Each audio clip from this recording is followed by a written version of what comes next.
uh, uh, take so many antibiotics, man. Right. Oh man! Oh, But I first of all, man, I want to congratulate you for your Knicks. well, thank you, bro. Yo, yo, Because bro, I told you, I said it's gonna come down to the Pistons and the Knicks. I believe that I felt like that was gonna be the matchup everybody wanted to see. Instead, we got the bum ass Cavaliers and James Harden.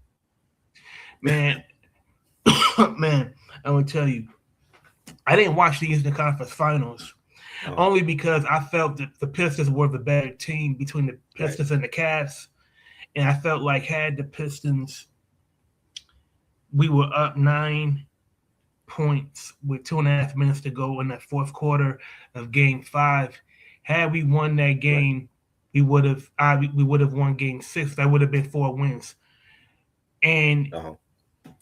and I remember I was watching that game seven when we got Right. blown out, and I'm like, man,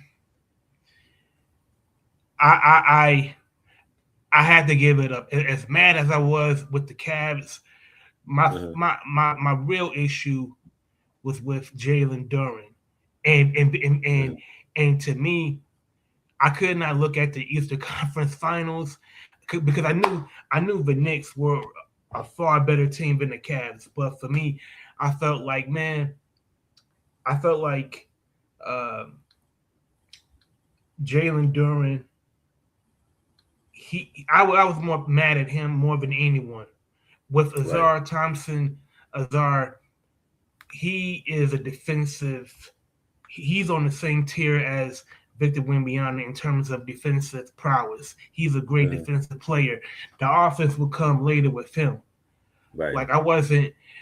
I could live with Azar, not really giving you much offensively. Before the life Uh-huh. of me, I could not understand how Jalen Duran could, in the last 10 games of a regular season, he was averaging close to around 20 points a game, giving us 10 rebounds, and he in his productivity went from that to half of that in the playoffs.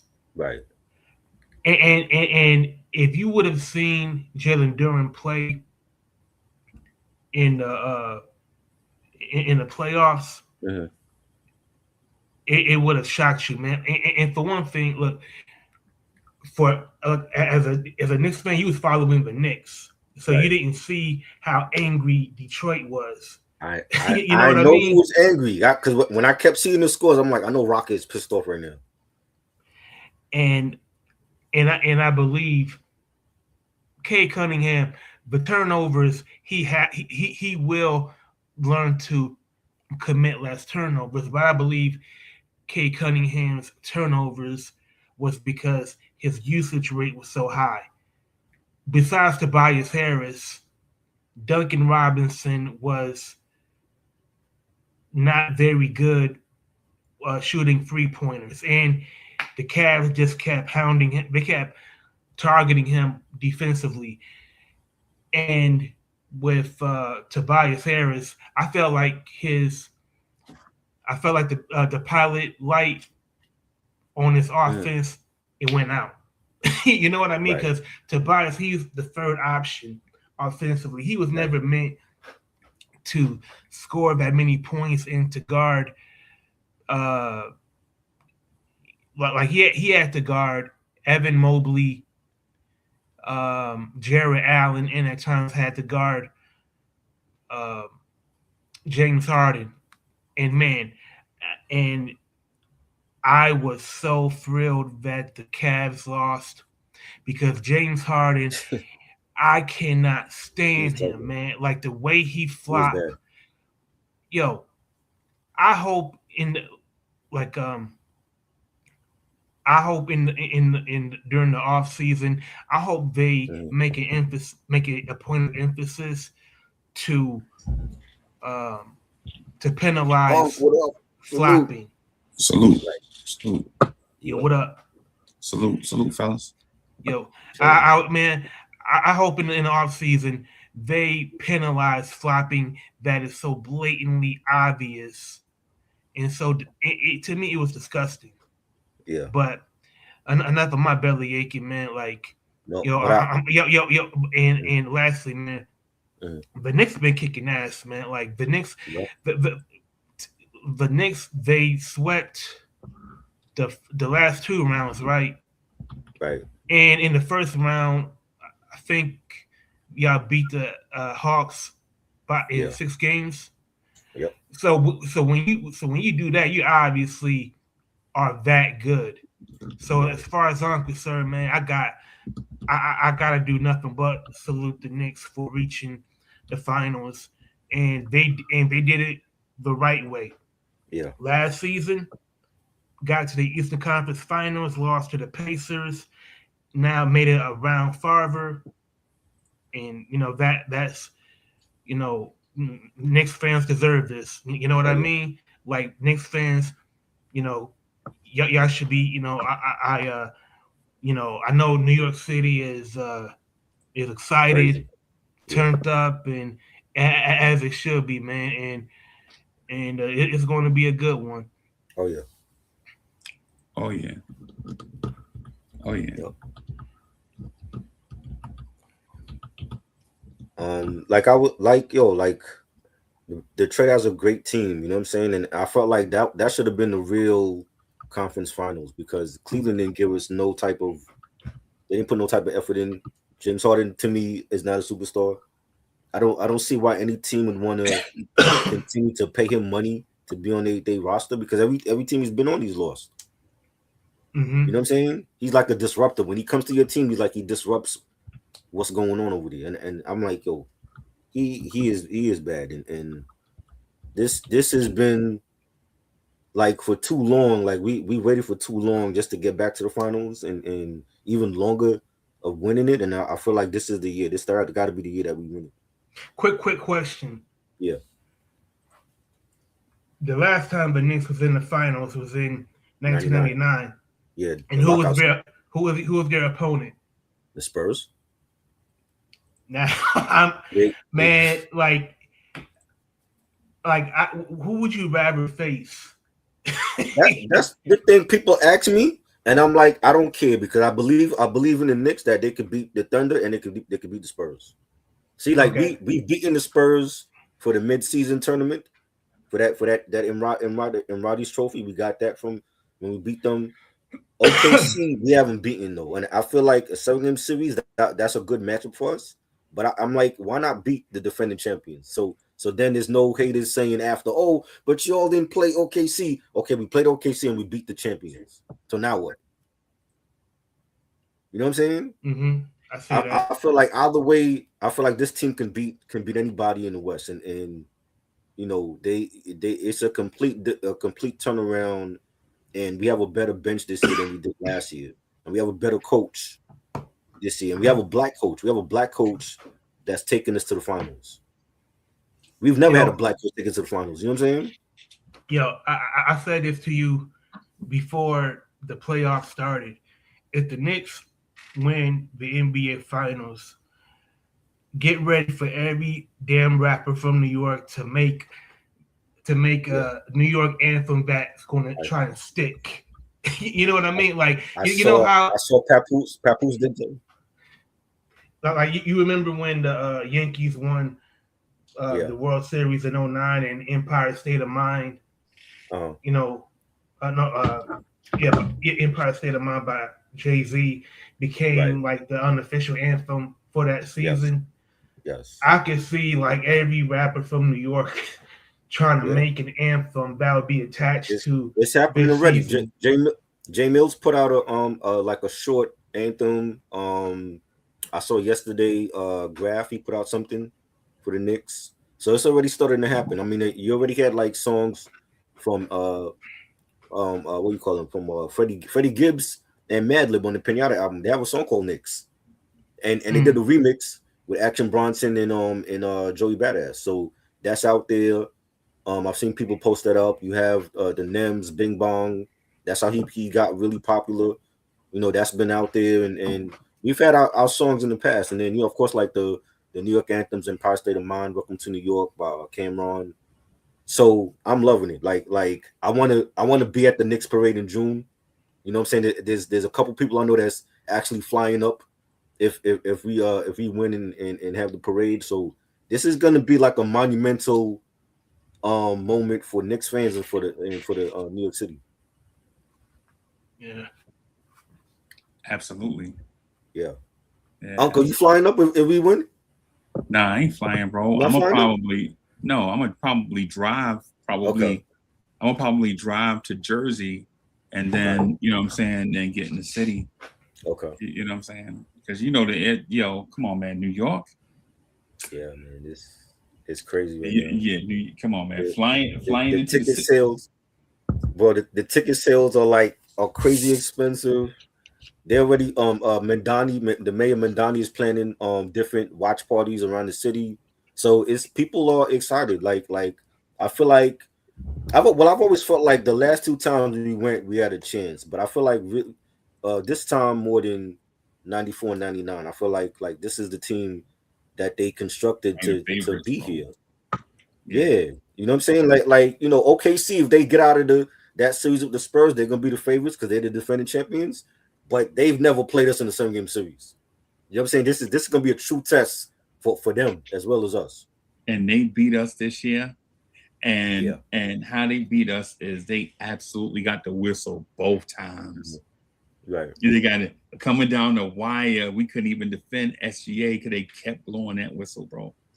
Right. Remember Right. in the Garden when SGA ran Brunson over and they didn't blow Yeah. the whistle and SGA got the contested layup to give OKC the lead? And you was like, Crazy. he just Yeah. ran our star player over and ran him over I and remember pushed him to the that. floor. Yeah. Jalen Brunson I on the remember that. ground like this, and that man had a 1 foot uncontested layup to take the lead. So yeah. I remember that. They're Yeah. flopping. See the referees. They gotta really watch SGA and his flopping. Yeah. I think it's something different though. If the Spurs fan base complaining about flopping, Spurs Right. probably got about how many fans you think they got, man? About 200,000 fans, Yeah, three hundred they got thousand some fans. fans. Yeah, they The got some Knicks fans. got 300,000 fans in Staten Island. You know what I'm saying? Facts. Mm. Facts. Yeah, man. Yeah. And I can say, man, I remember when the Pistons won the championship in 04. It was different for this reason. Like when the Pistons won that season, they were playing in Auburn Hills, and the Auburn Hills from Detroit is like an hour away by freeway. So it wasn't really the same as had they won in Detroit. Like if I think geography it means a lot, for any championship city. So I remember Right. when they won when we had the gentleman's sweep, the parade. It was kind of it was I was happy because I went there, but it wasn't. I expected like not a bigger turnout, but man, I thought it was going to be way more than that. And I think if the Knicks win, just by virtue of where they play, there's going to be so much for people to do. Like Right. like I remember going there and it's like, okay, you're going to go, to celebrate. You're going to go to a bar. You're going to go. Mhm. You might go to a club. You might go to, maybe go to a party, but it wasn't really that much to do. Right. So I'm sure. So if the Knicks win, man, I know it's going to be great for business. Hell, Yeah. even like everyday people, they got we're going to have their own hustles, having their own watch parties, having Yeah. Their own merchandise that they're going to be selling. There's going to be a lot of content creation that is going to make a lot of people a lot of money. So the excitement just beyond winning is going to be there. And that's very exciting, and I'm happy. I'm happy that the Knicks made it to the finals. And this is at the right time when the summer's about to start, and we have like so many free concerts and festivals and stuff going on in the city, and a lot of people are coming in for the World Cup tournament that's starting in a couple of weeks, and this is the best time. Like, it's the best time to be a Knick fan and a sports fan, and I love it. I love the fact that we actually got there again. It took us 27 years, but we here again, and I feel like it's gonna be memorable. I was thinking if it is the Spurs, I think for the Knicks, there has to be an extra ounce of motivation Right. that you want to beat the team that beat you in that lockout season. Uh-huh. Because even if the Knicks would have won in '99, like you Yeah. said, there would have been people, Uh-huh. saying, "Well, how good were the Knicks if they only played for 5 months?" Right. So Facts. it would be not only be historic, for the Knicks to win a championship for the first time since the Vietnam War ended, but it would rectify that loss that the Spurs, gave y'all during, before Y2K. Right. Yeah. And it's like, the last time they won in '73, my mom was still in college. That's how long ago it's been. I wasn't even born yet. Yeah. And I feel there's a lot of our like Knick fans that we've never seen a Knick championship ever in our lifetime. And I feel like this gotta be, they say third time's a charm. This gotta be the time that we go back to the finals and actually win it all. You know what I'm saying? And 'cause I think it would be such a monumental moment in sports and for New York City. I mean, and not only that though, the last time the Knicks won, that was hip hop was invented 1973. Right. It was in Crazy, its right? infancy. Yeah, it was like it was in its infancy. Cool Herc. He was like he put hip hop in the incubator. Right. That's how long ago it was. Like The Godfather 2 was in theaters. Right. Let's Get It On was the biggest song in the country. Right. That's Yeah. crazy. Hey, and shout out to Rocka too for being so classy about it too, Yeah. and respectful, man. Appreciate that, man. Because as sports fans, I know sometimes we can get heated and emotional about our teams or whatever, and it takes some type of effort beyond being classy and respectful to, what I'm saying, to give respect to somebody else's team. And so shout out to Rocka for that, man, because we appreciate that. Because as fans, and Rocka know this too, because he's probably a Lions fan too. When your team is not good, man, people just poo-poo your team forever and think just because your team is the team, they look at the logo, they don't respect the players, Right. right? And all that stuff and the work people put into. So, man, yeah, man, I appreciate that. Definitely. And for me, it was, and I remember I was saying before the Triborough, like when we lost Game 7, I didn't look at the Eastern Conference Finals only because I felt the Pistons were better than the Cavs. So seeing the Cavs playing only it would have only pissed me off even more. Right. And to me, I it would. I always felt like the Knicks were that was going to be like the final showdown, and I felt like the Knicks were in Detroit's class. And also, man, like it really pissed me off seeing James Harden flop so flagrantly. And there was a play, you probably seen it, went viral when he went out of his way to tuck his foot Uh-huh. uh, underneath Kay Cunningham's foot, but Kay Cunningham was like his foot was like 1 foot away, Right. and he flailed his arms and legs expecting to get the call. And then on the next offensive play for the Cavs, one of the players slipped. Right. And I felt like that is exactly how I feel about the Cavs, man. Like they got instant karma. Yep. But no, that's in the past, man. Like what I want to know is like who if for Cat, how if it's the Spurs, how is Vince going to guard Wimbiana? Unc, you tell us. They're gonna. I mean, guarding Wemby is easy, bro.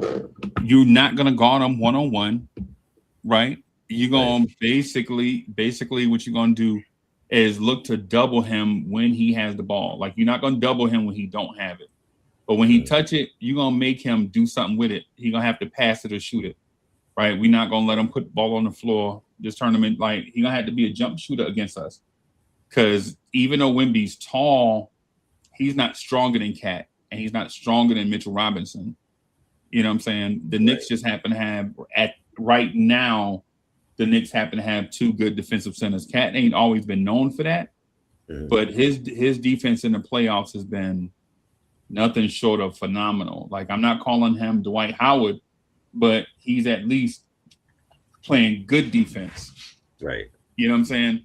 Right. And then Mitchell Robinson, respect to Wemby and Chet Holmgren and Rudy Gobert. But if Mitchell Robinson plays 65 games, bro, he a better defender than all of them, in my opinion. You know what I'm saying? Because the thing about him is the thing about those guys is they can block shots and deter you at the rim. Mitchell Robinson can guard everybody from John Morant to Zion to Cat to Wemby, everybody.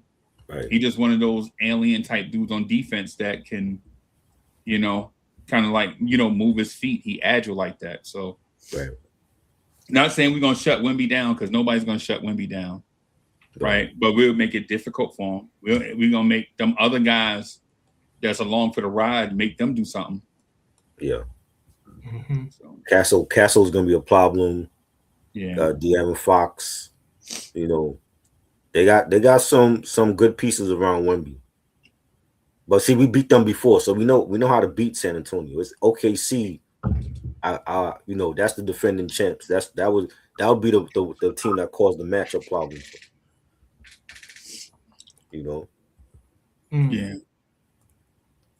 I mean, I like SGA. SGA is dope. I feel like Brunson is our real. Yeah, he's the Drake of NBA basketball, bro. Oh Lord, I wasn't gonna say all that, but you know, you know the only thing SGA missing is a Jerry curl. That's all he missing. Oh bro. man, I feel like Brunson. Oh, he can't have a Jerry curl because he's on the floor all the time. People be slipping and falling. See, he got cornrows. I guess that's enough for him. Yeah. Drake got cornrows. He got cornrows. You know, and he's from Canada, so that there it is. You know what I mean? There it is, bro. I wonder if OKC wins and they play us in the finals, if we're gonna see Drake at one of the games. You think we see Drake at any of the games? Yeah. I say yeah, because Drake cannot pass up any opportunity to be seen. Yeah. Right. Drake is the Kevin Hart of music. Oh wow. Yeah. Right now he is. Yeah. I don't know. How if we play the Thunder, does this go 7 games?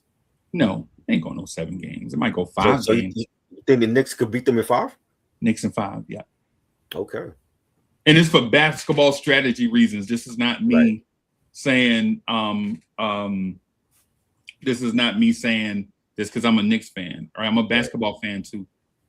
I'm gonna say Knicks in 5 against OKC, because when you look at the way teams are built, if you look at the way Cleveland is built, and you look at the way OKC is built, they built in a similar way, where you got I don't want to call them a ham sandwich, but Y'all watch wrestling, right? Y'all know what a jobber is, right? In WWE, right? Yes. Like a dude, he don't never win a title. He just come in, he make tough matches for the champ and all that, but he don't never win. But he respected around the game. Yeah. So they got a dude like that in Jared Allen, and then Cleveland had a mismatched 7-foot power forward that can dribble, pass, and shoot and play defense. He was the defensive player of the year last year. OKC got the same type of guy in Chet Holmgren. Right. And then from there, Cleveland had a big all-time scoring guard, MVP caliber guard that gets a touchy whistle, right? OKC got the same type of thing going on now. Is SGA better than James Harden right now? He take more shots than James Harden, right? And then off the ball, when you're talking about their guy, is Cason Wallace better than Donovan Mitchell? No, it's not even close, right? And so I'm not saying that they play the same style, but their personnel is similar to Cleveland, and the offensive sets they run are similar to Cleveland. What they want is to run a pick and roll to get their best scorer on a clumsy defender, so Shea can either eat them up or go to the free throw line. And it's the same thing with Donovan Mitchell and James Harden. And we just obliterated that. The only reason why I say the Knicks won't sweep OKC is because it'll be a bad look for the NBA, for their reigning NBA champ, to go to the finals the very next year and get obliterated. And so what that means is because if the Knicks sweep OKC, what it's going to look like is the NBA gave OKC a title that flop, and they a phony champ. So you got to give OKC. So me and Triborough are going to have to sit through 1 or 2 games where OKC win, and it's because they shoot 38 free throws. Right. You know what I'm saying? But everybody will know who watching. They'll know who the better team is. So. Oh yeah. I mean, as a Knicks fan though, would you like to see them win at the Garden or on the road? It doesn't matter. Hey man, I'm gonna tell you something, Try. And I'm gonna keep this as real as I possibly can. Who the fuck are Knicks fans to make a wish about where they win it or in how many games? Bro, legit, I'm just keeping it a stack. Right. If you're a Knicks fan, and the main thing you need to be thinking about is winning at all costs. After we win 2 or 3 chips, then we'll be like, you know what, man, maybe we should wear our emerald green St. Patrick's Day uniforms in the championship. But if you ain't won in 50 years, bro, you got to get it how you live it, brother. I agree. You know what I'm saying? You Knicks fans should, and no disrespect to your question, because I've been asked that question about 30 or 40 times already, right? Yeah. And I'm like, if you a Knicks fan, bro, you worried about style? Like legit, this is like we're not shooting hoops in Harlem, bro. Like you know what I'm saying? like I'm not wearing my Louis Vuitton Jordan 11s out here trying to look fly. I just need to win, bro. Yeah. You know what I'm saying? Like I'm not wearing my, you know what I'm saying, Clyde Frazier, throwback Mitchell and Ness. Nah, bro, we gotta win, bro. Let's win first, and then we'll talk about how we win next. Right. I agree. That's my perspective on it. And so I've heard people say that, like they were like, well, what would you prefer? Would you like to see it at home? I'm like, yo, I've never seen a Knicks championship, so I don't care how they win it and who they gotta play, as long as they bring it home. You know, they could be playing the Charlotte Hornets, so I don't care. I don't care who they gotta play. Bro, it's like that old Letter Adams song, bro. I don't care how you get here, just get here if you can, bro. That's right. That's how I'm feeling about the championship. That should be our theme song going in. Yeah. Let me ask you all about officiating. Now, there's a certain official that we've all had the displeasure of seeing. Now, if Tony Brothers is officiating in this series, which way is the whistle blowing? That's a good question. Yeah. Because Tony Brothers, man, he's one of those referees that he has a hair trigger. You know, he's very temperamental. He Like doesn't. I think what Unc said.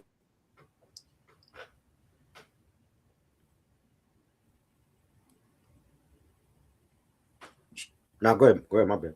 Now, Gabriel. No, I was saying I agree with what you're saying about like if the NBA they can't let OKC get swept because it's gonna look bad for the league. Yeah. So, but I do like if the Knicks play them, I do expect OKC to win at least 2 games. But I feel like we the better team. I feel like we can match up well with them. You know what I'm saying? Because they never even. I mean, the Indiana series last year, I felt like Indiana had a you know they could have won that. They had like some good games against them, and they play in Indiana. So and imagine us, we're a better team than Indiana. I feel like we can beat them. You know what I'm saying? In like 5 games, even maybe 4 games. But the NBA they're not going to want to let the Thunder get swept because then they're going to look like, yo, well, you know what did we do? Yeah, You know what I'm and saying? it's gonna be they the NBA pet project. Yeah. And truth be told, I feel like if the Knicks would have beat Indiana last year, right now I'd be asking that question Tribero would have asked me. Mm-hmm. I'd have been like, nah, bro. I feel like, you know what I'm saying, I'd rather win it on our floor because we would have won last year. We'd have beat OKC last year for sure. Yep. You know what I'm saying? Yeah. So yeah, and so and no disrespect to other teams in the league, but you know, teams are built around personnel. You know, can you coach? That's one of the things I was going to say to Raka when in that Cleveland series, where I felt like Detroit's falling down space it was not even on the floor. It was JB Bickerstaff when Cleveland went on runs. He was so busy with them referees, bro. The game is just going back and forth, and he just right there at the table, just with the ref. And then when he get to the timeout, he's like, "Yo, we gotta play harder, man. We gotta close out harder." And them young fellas, like those young fellas, they don't need you to say play harder. They playing as hard as they possibly can. For a lot of those young players around Cade, like Ron Holland and the Thompson kid and the Duran kid and the young kid from St. John's, the point guard, bro, they need coaching. They need instructions. They need, they need information. They don't need motivation, right? That's why I felt like what separated Detroit from Cleveland was when Detroit went on their runs, Kenny Atkinson and his staff was over there like, oh yeah, this is what they doing to us. They trying to force us away from the paint. You know what I'm saying? So instead of us diving with these type of players, what we'll do is send a false signal down the paint, let their defense collapse, and then we'll get wide open threes on the perimeter. That's what they was doing. But JB Bickerstaff was like, don't let us push us around. Yo, don't let them bully it. And listen, I understand that, JB. And this is not what somebody told me too. I probably watched about 3 of those games completely and bits and pieces of a lot of those games, especially the game 7 where Detroit needed instructions and their coach didn't have none. And I think that's what separates, like right now, Mike Brown versus whoever come from the thing. Yeah. Tribor, one of the things to watch is San Antonio has a super young coach. OKC has a super young coach. The Knicks have a coach that's 56 years old. And it can be and I could say it could work one or two ways, but nah, because you see how hot this Knicks team is right now, making adjustments in every round. Every round they made adjustments, some game to game, some quarter to quarter, and some minute to minute. Mike Brown was coaching those guys, giving them instructions. And I don't know. Right. Oh. Go ahead, bro. Well, yeah, like I'm glad you mentioned JB Bickerstaff's coaching because a serious point of contention around here was that JB Bickerstaff, he was so intent on keeping Jalen Duran in the rotation that when you have Paul Reed, who was a better center than Jalen Duran was, he didn't put Paul Reed in the game until we were like down by 10, 15 points. like you and the problem was JB Bickerstaff, he didn't want to, disrupt Jalen Duren's uh, uh, psychologically. He didn't want to, piss him off or throw him out of rhythm. But right now, we are like in the first round, the Magic took us to 7 games, probably because Jalen Duren, his head wasn't in the game. He was allowing the ball to get stripped away from him. Like he couldn't catch the ball cleanly. He had no post move that he could go to. And at one point, he was being guarded by guards. Yeah. Like, and my point was, man, damn Jalen Duren's feelings. I don't care if he gets pissed off or not. Like, we're in the fight for our lives right now. Right. Like, we have to get Paul Reed in the game earlier. If Paul Reed is going to give us, 14 points in 17 minutes of action, then you ride that momentum. And if Jalen Duren can't understand why we have to bench him at that point, then he shouldn't be here in the first place. That's how I really thought. Yeah. And sure enough, that those lack of adjustments is what led to the Pistons, being eliminated in Game 7. And JB Bickerstaff, I know he's going to, learn from this. But what you just mentioned about in-game adjustments and not being so intent on barking at your players about, playing with energy, like these guys are playing more energy. Yeah, like they playing their hearts out right now. Like you really think that they're just going to bullshit in the postseason? No, it just sometimes a great coach is going to notice when certain players are sagging off of somebody because they feel that they're not a threat, and that's what Mike Brown has been doing. That's what the coaches for OKC and the Spurs has been doing, right. and Mike Brown had to learn that.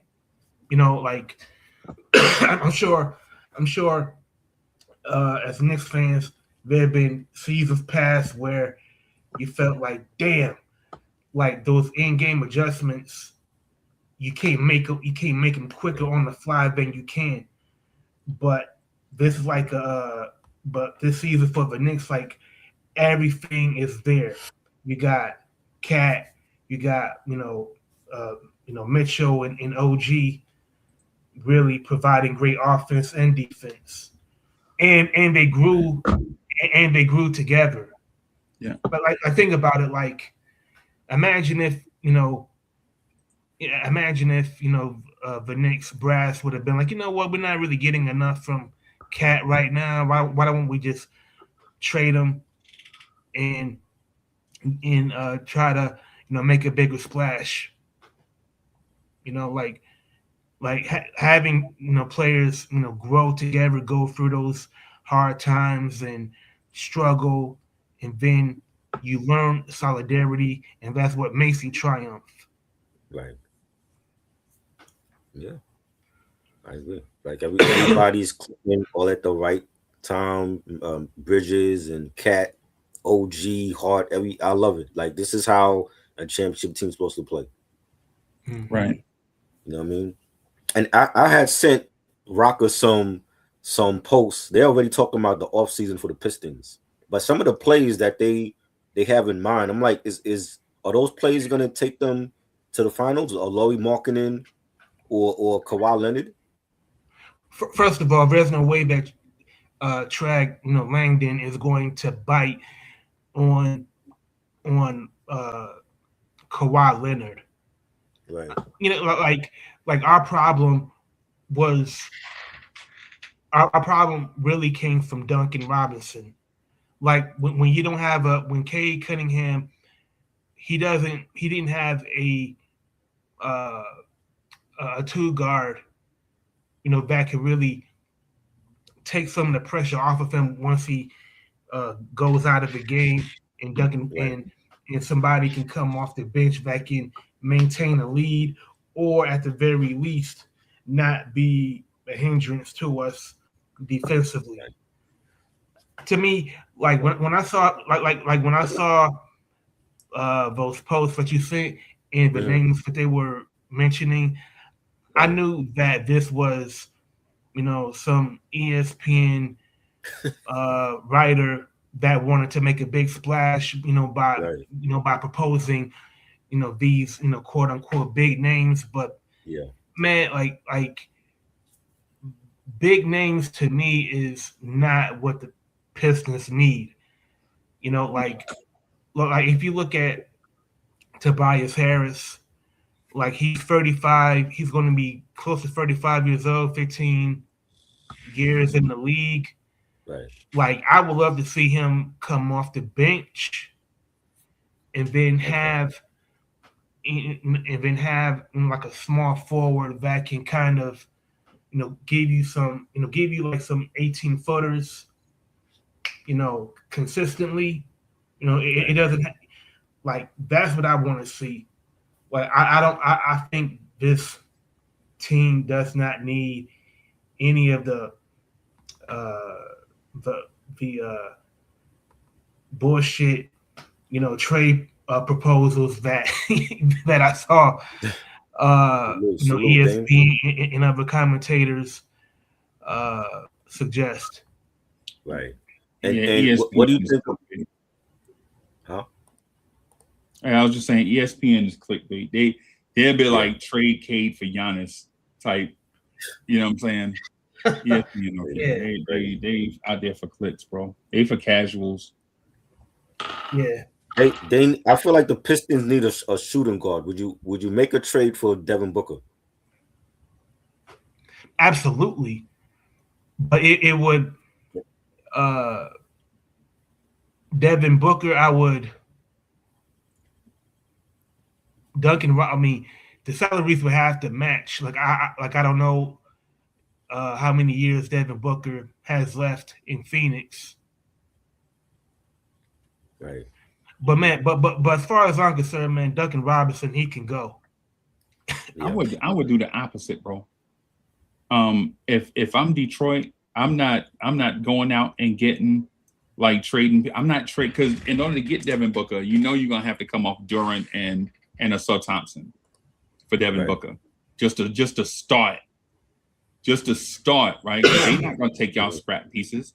You know what I'm saying? It's not like the mystery machine. If I'm Detroit, bro, if I'm Detroit, I'm looking in the draft for a young guard to go with Cade, right? Because you don't need because the thing is with Detroit is they go through long stretches of the ball not going in the basket. They gonna give you 48 minutes of defense. You already know you're gonna get that, bro. For you even step in the building, you already know Detroit gonna squeeze 72 minutes of defense in a 48-minute window, right? You already know they're gonna play D. In my opinion, I think they need two things. I think they need a versatile big to play with Jalen Duren, right? They need a 7-footer because on a roster, like Paul Reed is not 7 foot, Deep Stew is not 7 foot. Jalen Duren is not 7 foot. Now, are they big? Like these dudes, muscular, strong, right? They are, right? But I think the perfect piece to put next to a Jalen Duren would be a Evan Mobley archetype player. Like a guy when Duren go to the bench, you know what I'm saying? You still got centers. And when those two are on the floor, one of those two can shoot from the outside where Jalen Duren won't always have to. Because the thing is this: when they run the pick and roll, like when they run the pick and roll with Cade and Duren, ain't nobody guard Jalen Duren because he's not gonna shoot the ball away from the basket. He a lob threat finisher at the rim. You know what I'm saying? Them two defenders, as a matter of fact. Oh, I was just gonna say the two defenders that's in that pick and roll. You know what they're gonna do? They're gonna be all over Cade, forcing Cade to throw contested passes in traffic. And by the time he throw the pass to Duren, the defense is going to be recovered where Duren has to catch the ball in traffic. And then people are going to be like, oh, man, he ain't got no hands. He can't catch. Nah. Yo, most big men. Oh, so go ahead, bro. Oh, as a matter of fact, just to add to your point, Isaiah Stewart, he took several 3-pointers once, Jalen Durant passed it up because he did not want to shoot. It was Isaiah Stewart that gave the Pistons, some life offensively by shooting those 3-pointers. Right. So but you can't play those. But you can play those two together. But if Beef Stew is the role man, Jalen Duren is not a 3-point shooter. Mm-hmm. Right. So you can't stretch the floor with him. And say if Duren is the role man, Beef Stew is going to shoot about 34-35% respectable 3-point. Like, you got to guard him, but you don't have to be afraid of him. Like Beef Stew is not Cat. Right? Yeah. Like when the Knicks run pick and roll with Mitch and then Cat is on a perimeter, it's like you got to pick your poison. Like, do I leave Cat to go here? Because if I clamp on Brunson, they're going to throw the lob to Mitch. And then if I bring 3 guys to that action, they're going to kick it out to Cat, who's wide open for 3. So it's like the fitted sheet thing. Like, whichever side you pull too hard on one side, the other side going to pop off. The other side is, Yeah. And I think that's what Detroit need: a young, bouncy 7-footer that's versatile, and a combo guard to play next to Cade. Because the dude, number 24 with the braids, right? I think he's decent. I don't know if he's an NBA starter. I don't know if he'll be a championship level starter, because he's good. He's quality. He reminds me of Deuce McBride, right? Where he's good and he may be able to start for stretches. But are you talking about Jenkins? Yeah, I think he's pretty good, man. Yeah, like he had a 10-way contract before he got converted to a standard contract. Like, the only thing about Denise Jenkins, man, he can over dribble. Like, like a lot of times, man. Like Deuce.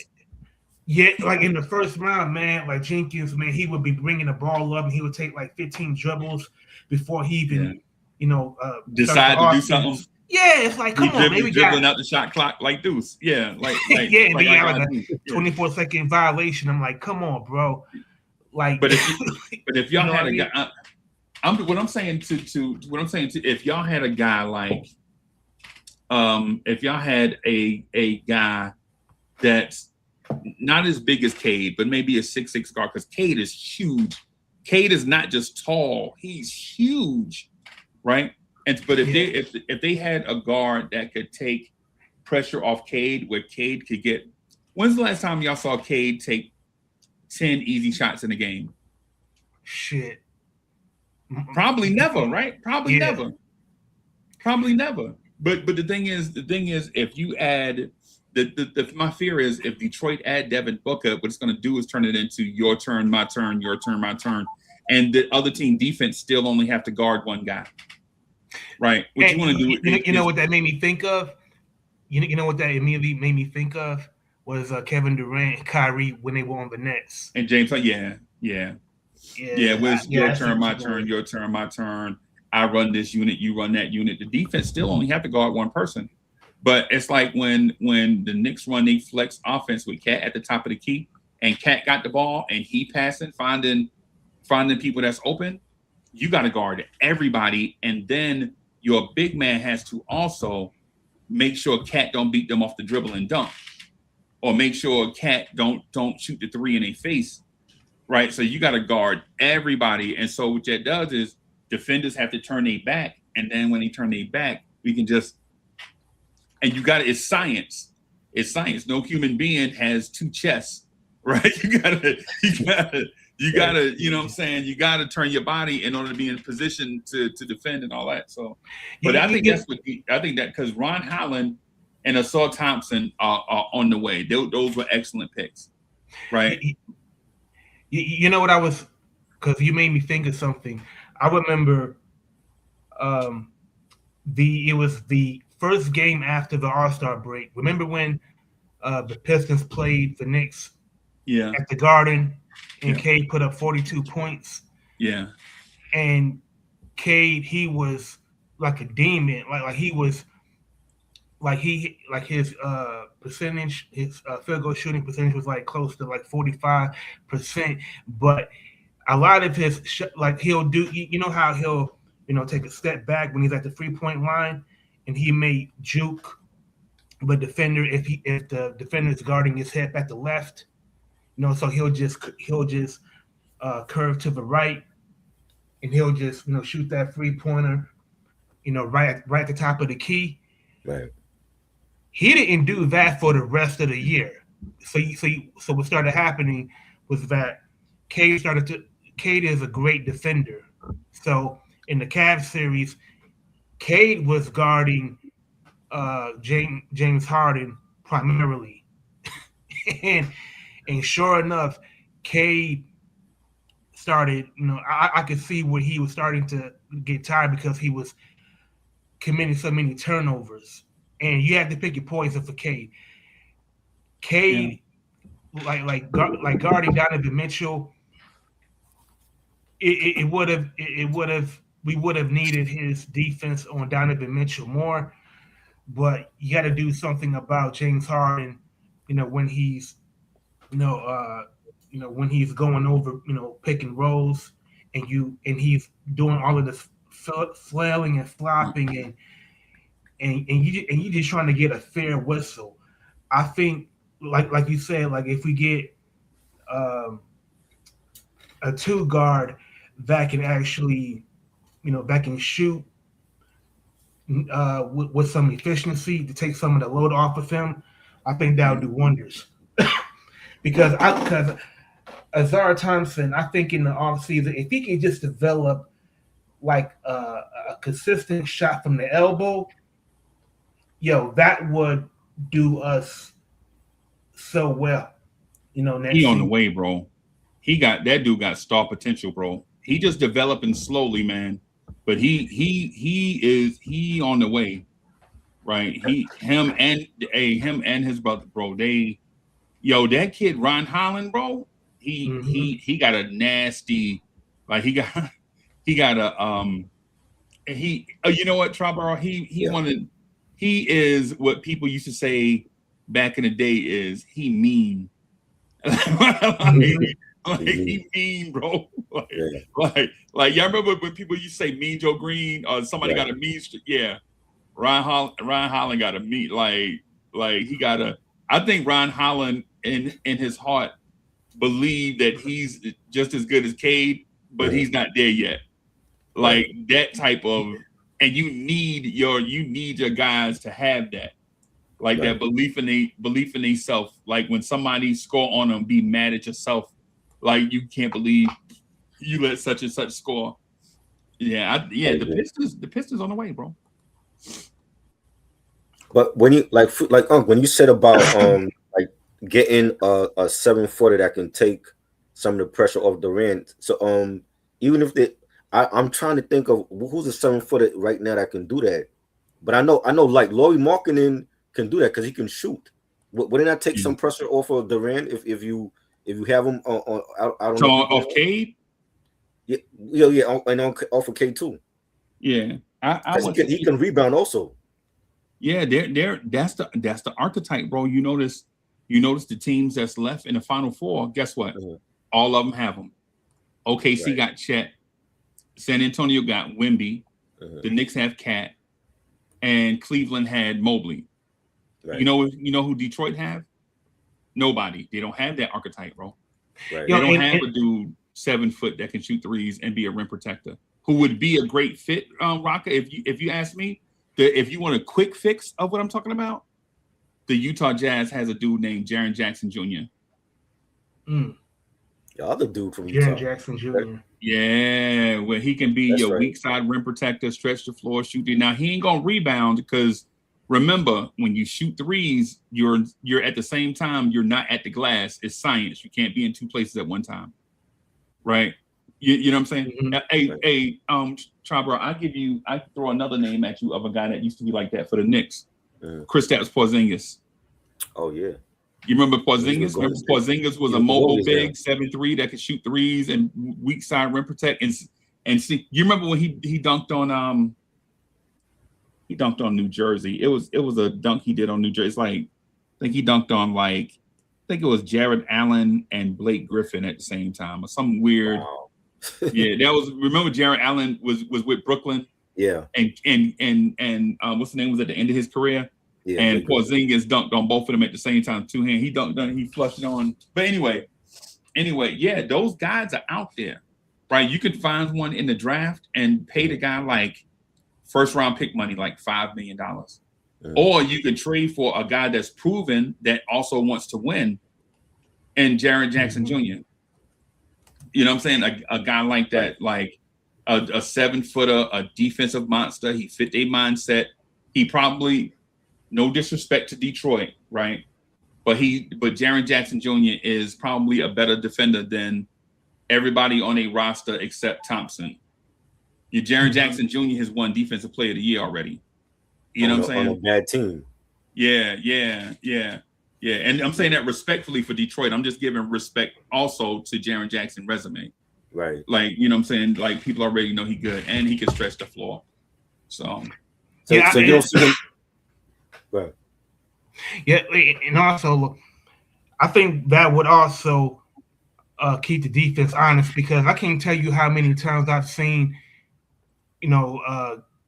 Cade Cunningham get stifled, because he really doesn't have anybody that he can, pass to. So he just winds up, he'll give like Jalen Dillon, a look, to roll to the basket for a lob.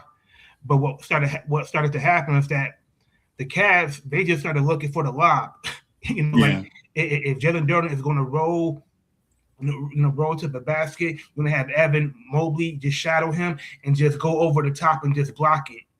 Yeah. You know what I mean? So, right. So hey, Rocky, you know what else that means though? If you get Jaren Jackson Jr., guess what else happens? What? Tobias Harris goes to the bench. Yeah.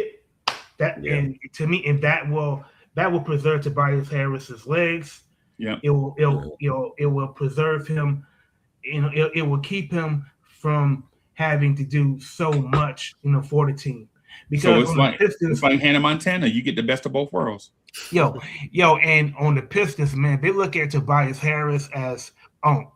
Like they treat him like he's the sage old man that has a ton of wisdom, but he was starting. But you can't have Tobias Harris, playing, 35 minutes, a right. game, and thinking that he's going to, be the second leading scorer, for a team that has Jalen Duren. I remember. I don't know if y'all remember this, but do y'all remember when this was 03, 04, and Rip Hamilton, he used to run this alley-oop play between him and Ben Wallace. And what wound up happening was that when Rip would alley-oop to Ben Wallace, it would kind of give Ben Wallace like an offensive joke. Like right. he would feel more comfortable taking a 15-footer, even if it didn't go in. Yeah. But just the fact that it would inspire him, to contribute more offensively, that's what helped Ben Wallace kind of, get over some. He of course he was a terrible offensive player, but my point is I want to see Jalen Duren in the regular season and in the postseason next season. Right. Get out of this. Stop being in your own head. Like I think he was overthinking. I felt like he felt the pressure from Detroit, from the fans. Yeah. Like, dude, you were an all-star. Why the hell are you not getting more rebounds? Why the hell are you letting guards, guard you one-on-one? And I think expectations, bro. Yeah. Stardom expectations. The thing is, I understand what you're saying, and respectfully, I'll say this, right? And because I think we're in the same place. Remember, Detroit last year lost to the Knicks in 6, and a lot of Detroit Pistons fans felt like they should have beat the Knicks, right? A lot of Pistons fans felt like that the Knicks got away from us or whatever, and the Pistons run should have been a lot better. But even before that, the season before that, the Pistons used to get they behind beat And listen, I'm not saying that they had a bad team, but I watched those Pistons games from 2 years ago where they would take the Celtics to overtime, run out of gas, the Celtics would win by 6, and it's another loss, and the losing streak continue. Or they'll go out and somebody from the Brooklyn Nets would just catch fire, and the Nets will beat them 125, 118, and a random dude from some random team would just light the Pistons up. I remember watching the Pistons do that. Those teams played hard, bro. Like those teams played so, and it was almost not even fair that they had like a 25, almost 30 game losing streak, right? Because they played hard. They wasn't like the Wizards, who, you know what I'm saying, they just they were trying to lose. They were trying to win, had a lot of talent, and just couldn't put it together, right? And then they did put it together, make the playoffs, and they felt like they should have beat the Knicks, but the Pistons were young. That's the only thing. And Pistons fans don't want to hear that. What do you mean, young, man? We lost. They just wasn't ready. Like, you don't just go from being the worst team in the NBA to making the Eastern Conference Finals. It don't work like that. It's like the step by step. And then when you got this year where they shook off all that stuff, ran through the regular season, knocking off red hot teams, and proved to everybody that they could be the best team in the league, at least for a stretch. After a while, you know, they start resting guys, and somebody, I think OKC wound up with the best record or whatever, but OKC wasn't the best team in the league. We all know the Pistons, when they had their foot on the gas, was the best team in the league, right? And then you hear now it's time for y'all to show and prove instead of show and tell. And come to find out, bro, that first round that teams are in, it's not a stepping stone, bro. Them teams you play in the first round are good. The Knicks learned that against the Pistons, and the Pistons learned that against the Magic. Bro, because one could easily say the Pistons could have lost in the first round if Franz Wagner wouldn't have got hurt. Oh, that's a fact. If Orlando said that, I wouldn't even be mad. I'd be like, okay, I don't agree, but I understand, right? And then they, you know, say you go 7 games with Orlando, and then the Magic, and then the Cleveland is a veteran team of guys from different teams that have lost all different kind of ways come together in Cleveland. Donovan Mitchell losing in Utah, James Harden losing everywhere. Evan Mobley can't get over the hump in Cleveland. Jared Allen can't get over the hump in Brooklyn or Cleveland, and this thing. And there were stretches where I felt like if the Pistons could just hit 1 or 2 shots, they win a game in 5. But they couldn't get the ball in the basket because their coach is instilling a culture.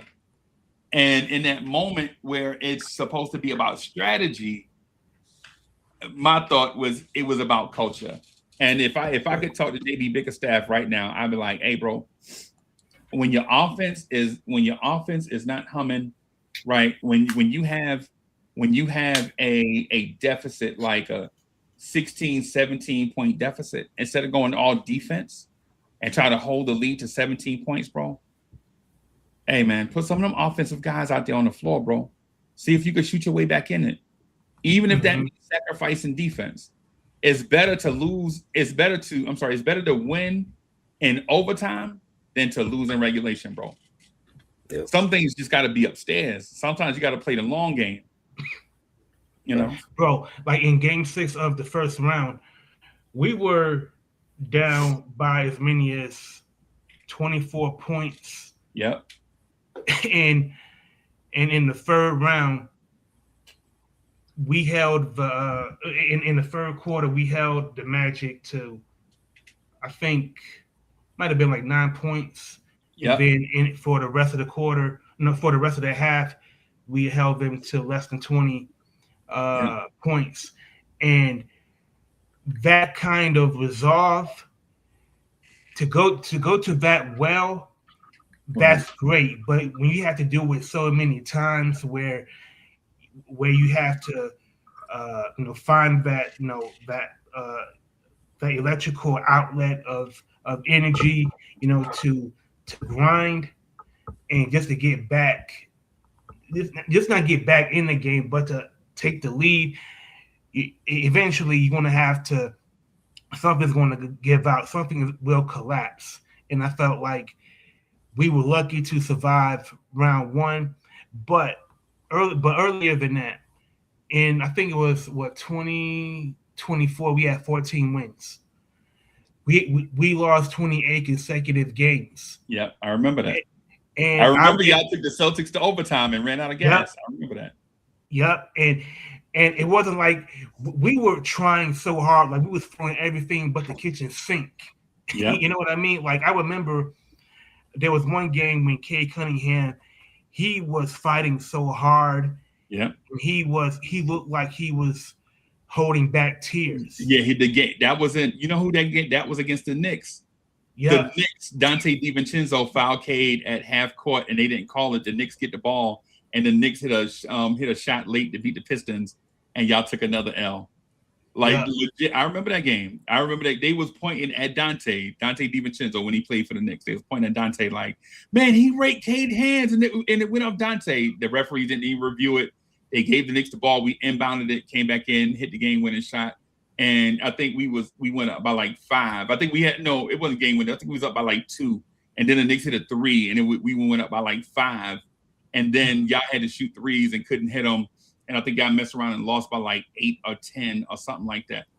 And all it took was if the referees would have gave Detroit the ball when the Knicks had a 2-point lead, Detroit goes down and hit a 3. Detroit has the lead, and it's a different game.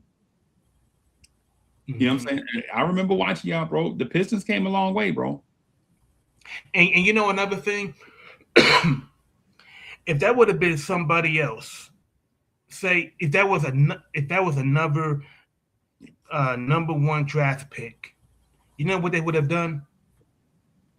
They would have went to the general manager's office and said, "Get me the fuck out of here. I want to be traded. I want to get out of here." Kay Cunningham, he not only did he devote himself to the off season to get stronger, he went in the weight room. He bulked up. He put on muscle, but he also took he looked like Anthony Mason, bro. Yeah, exactly, man. He looked like Anthony Mason playing point guard, bro.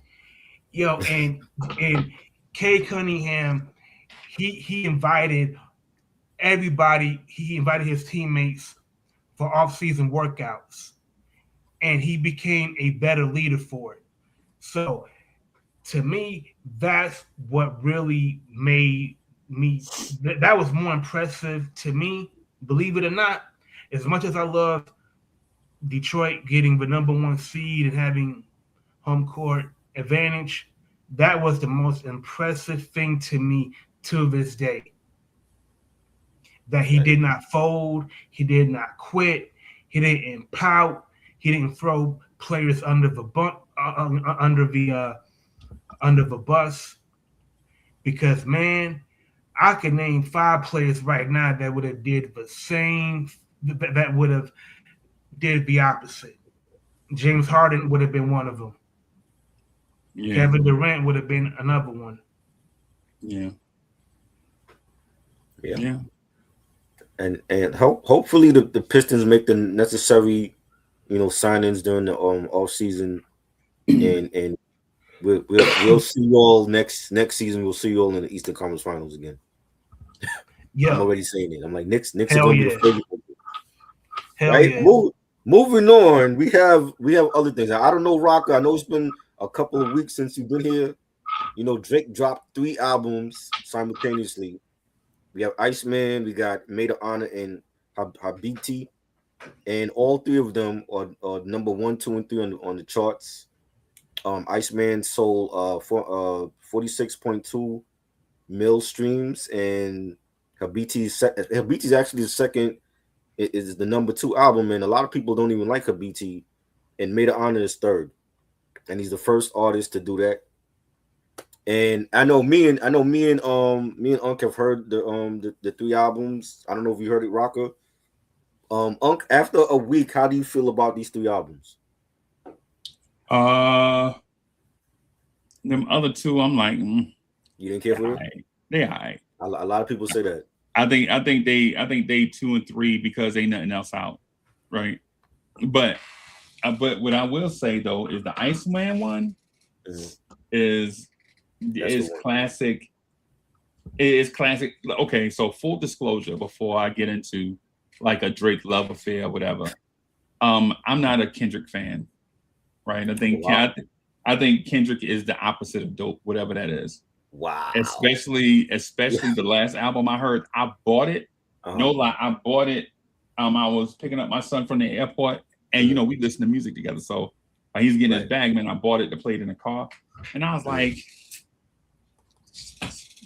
garbage. Yeah, I'm just not. I'm just, and it's not like I'm anti West Coast. I'm not anti West Coast because I love Vince Staples. I love MC Ren. I love, you know what I'm saying? Like I love a bunch. I can name one of my favorite rap groups of all time is Cypress Hill. They very slept on, love right? Very. Yeah, my man started off a song like, "Hey, don't miss out on what you're passing. You're missing the Huda of the funky Buddha, the ruler of the styles to get wicked. So come on, as Cypress starts to keep." Like I love, some West Coast. Right. And me and Kendrick though,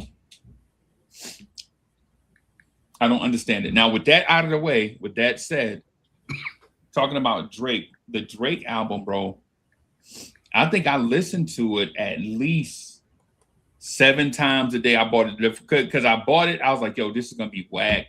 I'm going to just listen. I'm going to give it one listen. And you know what I'm saying? I was listening while I was getting ready for a birthday party, right? So I'm listening to it. I'm like, oh, hey, wait. This ain't half bad. And then some joints come on. I'm like, wait a minute. This is actually pretty good. It's decent, yeah. Yeah. The Iceman one, right? Yes. And so I'm like, this is okay. Don't call it a comeback. We've been here for years. You know what I'm saying? Type of vibe. So I have that one in rotation. The other ones, they're all right. They all right. They peanut butter and jelly sandwiches, bro. They give you everything you're looking for, but it ain't quite. Last week I went when we was on here, and I told Ray, and I was like, "Yo, this year has been a slow year for rap releases. It wasn't like last year. Last year was a classic year for hip hop. This year there's a couple of albums that's out.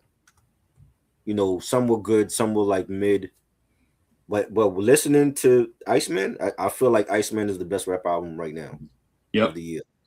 Yep. And I don't know what other projects are going to come out, what other huge releases, but if it stays like this for the rest of the year, I think Drake is going to have the best album of the year. And people thought I was crazy when I said that.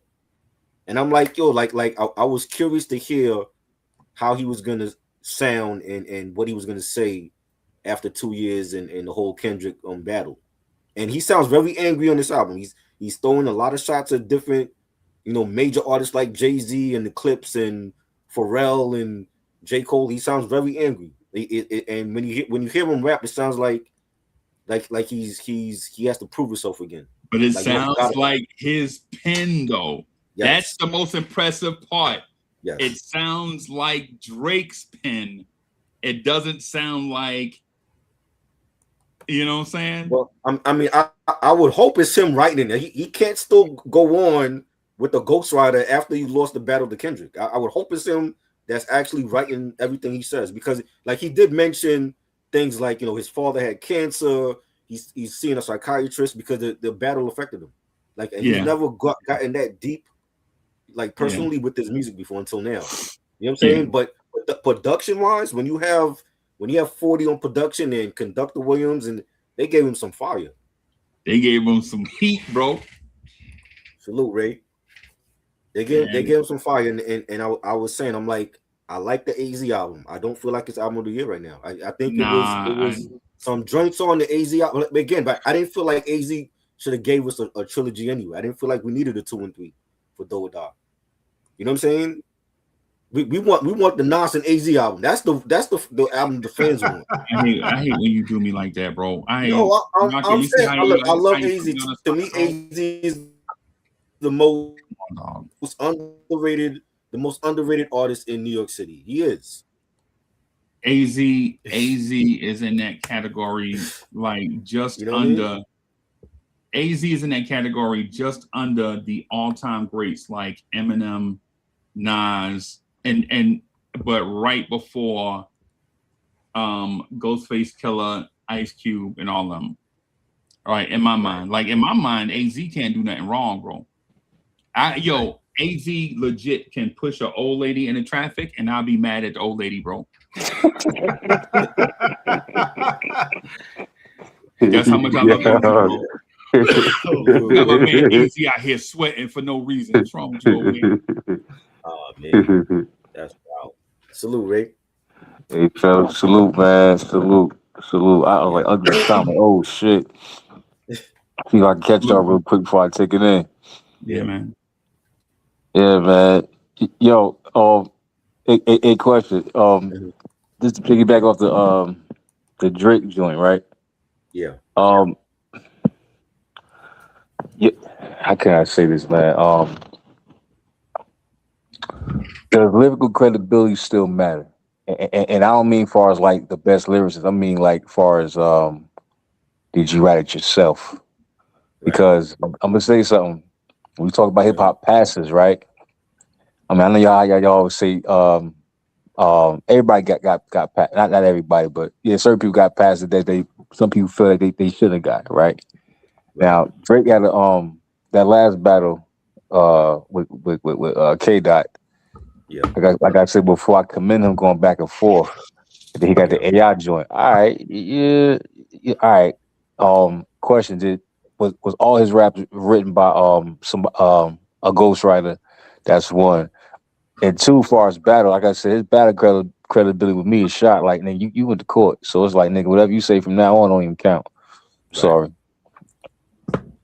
Again, this is Ray. You got to listen to the album, bro, because Drake says specifically on the album he never took that man to court. This was record label versus record label. And somebody twisted this thing to make it seem like Drake was suing this guy. It wasn't even about that. It's about this label versus that label, bro. That's all it was, bro. So Freeze, you mean to tell me that this is Drake sticking it to the man, like he's going to, like this is Drake pretty much, standing up to the system, and he's going to, take back the power for the greater community. Yeah. Okay. So Drake. So Drake is now Huey Newton.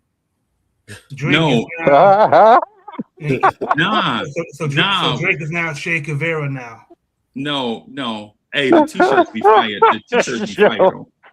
But what I will say though is Drake has taken a page out of say a Chameleonaire's book, where you find the loophole and you exploit it. Right. The reason why he dropped 3 albums on one day is not because he had that much content to put out. Right. He put these 3 albums out, and now he's satisfied with his record label was doing. And by doing that, at the same time, he the hottest dude on the street right now, like Triborough just said, and he a free agent at the same time. So you capitalize. So the dude is capitalizing on all this stuff, and by picking all these fights with all these people, the hip hop listener knows that these people are in some type of way going to try to get back at Drake, because you can't just fire shots at everybody and think nothing's going to happen. So at the same time, you got to now follow Drake. What the dude did is smart. It's brilliant, right? It's kind of like what Kendrick did when he started bringing out people to the shows and all these different things. So you listen to a Kendrick album and fall asleep, but if you know he connected with everybody, you're like, well, maybe there's something to it. Maybe it's something to this guy, man. You know what I'm saying? He said it was like it was nothing. You listen to a Kendrick album, just fall asleep. Bro, I promise you, Ray. I promise you, bro. Yeah. The voice changing thing, though, like the puberty voice with Kendrick, bro. Come on, dog. What we doing? The puberty voice. No, but look, all right. So you know what? That's even more reason. All right, and this is another thing I said about Drake. All right, so look, you said Drake can take shots at all these people, right? Ain't nothing gonna happen to Drake. Let me tell you something. Can't nothing happen to him worse than what happened to him. That's I one. know. Nothing. You know what I Right. mean? Like one, Joe Budden ain't take it that serious. Joe Budden actually was happy he mentioned him. Yeah, he Um, laughed. Yeah, I saw Ro- it. Ross low key happy. Yeah. Um, Khaled, mm, LeBron. He a What coach. LeBron gonna do? What LeBron gonna do? Make a diss record? Yeah, What Exactly. nah, Khaled gonna do? Break yeah, Khaled not. his kumbaya-ness? No. Nah, he ain't gonna. He ain't You gonna know do what I'm saying? Like ain't nothing gonna happen. But on some real shit though, I think but Drake is missing one thing. Honestly, he's missing one thing. This is what he's missing. He forgetting that he's Drake. Meaning, stop acting like you're down and forgetting that you're actually up. You know what I mean? You took one Right. punk ass hit, one hit. You know what I mean? Like before Kendrick, how many niggas really like put some thump on Drake? Honestly, even though he had a little back and forth with a couple people, whatever. But how many really had an impact like the last one? Think about it. Yeah. So it's like it's no reason for him to be hissy fit. You get what I'm saying? He's still him. You know what I'm But saying? He's that's what he still him. sound like on Iceman, bro. On Iceman, he has very deliberate, delicate, and pointed lyrics. Like what he's saying is like this thing is he's trying to remind everybody Yeah. that he is Drake. Like there is a there on the I'll say this. The Iceman album sounds like a 2015 and before type Drake, Mm-hmm. and then the other two is like I don't. Yeah. Hey man, I'm still trying to figure them out. Now it's good music. It's good music. I'm just saying I don't know at what level I like it. You know But what I'm that, saying? Like there's great music, but I'm like I don't know. This Hotline Bling vibe is I don't I like. don't know. But you said Drake reminding people who he is.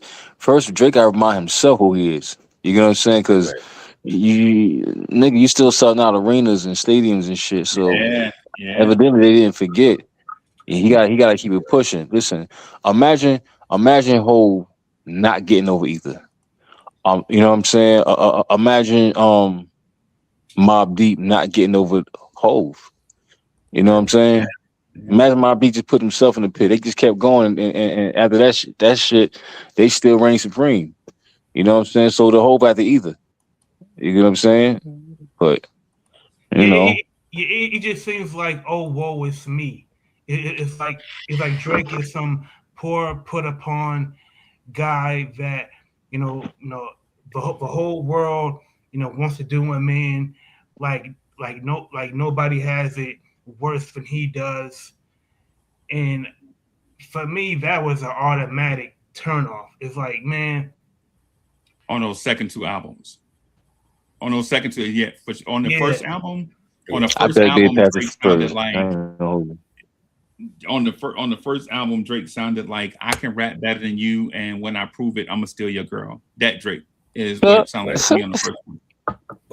But on this one, he's after revenge. He sounds like he's angry. He's going Yeah, at people. He's talking his shit on here. So it's a yeah, different Drake now compared to when you hear like take care and thank me later.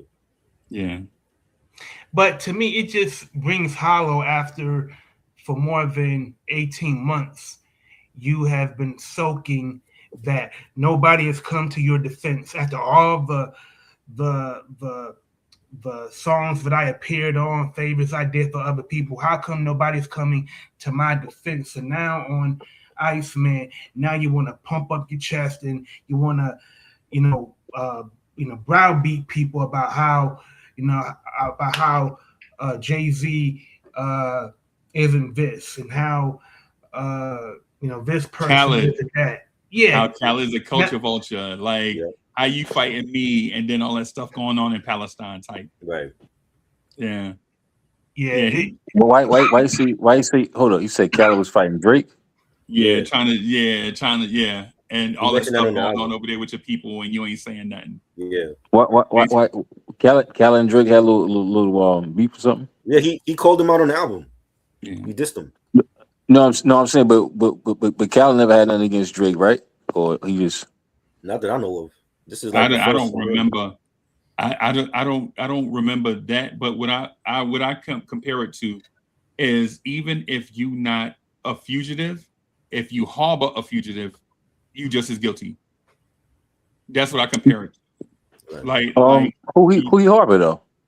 yeah, I'm just talking about the association. And I don't even know because Oh. the shot at Khaled caught me off guard too. Yeah, that was a surprise. Yeah, But it Cal, caught me off- talking about because of Rick Ross.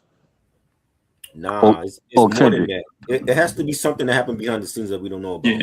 yeah. Because you know, Cal is Mr. Kumbaya, man. He's like, he ain't got all that shit. it's like everybody that he called out, he ended up doing songs with at some point, or even albums with. You know what I'm saying? What about LeBron? The LeBron thing is because LeBron was at the pop-up event. What was that, last year? Yeah, that show.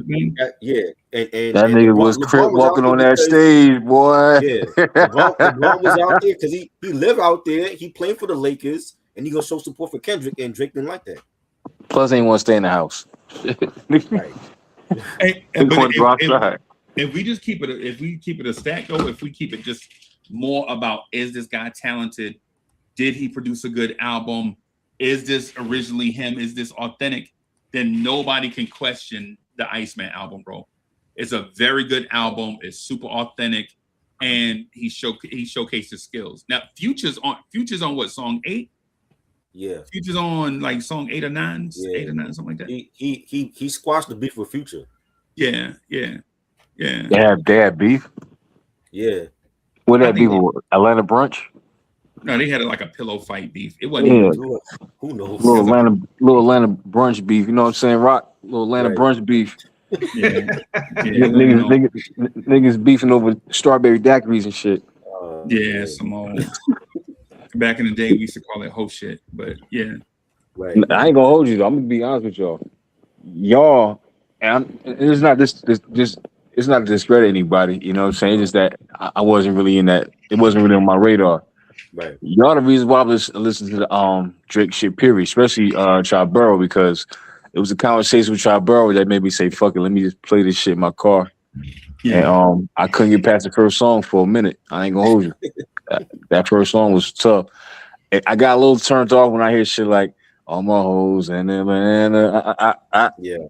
You know what I mean? No. Yeah. Listen, I love Magic City, don't get me wrong. But you know, I ain't in that zone as far as playing that type of shit. Plus, I was in my AZ zone.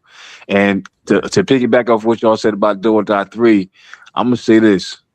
I think to me, Do or Die 3 is more Do or Die 2 than Do or Die 2 because of the remakes. Like the remakes were on Do or Die 3 were closer to part 1 than part 2 was. You get what I'm saying? Right. So it's like this could have been Do or Die 3, and maybe he could have made something for damn, what rock I haven't listened to again, Pieces of a Man. Bro, every time they talk about AZ, I zone them out, bro.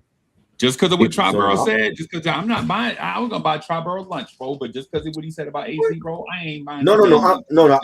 I said AZ is the most underrated rapper of New York City, right? I like Do or Die 3. I don't feel like it's a completely great album. People said it's the best album out. I'm like, have y'all heard Iceman? Nah. The best album out ain't get released yet. Let's just be clear. Okay. It hasn't been released. It got pushed back. What's that gonna be? It's called All This For Me. Who? All This For Me. Oh, Still Got Cooked. Still Got Cooked. Okay. We hope it's gonna be great. We hope. Yeah, remember it's Chris Beats that's producing it, so we don't know.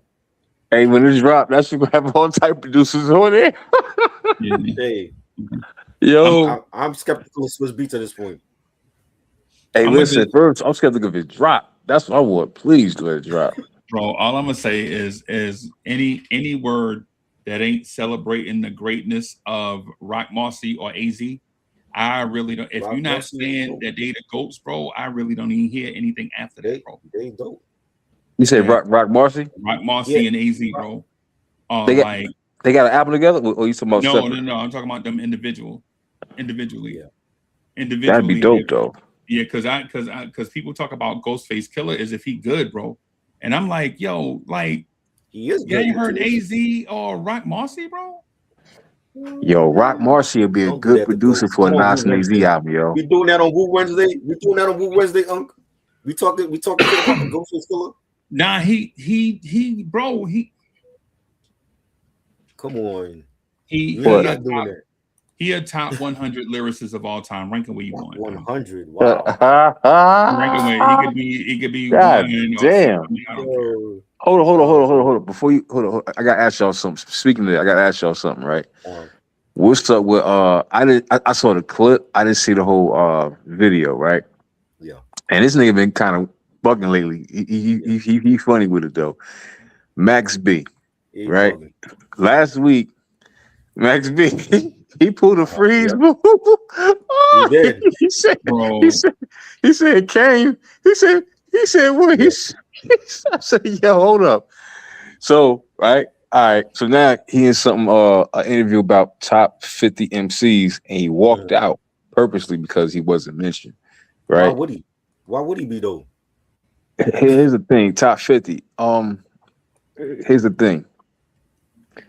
How can I say this, man? Like Max ain't. What y'all think about Max walking out on the top 50 MCs? Because I ain't see the list Why yet. would he be mentioned? Why would we ever mention him in the top 50 of all In time? the top, Yo. why would we mention him in the top 400? You know what I would have said. Good Lord. You know what I would have said if I was the interviewer. Shit. Okay, so you're a top 50 MC, right? Okay, are you better than Cameron? No. He ain't gonna say yeah to that.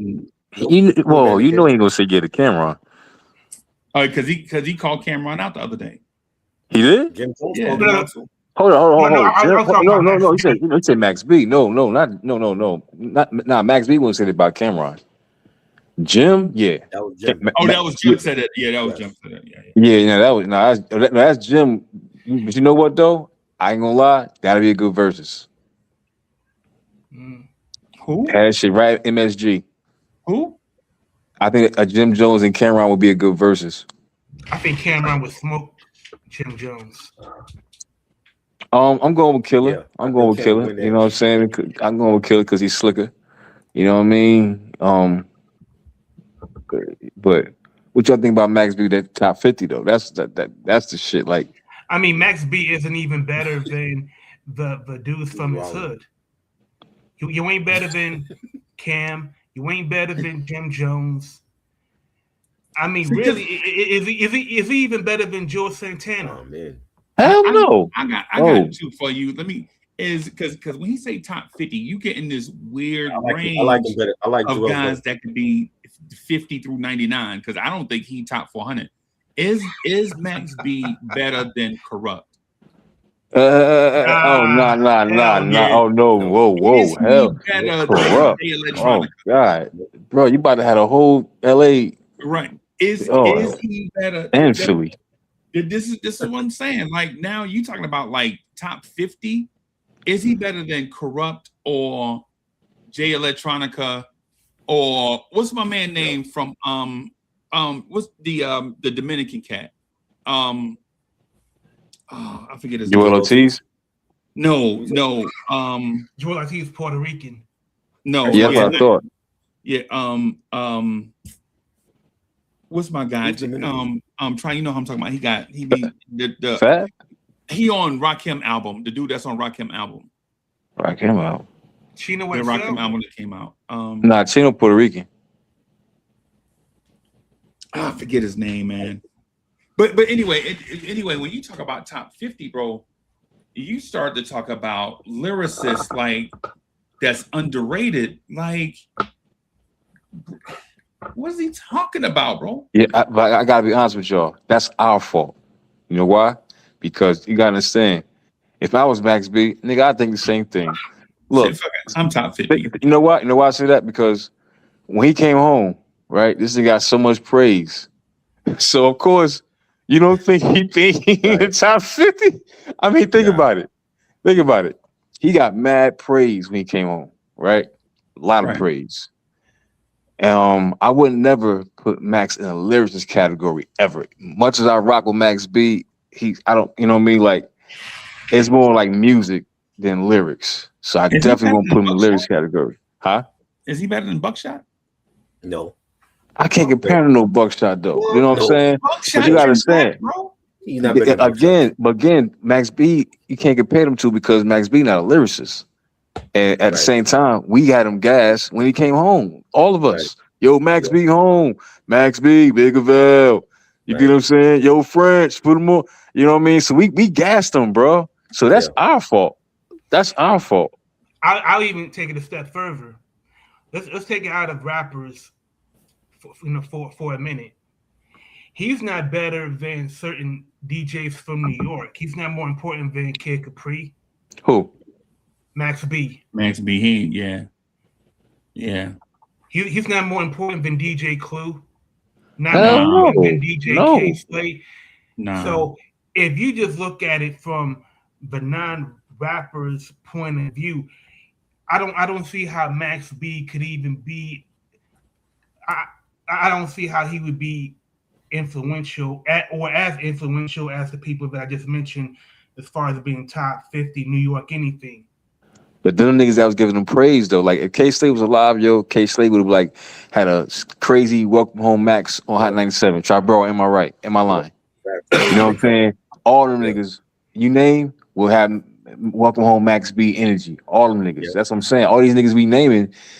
Look, shout out to Max B. He could be home any day, guard. Motherfucking Nas and what's in it? You know what I mean? So it's like I said, we're responsible for pumping that ego. Right. We're responsible. Nah, we be putting street dudes in categories where artists supposed to be at, bro.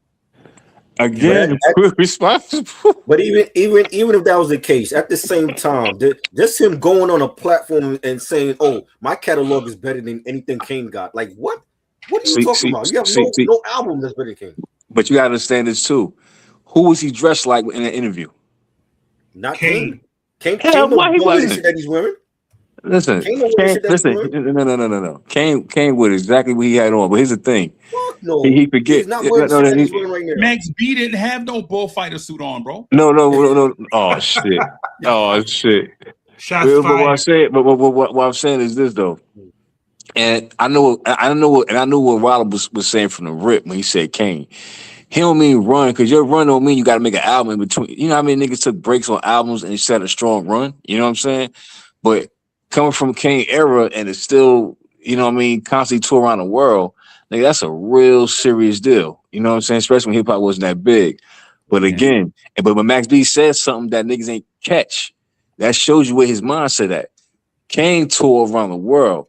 That nigga Max said New York, meaning Max, you still local compared to Kane. Even though New York showed him a lot of love when he came home, don't get me wrong, but the world shows Kane love. It's a difference. You're local. He's international. It's a difference. You know what I mean? So that's what they should have checked him. You know what I'm saying? And I think they didn't because Wallow kept going. And what's his name? Gilly. You know how Gilly get crazy with this shit, but where's the lie? You know what I'm saying? Like, he ain't fucking with Kane. No, not at all. And not just that. Uncle Murder says something that people didn't want to say about Max. You know what that is? People ain't want to say because they were just happy he was home and giving him a chance and the benefit of the doubt. But Uncle Murder said Max B came home, but his music still ain't all that. Yo. Word. That's the thing. Low key, Max trying to get over a hump. That's why every song that's being noticed, mainstream wise, is with French. And Fat Joe even came out and said, like, yo, you cannot disrespect the legends like Kane. That was wrong of him to do that. Hell no. Yeah, Joe know what time it is. Yeah. Hey, I think if I may, Yeah, you can disrespect some of these guys, bro. no, you cannot.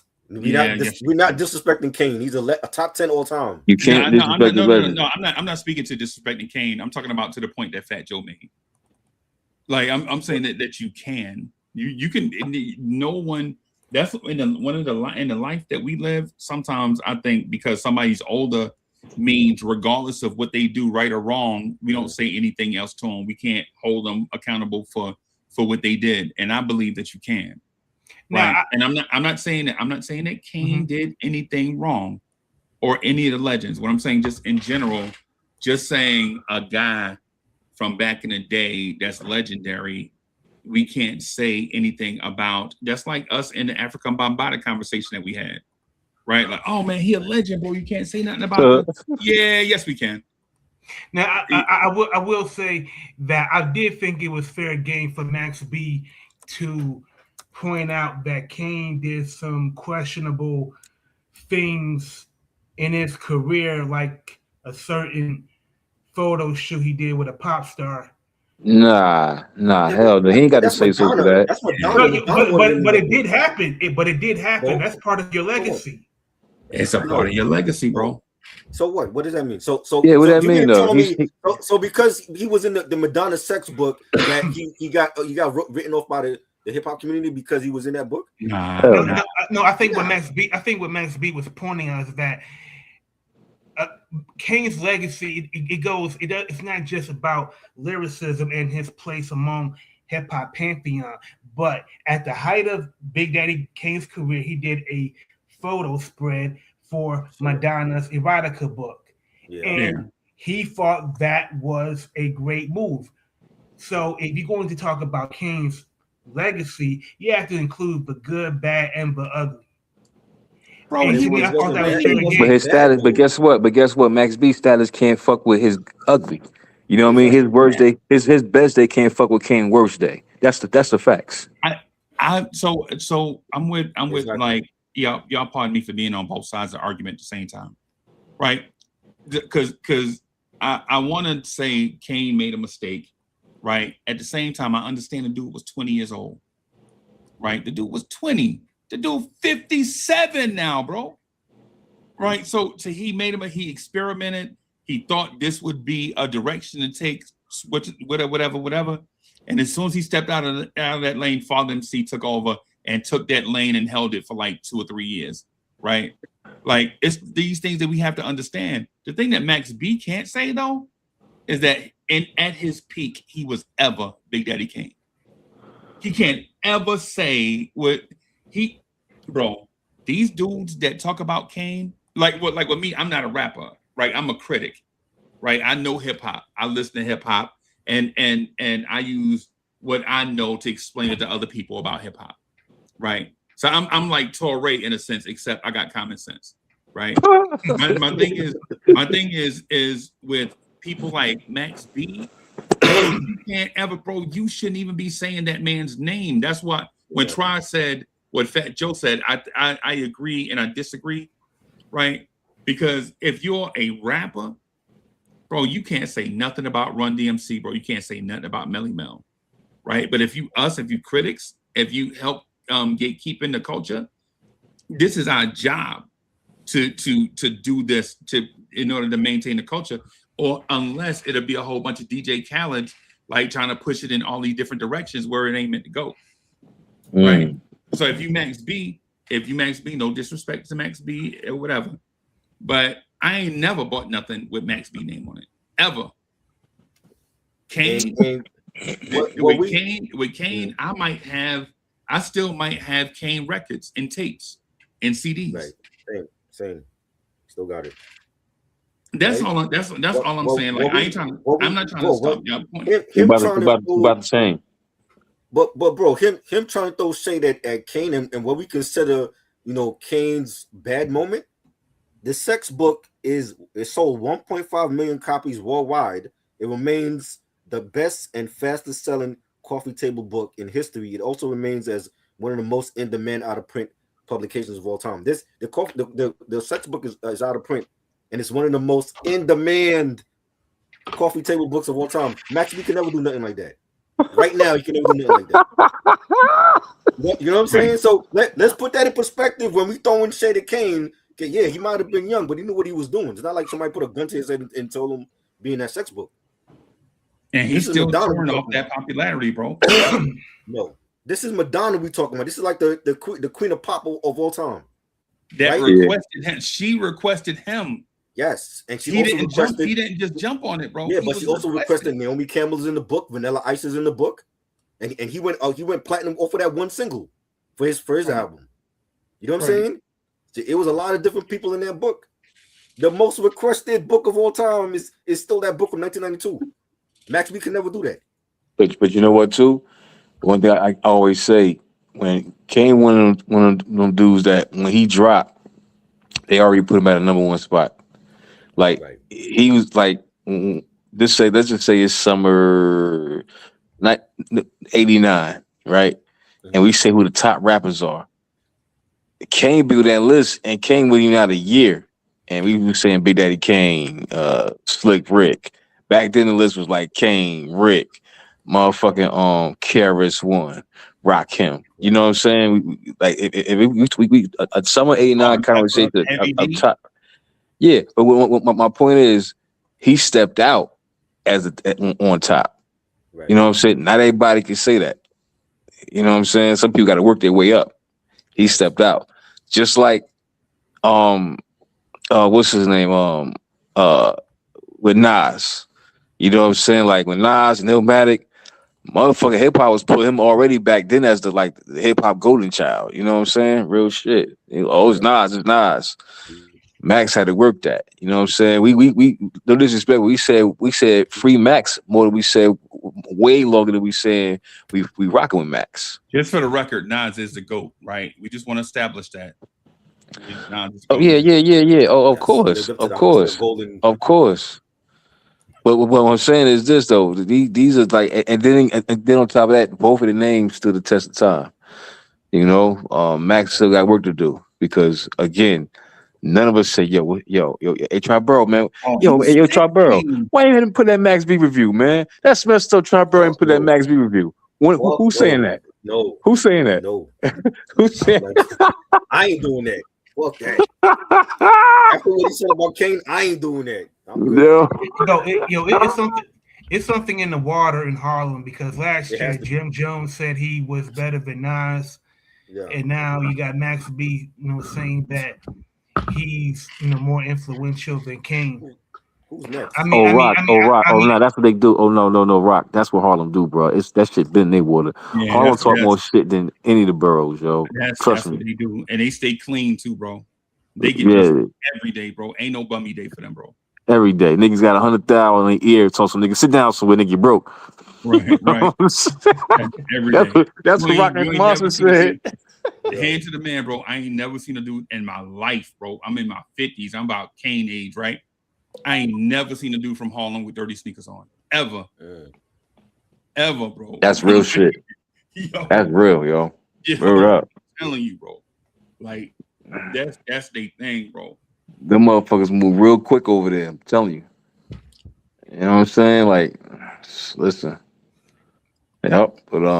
But yeah, so yeah, I was wondering what y'all think about that with whole Baxby and Big Daddy K. Like, I was real surprised too at Bax, and not just that. See, again, I was shocked. I was disappointed because I expect that from like a Lil Yachty, that era. Right, exactly. You know what I'm saying? Yeah, because it's like we don't expect that from our era. You know what I'm saying? Not at all. From our era, it's just giving flowers, giving, you know what I mean, showing their respect, shit like that. You know what I'm saying? Bigging them up, shit like that. Not no, like I said, Max B, but other niggas wouldn't have said that shit though. You know what I'm saying? Like only one time, no. One nigga did slip a couple years ago. One nigga did slip. One nigga from my era did slip. T.I. What did T.I. say? He slipped out of fear of battling Busta Rhymes. So he said, well, if I'm gonna battle Busta Rhymes, then I'm gonna battle Melly Mel and such and such. And I'm like, yo, you go too far. So Flex told Melly Mel them niggas, don't even worry, I got him. And Flex lit his ass up. Yeah, in New York. Yeah. But down south, bro. Yeah, Flex, respect the Flex in the New York tri-state area, bro. But we gotta respect DJs in other areas, bro. Yeah. Like no, but I'm saying is this, but you gotta understand he Flex only did that out of respect for Melly Mel and them. Cause he was like, yo, you supposed to battle Buster. Why you going off on Melly Mel in the old school? You know what I'm saying? Like you didn't have to do all that. You should be battling. That's the T.I. shouldn't be battling Busta Rhymes, bro. Busta Rhymes came out in 1991. No. Here's the thing. My point is this. That still don't give me an excuse to go off on Melly Mel and them niggas. They ain't got shit to do with it. You right. You know what I'm saying? Like keep it with Buster. You know what I'm saying? And trust me, I don't care what year Buster came out. T.I. and Buster is not a matchup. Not at all. Yeah. That is No, like off. That's off and on. That's Yeah. T.I. and Buster. That don't even. Nah, that don't sit in the same cup. Mm-mm. no. You know what I'm saying? Now the 50 Cent shit that made a more sense than a Buster. Right. You know what I'm saying? But not no If you said somebody like somebody that Jeezy. came out around that time, like I somebody that was came out thinking around like that time. Rick Ross, Ludacris. Yeah, Jeezy. even Jeezy or something. I wouldn't put no Buster against no T.I. Hell no. That shit is too It's off. It's too off. Yeah. I think that's convenient. I think the matchup we should get the one that's more natural is T.I. and Luda, but I would even see T.I. and my man from St. Louis. Who Luda, Nelly? Yeah, that's more. Nah. They T.I. come T.I. out. will beat Nelly. T.I. will beat him. T.I. will beat him. Because first of all, T.I. have a better discography than Nelly. He has more street. So Nelly don't do street songs. He do shit for the radio. Yeah, like T.I. got that too, but T.I. was more from the trap. Yeah, and also, this may be hard to believe for some people, but Nelly actually put out a double album, and no one talks about it, and it went platinum, I believe. Mm-hmm. So that should show you. That should show you just how much commercial success doesn't always mean that you're better. Right. Yeah. One of the things I think though is slept on in this conversation is, for one, I think we got to respect Atlanta, Georgia is a hotbed for hip hop. Yeah. For one, right? Mm-hmm. At the same time, St. Louis is not a hotbed for hip hop. Nelly basically put St. Louis on the map. You know, like when I think St. Louis, I think about sports, right? No, that's true. Because I got friends that live in St. Louis, East St. Louis, and remember the town outside of St. Louis, the one that had the riots? Yeah, years ago. I forgot the name of the little spot. I know you're talking about that small town. Yeah. So it was because the thing is when you're Mike Brown at. What is it? Right. It was the city where Mike Brown was killed at. Yeah. And so when you talk about Atlanta was basically a hotbed for hip hop when T.I. came out, right? Because of a different set of MCs that came out, right? Dallas Austin and a bunch of people that was because for Atlanta was known for just chassis and not is it 6 Times Leather that Atlanta had at first? Yeah. And then you get your Crisscross, and then you get your Dungeon Family. Arrested Development. And Arrested Development at the same time. Yeah. And so you get them, expanding their ground where a lot of rappers from New York moved to Atlanta. Right. Like my guy from Das Effects. Like my guy from A Tribe Called Quest. Eric Sermon. Like my guy from Houdini. Nigga, even Nas moved to Atlanta one time. Hey, listen. But the move to St. Louis is my point. Oh no. Only you're right. Only besides Nelly, I ain't gonna hold you. When it comes to St. Louis, besides Nelly and Chingy and them, only people I look at St. Louis is the battle rappers, Averb and Holla, yeah. Yeah, but if it wasn't for Nelly putting St. Louis on the map, which we got to give him credit for, Nelly, no disrespect to St. Louis, but Nelly had to be commercial coming from an unconventional place to put his people on the map. We got to give Nelly his credit for being. But we also got to give Nelly, the Bozo Award. Yo, do y'all remember Beef? That Beef documentary. Yeah. And Tribe Bro knows where I'm going. Yo, man, there was a section on that Beef documentary where Nelly, I felt, was way too big-headed.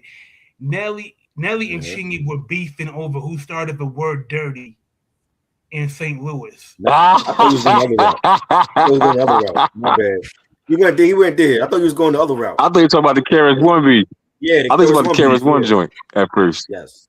Oh, that too. But if you seen that Beef documentary, Nelly was treating Chingy like Chingy was like some court jester, and Nelly is the king, and you should bow down to him.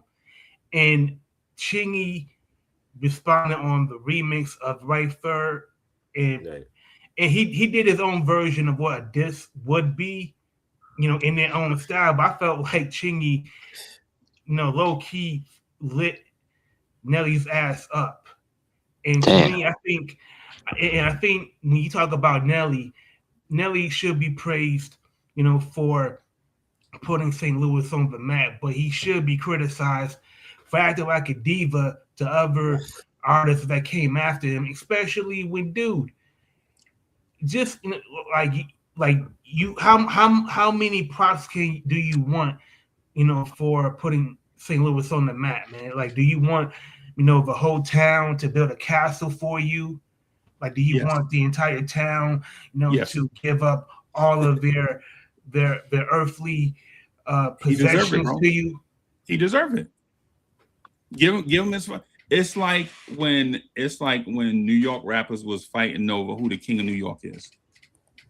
How you the king of New York when all these dudes paid? Legit? How can a fantastic New York rapper from Brooklyn, New York, say he the king of New York when there's a line in hip hop? That line is 1986.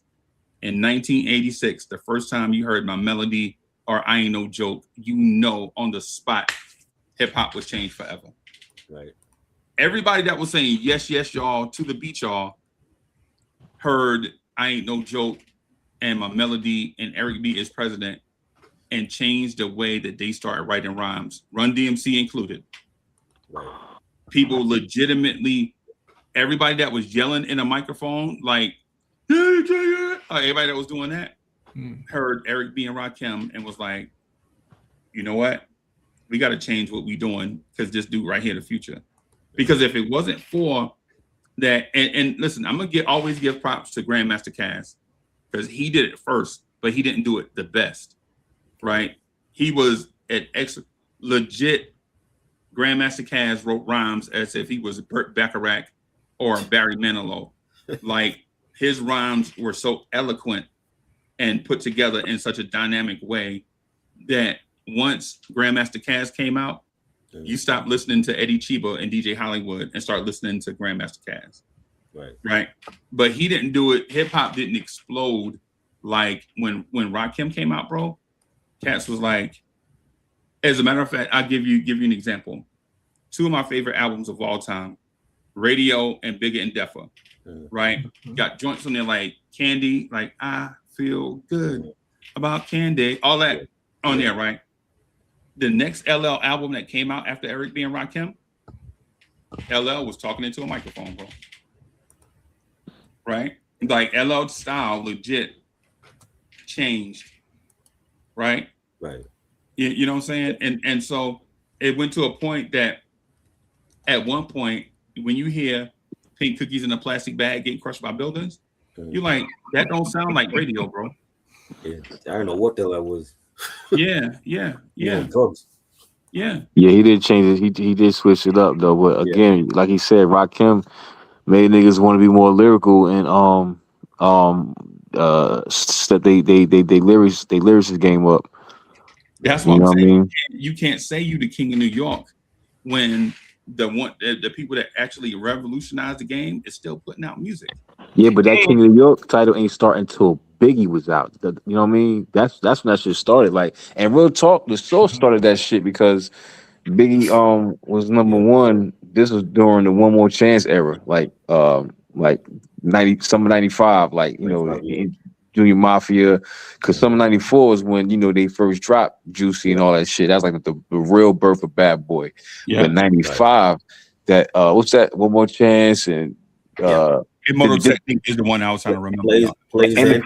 And the freestyle, the legendary freestyle, real Road to Riches freestyle. You know what I'm saying? Like shit like that. Like and next thing you know, somebody said, "Is he the king of is Biggie the king of New York?" And that's where that shit started. So now you got niggas like let me let y'all niggas know one thing. It's one life, one love, so there can only be one king. Now him and Nas going at it. Yeah. You know what I'm saying? Nas said it again on a Firm Action remix. Yeah. You know what I'm saying? Biggie, kicking the door. Biggie died. Now motherfucking Nas saying they claim Timmy Neal's king. Now, before that, what's the name? Said, let me get those rings. You know what I mean? So Right. Biggie died. Now it's between Nas and Jay. You know what I'm saying? So Right. yeah, yo, that's where that shit started, yo. That's where that shit started. Right, but I agree with you. That's why I'm giving Nelly his flowers, because he took an unconventional place and actually put it on the map where now when you hear a rapper is from St. Louis gets credit for being a part of hip hop. Yo, you know what I thought? That's true, because I haven't heard St. Louis on the hip hop radar until now. You right about that. Now I think about it. Yeah, that's true. Yeah, that's true. But you also had a lot of, whenever a pioneer breaks out, you're also going to have some whack imitators. Like, y'all remember when Jaquan had that song, was it Tipsy? Tipsy? Yeah. Yo, it sounded like a 2-bit Nelly song that was just, it was way more jingly. You know who produced that, right?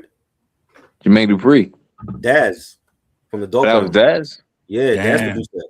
Yeah, but yo, you gotta understand this though, y'all. Like I think, like back to what Uncle was saying. Like, I think when Nelly dropped, I think it opened the floodgates for the people who already had that style, just wasn't noticed because it was a hip hop scene.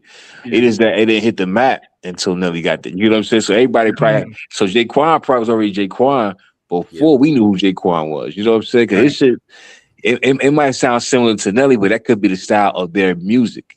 You get what I'm saying? Because Nelly might be pop because it hit the charts, but when I'm not gonna hold you. Summer 2000, we was in the hood bumping Nelly album, yo, and it was he had some street shit on his album. I can't even front. That's that what we was fucking with. You gotta listen to a Nelly album, bro. It was just St. Louis style. So it's like for instance, like we from up top, right? We from up top, boom bap gritty, yada yada yada. So when we hear somebody from somewhere else and it goes popular, that doesn't mean they made it for the pop station or the pop circuit and they blew up. That could be that's their style of music, that's their style of culture, you know what I'm saying, in the audio form, and it just so happened to blow up. You get what I'm saying? Mm-hmm. Just like when Bone Thugs came out, he's done in none is when you. It was something new, even though we was stepping into the harmony era, especially since I Got You Open. To me, I Got You Open was the first harmony, major harmony hip hop song.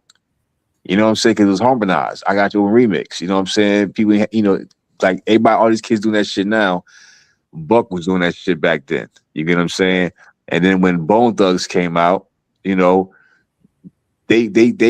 all right. They killed it. And then when Bone Thugs seen Nelly drop, because I'm gonna be honest, when I first heard what's Nelly first song called? Hey, shout out to Rex and Effect also. I want to shout them out because they had a little Country Grammar. Country Grammar was I thought that was a nigga from Bone Thugs going solo. I'm gonna tell you why. Because look, I was in boot camp, and only thing we could listen to when I'm at the school part was Power 99. Thank you for your service, bro. Oh no! First time I fell in boot camp. I wasn't. I ain't gonna stay in front. You know what I mean? Y'all seen the movie Omar Epps, right? Yes. That was me. That was me. That was me. Right. That was. But the thing is, you was in school. Okay, you was in school. Okay. Right. Yeah. So at the school. I got you. Yeah. So look. So when I heard it, I thought it was at first I thought it was what's his name from Bone Thugs, the license one Busy Bone. What's his name? Busy. Yeah. Is that big? No, that's not. Is that Busy Bone? It's not Crazy Bone. Lazy Bone. Okay. Right? Lazy Bone. No, Lazy Bone is the one that said, somebody killed my dog and man, I miss my Uncle Charles and all that. That's him. I thought that was Wishbone. No, Wishbone is the quiet one. Lazy Bone is busy and Yeah, like Lazy Bone is the skinnier one. Busy is Yeah, like the him. He's high light pitched skinned one. too. Yeah, light skin. I thought that was He light him at skinned too. first. I Yeah. thought it was him. And then like later on, they said something about it on Video Music Box. They was like, yeah, we see niggas trying to rap like Bone. So it's to get the Bone. I was like, oh shit, they felt the type of way. In the beginning, they felt the type of way about that. You know what I'm saying? But I don't think Nelly was trying to diss them. I mean, not diss them. I don't think he was trying to like their style. He actually could have been influenced by their style. You get what I'm saying? Right. So, Wow. but yeah, but I ain't think about it. Mm-hmm. Yeah, man. We And, gotta give. Oh, go ahead. I'm sorry, bro. and the thing about it, like when I heard country grammar, I had no idea he was talking about street shit because it sounds like a nursery rhyme. Facts.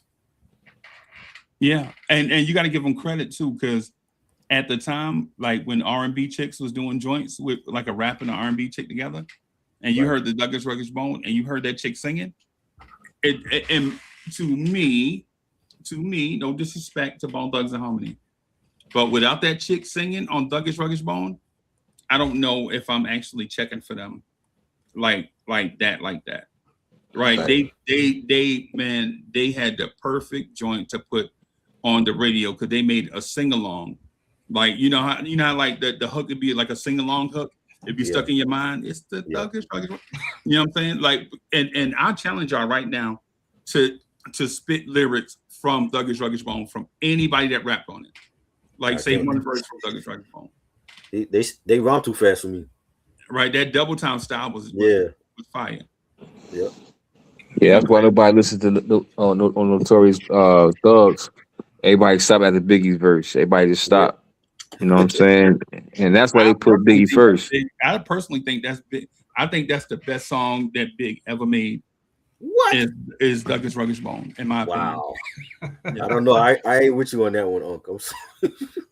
I'm sorry. Damn. So even nah. Nah. It's the reason. I can see you said I can see you said something like Victory. You know what I mean? Right. Victory killed it. Even though Life After Death, you can honestly say now Life After Death is definitely one of the top 5 hip hop double albums of all time, yo. Straight up. Yes. Yeah, I think it's the best. Definitely. Yeah, because that ain't easy title to me either, man. That ain't easy title. Can I explain to you why though? What's that? The reason why is because Big showed that he wasn't just the guy from Party and Bullshit, right? Like legit, the Big that Big wanted to be is the Party and Bullshit rapper. Diddy, Puffy, whatever you want to call him, is like, bro, that's dope, right? That's dope, right? But to separate yourself from everybody else, we got to get you on these tracks where you can kind of slow this thing down a little bit so people can follow what it is that you're saying, right? You've got to have some, because Everyday Struggle is, to me, one of Big's best songs ever. But the thing is with the joint he did with Bone Thugs and Harmony, he legit got on a joint with some guys that had just been out for like 2 or 3 years and rapped in their style and showed his versatility, right? Like he showed a versatility in that song. He maintained New York because he said, armed and dangerous, not too many can hang with us. Straight up, we don't angel us, label us notorious. Like he getting into their style. He's saying New York stuff, but he showed that he just not this one guy. And then the double, when you use the whole album, the whole double album runs the entire gambit of all hip hop that you heard. Right. He went from the Bone Thugs and Harmony joint, 10 Crack Commandments, the old school boom bap, with your DJ scratching and through the thing. You know what I'm saying? And still on point all the way to all these songs, right? More money, more all these joints. Big is changing up all his style, showing you how versatile he is as a rapper. And that's why people was calling him the King of New York, because he could do all these things. He even did a song with Jay-Z, and Jay-Z was the up and comer. And in those verses, you don't know whose the verse is the best when it's him and Jay-Z. Yep. You know what I'm saying? Right. So that's why Niggas bleed. What's that shit called? It's Kicking the Door. Like Mhm. he was spanking him on that album. You know what I'm saying? Yeah. He even did the joint. I got a story to tell. Is Yep. just like what Too Short and them used to do on the West Coast. Right. They got a story that they're gonna tell, and they're gonna rap the verses, and the start of the verse is gonna end at the end of the story. Like you tell a story throughout the whole joint, just like Scarface and them, where you can follow what he's saying. And a real story at that, allegedly. It really happened. And, What? you know, the thing story about that that, he told. mhm. Oh yeah, and, it did. Yeah. and the thing that's so great about I got a story to tell. To me, I don't know how everybody else feels. Oh. As much as great as the storytelling was lyrically, the shit talking with his boys was the best part to me. Yeah. The ad libs, yeah. Yo, because I was like, I was laughing with Biggie like I'm in Junior Mafia, because it was like it was like classic shit talking, you know, with your boys, and you tell your boys, yo, roll up something, yo, let's just kick it. Yeah, that was one of the best parts. Right. That's what I'm nigga saying. came through, some old About my guy. 6'4" New York nigga, but I had my Roscoe on, you know what I'm saying? My Roscoe. Right. That's what I'm saying. Like legit, I'm telling you, bro, like this guy, the only person I think may have done it better is telling the story. And the song is dope. I don't know if y'all remember the song or not. Maybe y'all do. But a Detroit rapper had a song called Stand. Oh, like yeah. where it I love starts that. in the beginning. Never heard of him. Some random guy, right? Right. But he tells a story like in that same vein, and it makes us go from thinking like, hey man, I thought the best storyteller all time was Slick Rick, especially when he Indian Girl, Mona Lisa, children's story, where a guy tells us and for the old guys, like the dudes that's oldest, for all the 60s babies out there, we see y'all, man. We ain't forgot about y'all. All the 60s babies, right? Yeah. When you hear like Lottie Dottie, where a guy tells a story from the beginning to end, and you wind up telling how the story is, right? Like it legitimately like put these guys in a certain place. That's why when we talk about the best double albums of all time, bro, you got you got come on, man. It's right there. It's Like, did y'all buy Life After Death when it first came out, or did you wait a while to get it? Well, it I had came a out on my bootleg birthday. I had the shit before it came out. I ain't gonna hold you. I had this shit. I got that shit from Journal Square. And it wasn't a whole Shout album. out It was to Jersey City. Yes. Jersey City had that shit before Newark. Yeah. Probably before New York, because I was working with cats from New York at the time. And I never forget, word around the hood was, hey, yo, I heard, they said, yo, word is, they said, God got that motherfucking new Biggie out. Hey. And they said, like, hey, where I go? Hey, yo, God, yeah, what's up? Hey, yo, I heard you got a new Biggie out. I heard that too. You know what I mean? Shit like that. Right. Real talk. And, Right. and then the actual album came out. The only thing that was spooky about this shit, right? Way before the album dropped, right? Way before them. I'm talking about as far as Clue had, you know how Clue have a song on a mixtape way before the album dropped, right? Yeah. So I heard Pray for My Downfall on Clue's latest mixtape, literally right after Pac died. It's fall 96. It's darker early, and I'm walking through my projects playing Downfall with my headphones on and shit. And it's crazy how that song predicted it kind of predicted how his life was gonna be after death, like how he died, and how his mom saying, y'all know who killed him. You know what I'm saying? Shit like that. And next thing in real life it happened, and his mom saying, Puff know who killed my son. And yo, the shit was crazy, man. That's the only thing I didn't like about Pac and Big.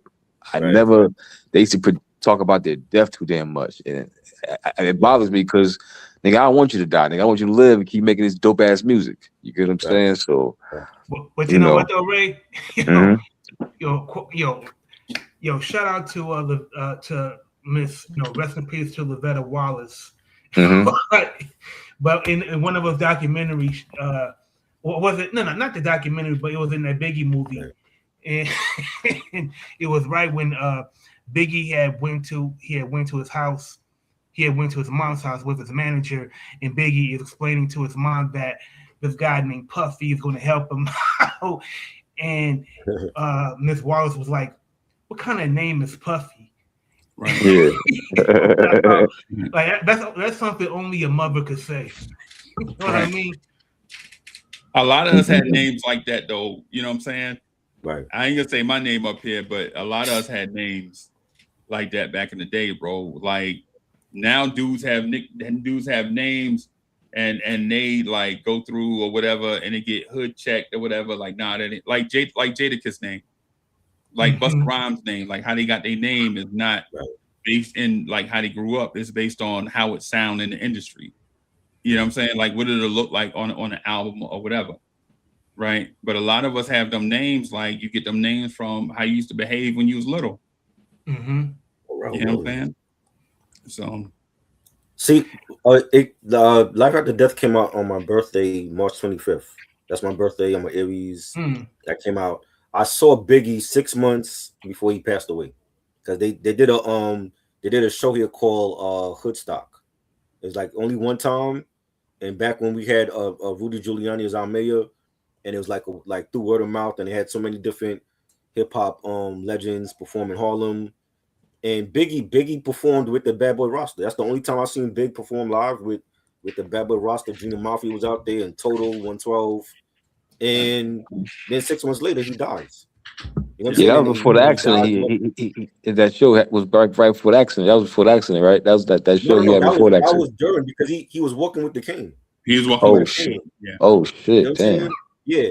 So I that's the only time I seen him live, and then 6 months later he's dead in the coffin, and he's going through Bed-Stuy, and I was there. I was there to see the hearse where everybody, they had like speakers out their window, the cops was in the streets, and it was just a surreal moment. But before the album came out, Church and Barbito, they were playing they played like the whole side one of Life After Death. So I heard More Money, Oh More shit! Problems, and Biggest Bleed, everything. So once I got the album for my birthday, like the only side I didn't hear was part two. But I heard the whole side one, and it was crazy. Like, and we were like in mourning too. Like, we were still in shock that he got murdered. You know what I'm saying? And you know, that to me is like arguably the best double album ever. Yeah, yo, I can't even front on that, yo. That listen, top, damn. Between that, All Eyes on Me, the Wu come after that. No disrespect to the Wu, but the Wu had a dope double album, but it come after that. The top Right. two to me is Biggie and Pac. Yeah, for sure. Right. Yeah, I remember here in Detroit, there's a radio station called WJLB, and you know the part on Hypnotized where Biggie says, "Shout out to my Detroit players, you know, shit state Gators." Uh-huh. So the radio programmer created like a version. It was an instrument, but they took the instrumental and they did their own version of Hypnotize, you know, just promoting the radio station. And they were, you know, cut and paste, you know, they would chop up Biggie saying "my Detroit players," and I remember they would play that pretty much every every night during the mix shows, because like, you know how like on during the daytime, you know, they play the same songs over and over again, but there's like a mix show that's from 10 to 12, and they would play new songs. like whatever was bubbling that was about to come out, they would play. So they played 10 Crack Commandments, but it was edited. You know, so the next time I heard, you know, songs from Life After Death, it was it was playing on speakers that was in front of this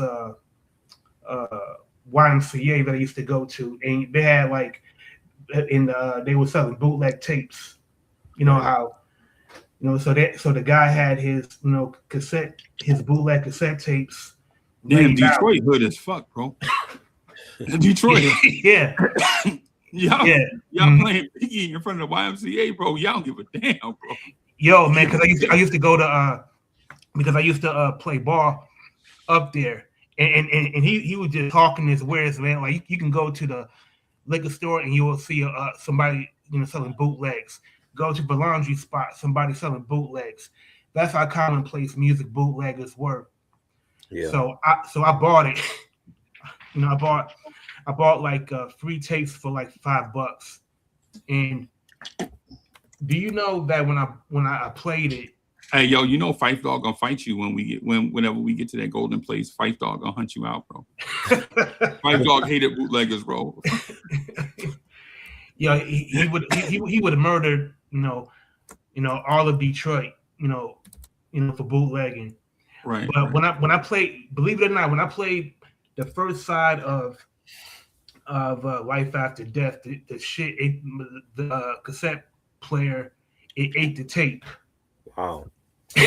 So I didn't get into the first song before the damn thing start crunching. Yeah. So I was like, man. So I was mad that I wasted $5. So I just wasted. I waited maybe a month to go get it. Because like a double album, man, was like $30. Yeah. So I had to wait, until I got my next paycheck. I waited in line at Sounds Familiar because I went to the mall. Mm-hmm. And the line at the mall was crazy, waiting on Big Album, right? So I went outside the mall and went to a place called Sounds Familiar, and the line was at the door, but at the mall the line was damn near back to. Yeah, I remember when the mall used to have the places where you can go buy video games, get your earpiece, whatever. Wow. The line all the way back there, bro, waiting for Big Joint, bro. And I remember getting it, and because I had just put a system in my old raggedy car. I had a Toyota Camry stick shift. That'll tell you how old my car was. I had a stick shift Toyota Camry, bro. Right. With a motor mount missing. So every time I stopped, my car would jerk. Right. But anyway, yeah. But I got the Big Joint, bro. And I went in my room and I listened to it. Right. You know, have your own place, but I just went in my room and had my little setup, my little stereo setup. And I listened to every word that man said, right?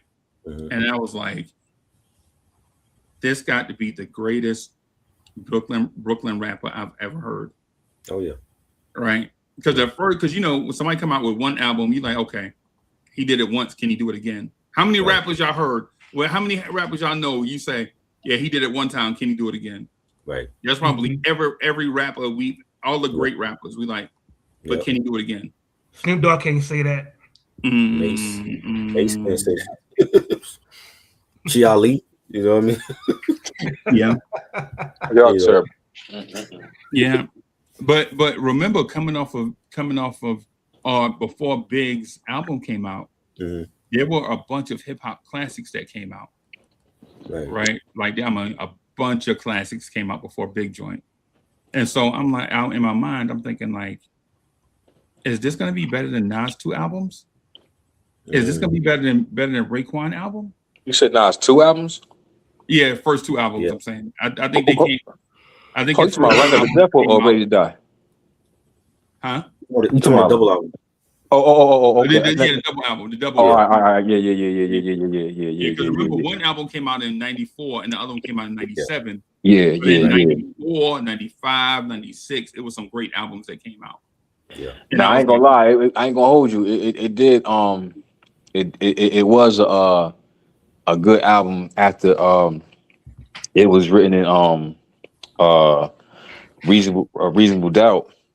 Right. Because he had to come strong because that's actually I heard that's why he pushed his album back because of Reasonable Doubt and it was written and then that whole Machiavelli album dropped. But that's something different because that dropped like when Pac died. So that was a little little different. But I'm not gonna Life After Death, yo, top double album all time, yo, straight up. And niggas did that shit too. Besides wooing them, people forgot Hove and Nas had double albums. It didn't hit like their shit, but because I didn't like Nostradamus. What's that? No. She's just like I didn't like it at first. Yeah, I didn't like it. I was pissed. Really, you were pissed? I was pissed. I was pissed too. Yeah, I was pissed too. I had the opposite reaction. I loved it. You loved it? Wow. Yeah, I got on it late. I ain't gonna hold you. I started rocking certain shit. Let me tell you something. I started rocking certain shit during the 2020 lockdown. You know what I'm saying? Like that's how much I abandoned that album. Wow. And what's that song called? Nazareth Savage. I love that shit. That song called War. Was fire, yeah. War. The shit with remember old boy from Virginia? Can we please have a moment of silence? Just a moment. Just a moment. Quan. Yeah. Quan. You know what I'm saying? I was looking forward to hearing more Quan. Yeah. I don't know what happened. And then I heard something happened, whatever. But I mean, him not liking Nas for whatever, because I think that was Elias's artist. Crazy. You know, but yeah, and again, you don't really hear double albums like that anymore. Like far as like, I don't know who else tried a double album after them. Oh, now one person who could have had a double album, but he split it. He was DMX. Yeah. And Eminem's he had a plant with, I think, Relapse Recovery, and then they split it into two. Oh, matter of fact, before DMX, I forgot. There's one guy that had a double album, but the shit got leaked. Nas. Yeah. Yeah. The autobiography. I thought that was better than I Am. Yes. It was a little more street. Some of the shit had to go to, like Scattered, the Lost Tapes, and different albums, shit like that. Now that was raw. Now that could have competed with Life After Death. For sure. That's the shit that could, not Streets Disciple.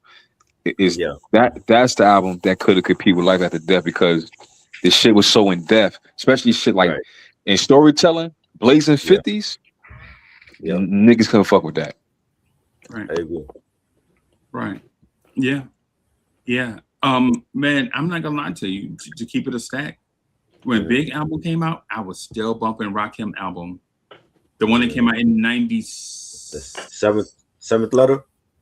What was it called? The 18th letter. 18th letter. 18th letter. That's when he had the mic. He had the Yeah, because I think that album is lyrically supreme. Yeah, like when he do an album and it's just him, he could just do whatever he want to do.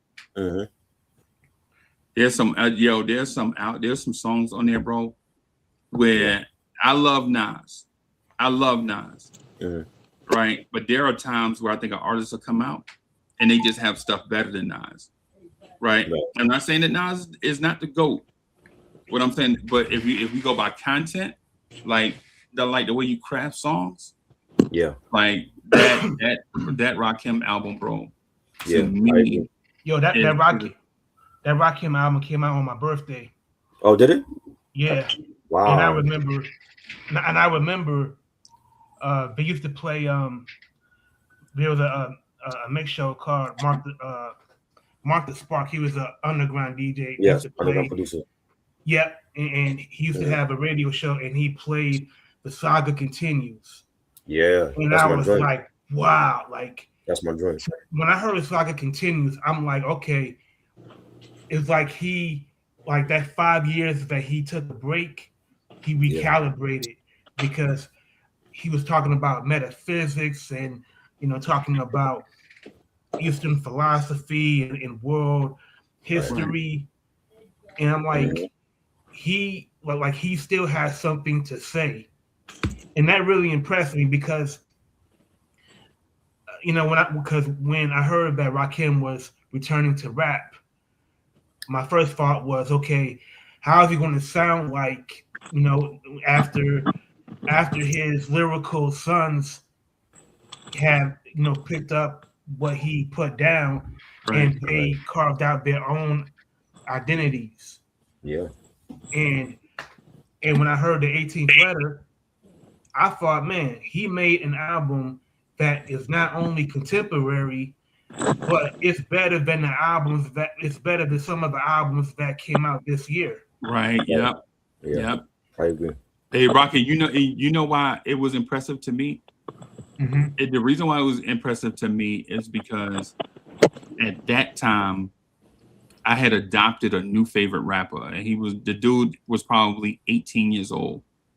It was like 96. My favorite rapper in 96, and despite Nas is still the GOAT, Right. you know, but I heard this dude named Prodigy on an LL remix. And when that man said Prodigy will forever, SHINE, Yeah. the Rhyme attract me, like the moon attract the sea, I was like, yo, everything else he got, that's all I needed to hear. Right. That's all I could, because there were a bunch of groups that I still liked in 96. Like I still liked Lord Finesse. I still enjoyed Lord Finesse. I still enjoyed Showbiz and AG, right? I still enjoyed De La Soul, who came out in 96, right? I still enjoyed, but my guy Prodigy took like this style of Nas and Salute. so we talking about Prodigy? Yeah. Prodigy. Nah, Prodigy is Guru and Rakim also. Straight Right. up. You know what I mean? Right. Like his delivery it's aggressive without having to be loud. You get what I'm saying? Like you think about Prodigy style and think about Guru and Rakim. I'm telling you, yo, Prodigy, yo. You know what I mean? Think about it. Right. Like when he don't rhyme, that's Guru. And then when he rhyme, that's Rakim. And the tone is in between both.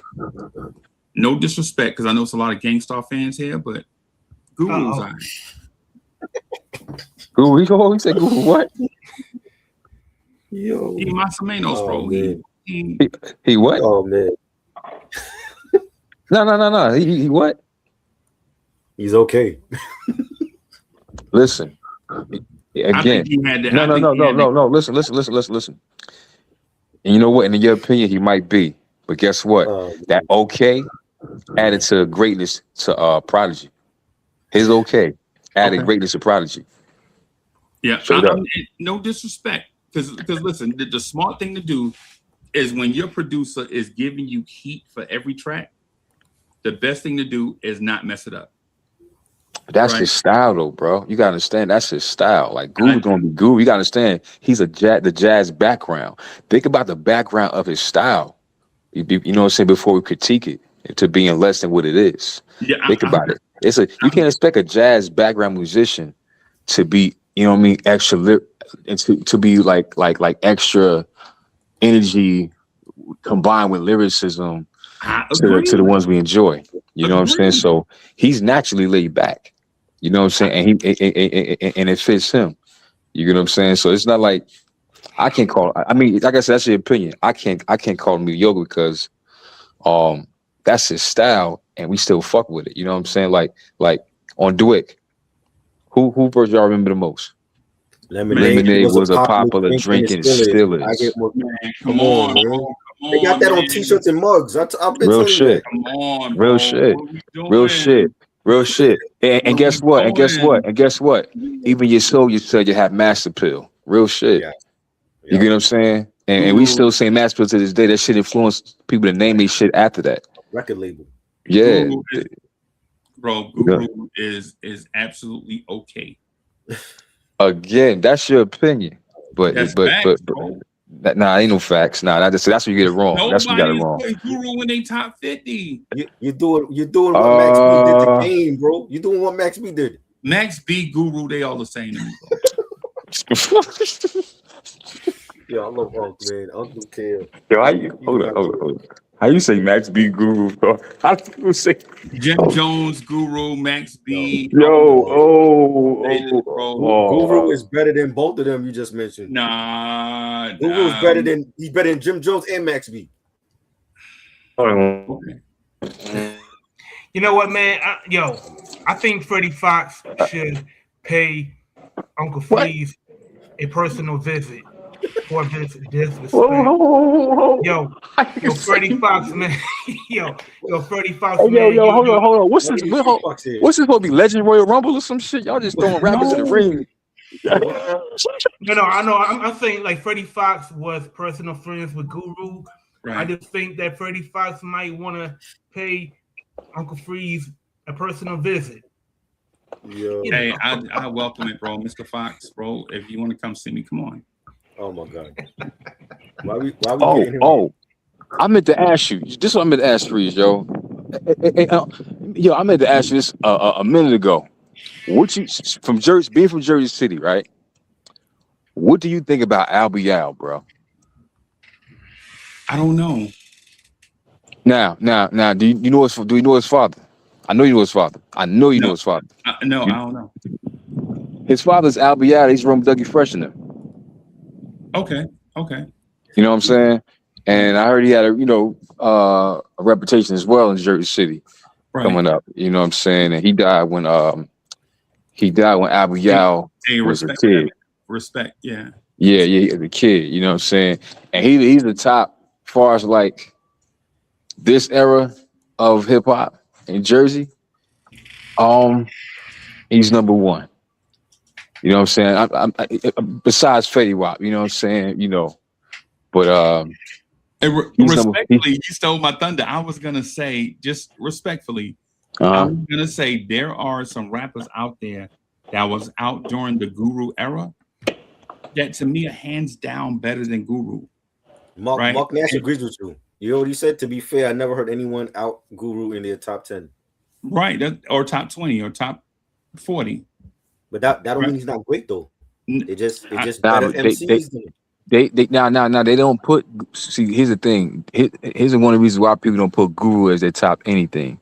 They didn't put Guru. They put Gangstar. That's why. Right. You know, they say top groups. They say Gangstar. Right. You know what I'm saying? Like toughest groups. They say Gangstar back there. They don't say Guru.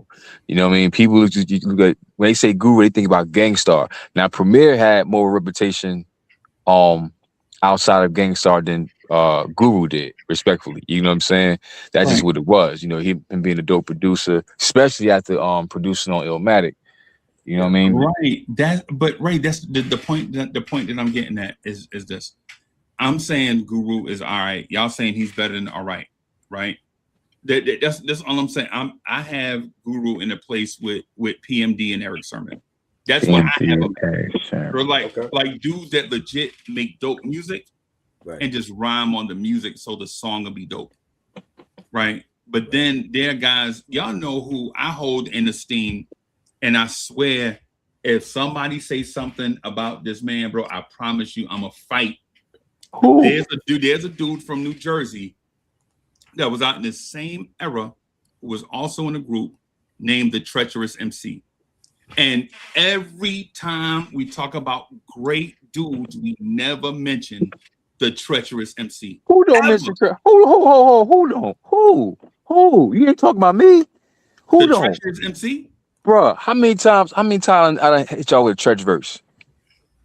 Bro, all I'm saying is when we talk about greatness, we rarely talk about Try Burrow. He's saying rarely with me though. That's the thing. You can say some other niggas. You can't say me.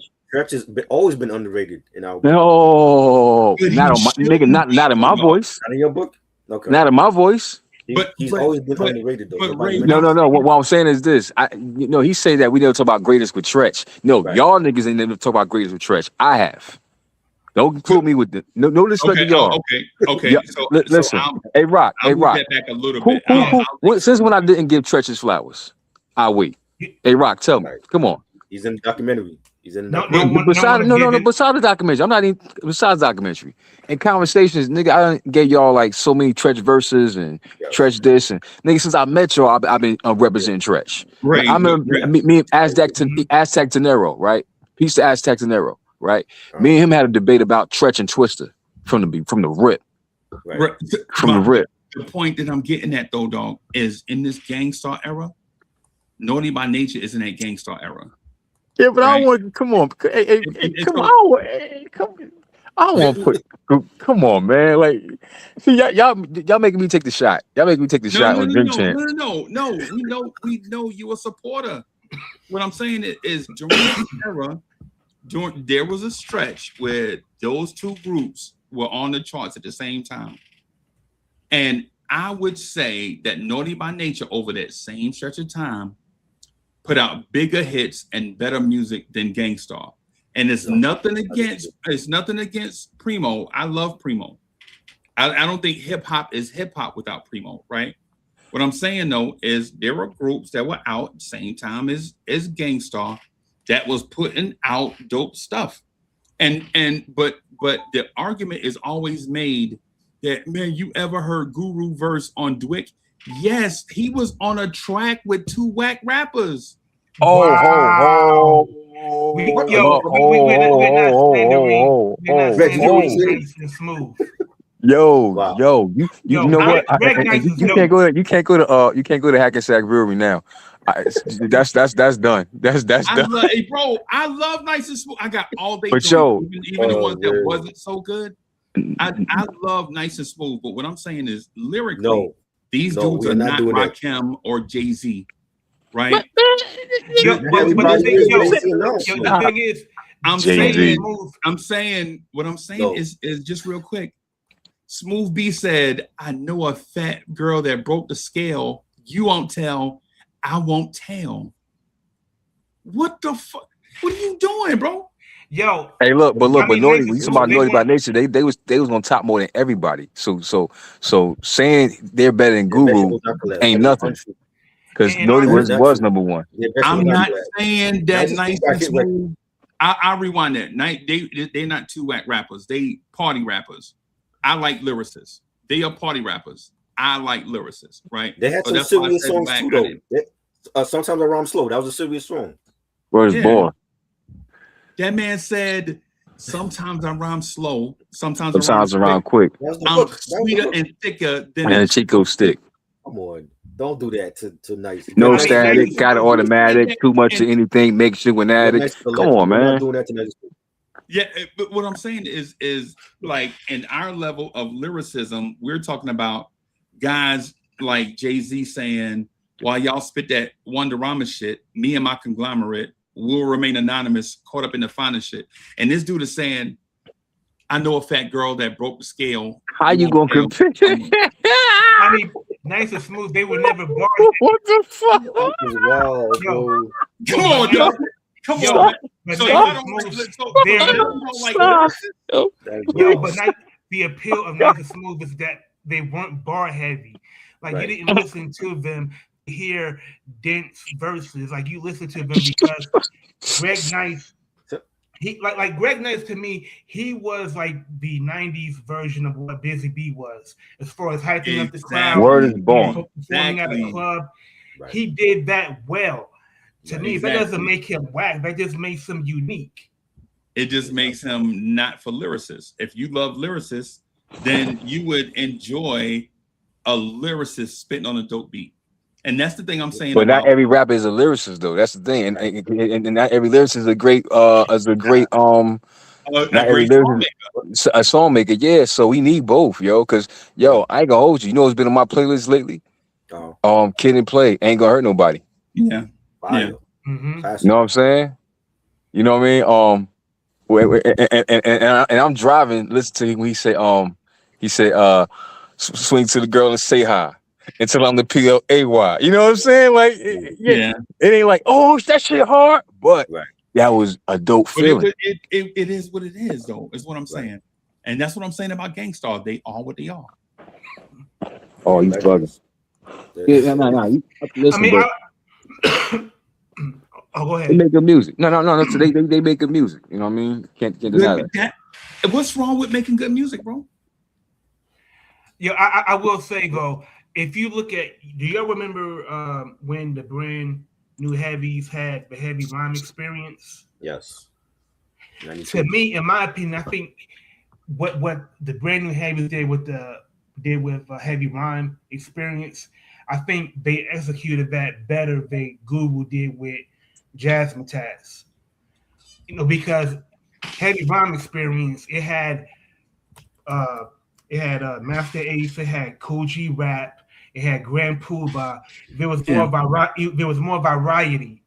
Right. So on different tracks, you would get different flows, different lyrical performances that was varied from track to track. On Jazzmatazz, because of Guru's steady flow, to a listener, it's going to sound like it's monotonous and it's kind of boring. and you can get lulled into a false sense of security in a way. So I could understand somebody saying, you know what, if I'm going to listen to an album that mixes hip hop with jazz sensibilities, I could see them preferring heavy rhyme experiments to jazzmatazz. Or Tribe Called Quest. Yeah, or even try. So I get that, but Guru as an MC, he's the only MC of that period that that was constantly that constantly stuck to his guns. Like a lot of rappers, they hopped on trends, they hopped on bullshit, remixes and 12 inches to court a different audience. Guru never did that. Busta He Rhymes had did. he had an old soul too, man. Guru had an Yeah, old soul, so he's more mature than most rappers in his era. Right. Yeah. Saying like he was really like mature. So sometimes mature can be perceived as boring. You get what I'm saying? So Right. less humor sometimes that has an effect, but regardless of what, he was himself. You know what I mean? So Yeah.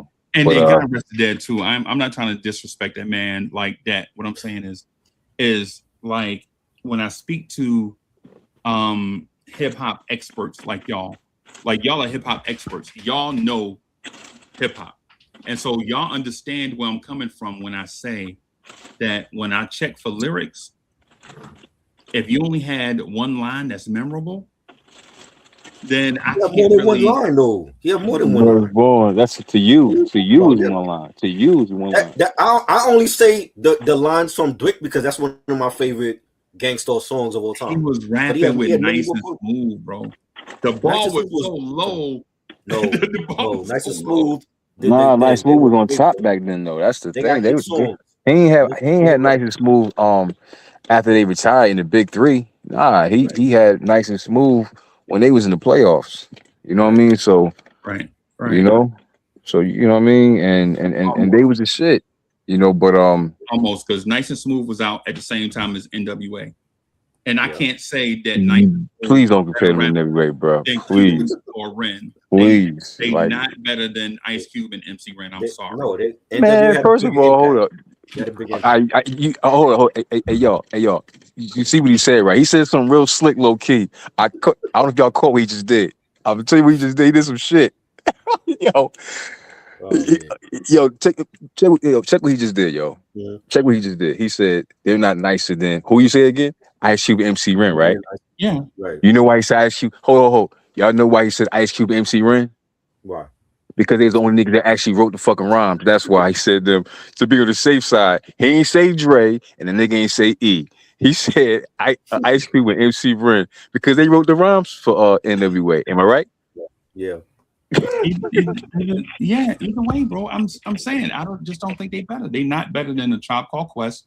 They not better than But De La they don't Soul. need to be better than them. Like even You ain't now, gotta be better to be dope, MC bro. now that's not better than Kendrick. You don't gotta be better to be dope. That's all I say. Listen, my you I God. know don't gotta I know be you better can't to be stand dope. Kendrick. You would think Kendrick is terrible, and you feel like every Oh, rapper who is better can't than stand Kendrick. Kendrick? Who? He said he don't like Kendrick at all. He think Kendrick is trash. Oh, that's why you took. Oh, that's why you took all the Drake albums. Nah, I just don't. Oh, I'll give you an example of a rapper that I like, and this is underrated, right? It's a dude named MC Breed, right? A dude that come out and it is never gonna be considered one of the all-time greats. Rest in peace to my MC Breed. Rest in I gotta peace. get mine. You gotta get yours. Yeah, Yeah. You know I what I'm saying? gotta Like, get mine. You gotta get yours. I'll give you another one that will never be put up there in an all-time great lyrically. The DOC, right? We're Oh, not gonna give nah. He we is just up there don't though. But I mean, he only got cut short because of accident. But DOC was like one of the number ones back then too, though. right, but this is what I'm saying. Like when you hear the DOC lyrically, you like, yo, he might be better than everybody in NWA. He might be better than that whole Might. conglomerate. He might Might. be. Shit, he was the best. What? It depends on what you like. Like it depends on. I like Cube. I But really the like one Cube. thing I never say about Guru is a better lyricist. The one thing I'll give Guru credit for, and this is if you want to label him number one for this, then I'll co-sign it. Guru was never afraid to rap with another rapper. Okay. Ever. Like That's he be on joints with other rappers, bro, and hold his own. Yeah. I give him credit for that. So did Eminem. Eminem did the same thing. Yeah, but we not comparing Guru to him. You comparing Guru to everybody. I'm not comparing right? Hey, hold on. I'm not comparing Guru to Eminem. Oh, now you're not comparing Guru to Eminem. Yo, no. Oh shit, man! Y'all about to give me a heart attack, man. Shit. He moving the goalposts. You see that, Mark? He moving the goalposts. Yo. I got this. I want to say this. One. I want to piggyback off the expert thing. I'm gonna be honest, y'all. I'm still learning hip hop. You know, I know hip hop. I'm still learning. And two, DOC to NWA is what DMX was to Locks. Real shit. Yep. Real talk. You know what I'm saying? Wait, are you saying DMX is a better lyricist than anybody in the Locks? Listen to what I was trying to tell you. No. What I'm saying is, like, you know how, like, he's a part of that clique, but he stood out. But back then, but guess what? Yo, niggas, I didn't know. I used to look at him as a West Coast Rakim until I found out he was from Texas. I thought DOC was from Compton at first. I ain't know until the movie that he was from Texas. Where was born, you know what I'm saying? And you know, it's fucked up because, you know, that the accident had happened. You know what I'm saying? But if DOC didn't have that accident, bro, there's no denying it, bro. He would have been one of the number ones, bro. Real shit. Right. Yo, like you wouldn't be able to talk about all time lyricists of rappers without saying DOC, yo, if that accident didn't happen, bro. Like, real shit, bro. Like, you know how that rapper that you know he about to take over, that's the energy we got from DOC, bro. Especially then he came out with the Diggy Doc, yo. But Ray, but our standard is, and no disrespect to the DOC, because, you know, I hold him in such high esteem. I kind of am almost embarrassed, like, talking about him, comparing him to Guru, right? You compare everybody to Guru. Now you embarrassed. But what I'm saying is our standard has always been, can you do it twice? That's our standard. Like legit, if you come out with something dope, can you do it again? To my DOC?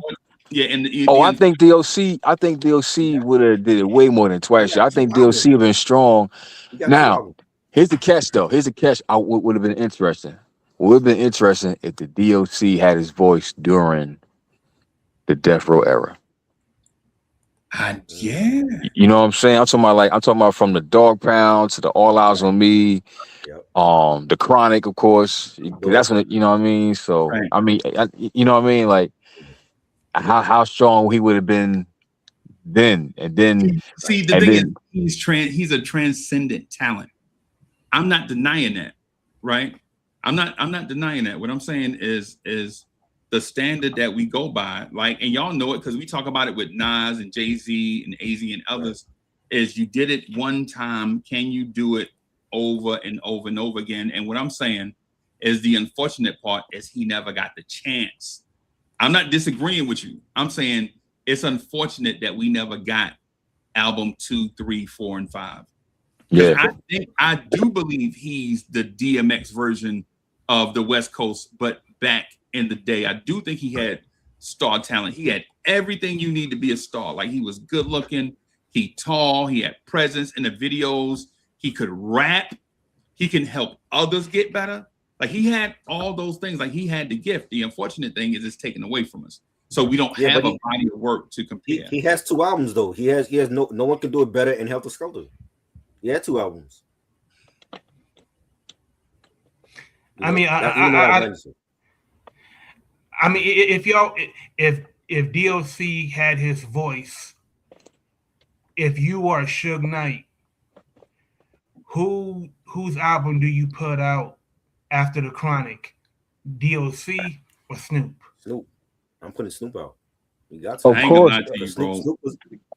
Snoop. I mean, it made sense because Snoop. Snoop to the Chronic was what Ghostface was to Purple Tape. You know what I mean? So you got to put out Snoop. You know what I mean? If the DOC doesn't get hurt, there is no Snoop. I'm sorry. Oh no, that's no, no, no. I think it still be a Snoop. I think it still be a Snoop. Yeah. that's kind I of can what see I'm getting. DLC with Warren G. That'd have been crazy. A Warren G Right. beat and DLC. Crazy. But that's what I'm getting at. Like maybe Drake may have felt like, you know what, like DOC, he's been my day one, and I know Snoop got a heavy buzz, but I gotta make DOC a priority. If I Yep. put this DOC album out in '93, Yeah. I believe there will be enough buzz for Snoop to put out his album in '94. Right. Okay. But just like Snoop, I think DOC could be good with or without Dre. After a while, word is born. I can see DOC on. Listen, real shit. You know what the legends are doing now, nigga. I can see DOC on like a conductor beat. Real shit. I can see Or the Alchemist beat. I could see the DLC battling Ice Cube in the NWA battles. Right. That's what I see. Right. When Ice Cube leave and Ice Cube is putting out these joints, all of them fire. He getting music from the East Coast, mixing it with the West Coast, and this type of. But the DLC, the DLC has a joint that is so slept on in hip hop history. He got a song called The Formula. Right. That's my shit. The Dre idea is, listen, I'm gonna put together. This is his idea. I'm gonna create the perfect rapper, right? And I'm gonna use this formula. And DLC is that. And not only do DLC get on a joint called The Formula about how you create the greatest rapper, he murked that song, bro. You forget that it's a theme song, a song with a theme to it. Right, you hear the formula, you like the joint so fire. It's like anyway. The Guru is not better than the DOC. I'm just like, wow, yo. Hold on. You mentioned MC. You mentioned MC Breed, right? Gotta Get Mine. Yeah. You know who else got a song with the same title? Gangstar, from the Trespass soundtrack. You Gotta Get Mine. Yeah. Just saying. He on his Guru versus everybody campaign and shit. Yeah. And Guru went on to do a whole Jazzmatazz series. He had an alter ego, Ballhead Slick. He put out albums as Ballhead Slick. Like he was his own artist. He didn't always need Primo like CL Smooth needed Pete Rock. And you know what I'm saying? Just remember that. And Guru, he discovered one of the illest MCs to come out of Philly. Yes, Bombadil. Yeah, I know. Right. See, that ain't fair. Y'all know I love Bahamadia. What you mean? That's not fair. That ain't fair. Y'all just going straight for the juggler. Like y'all ain't even trying to take it. Y'all ain't even trying to take it 15 rounds. Rocket, that ain't fair. Rocket ain't even trying to take it 15 rounds. He trying to knock me out in round one so he can go to the club, bro. Hey. He know I love Bahamadia, bro. That's not right, bro. That's too nice and smooth under the bus. I don't understand how you do that because they got hit. They not real rappers, bro. They make believe. We're not real rappers. They're not real rappers. So Max is a real rapper. Mr. MC Breed, man, stop. Is Kid Cudi a real rapper? And he got huge records. Is Kid Cudi a real rapper? Yep, I like Kid Cudi. No, he ain't. He had a quiet taste. He's not a real lyricist, though. No, so what makes nice and smooth fake rappers then? They is not fake, bro. Because they for the party, bro. They party rappers. What's wrong with that, bro? You come on, man. You from the party era, though. You can't say that, man. You from the era where they said you got a gun up in your waist. Please don't shoot up the place. You know what I mean? Come on. Can't say that. No, you talking about probably the third or fourth best rapper to ever come out of Brooklyn, bro. When you talk about Big, bro. Like when you talking about Big, you talking about like either the second, third, fourth best rapper to ever come out of Brooklyn. We had party. And what is Dougie Fresh? Isn't Dougie Fresh for the parties? He was a party entertainer rapper. Oh, he's not a lyricist, bro. He don't have to be a lyricist. He's the master of ceremony. He had to put himself beside a lyricist, bro. Yeah, but he was starting the party off. We don't need a lyricist with Dougie Nah, Fresh. but he did his thing outside of Slick Rick though. Yeah. Both of them, bro. Both of them did actually. He was a beatbox. He made a whole hit record beatboxing for Little Vicious. You remember Freaks? That's a whole beatbox. Yeah. That's a whole beatbox. Nobody could do that right now. Yeah, what I'm saying, but if we're talking about Guru though, if we're talking about the style of, I'll give you an example of somebody that made a party record, but then when you listen to the album, you're like, nah, this dude can rap. There's a dude named Rob Bass. Like when you listen to Man, Rob Bass, nah. I'm sorry. Rob Rest in Bass can peace, Nate. rap. Nah, yeah. Yeah, man. You gonna put him over Guru? Yeah, he better than Guru. Bro, you ever heard the joint? You ever heard the song Crush? Hold on, you gonna put Rob Bass? Oh, you gonna no disrespect to one Rob Bass. album, Rest in for one peace. album, But for one I'm album, not putting Rob Bass over Nice and Smooth. I'm for one sorry. album. Come I'm on, sorry. he got one album. It's gonna take more than See, two to put. It's gonna take more than two to put it over Nice and Smooth, yo. Real shit. Yeah, Sorry. yeah. All right. So when Rest you put rest in peace. No disrespect to Rob Bass, but you Rob going Bass too can rap, far. bro. He was dope. He could. He got one album.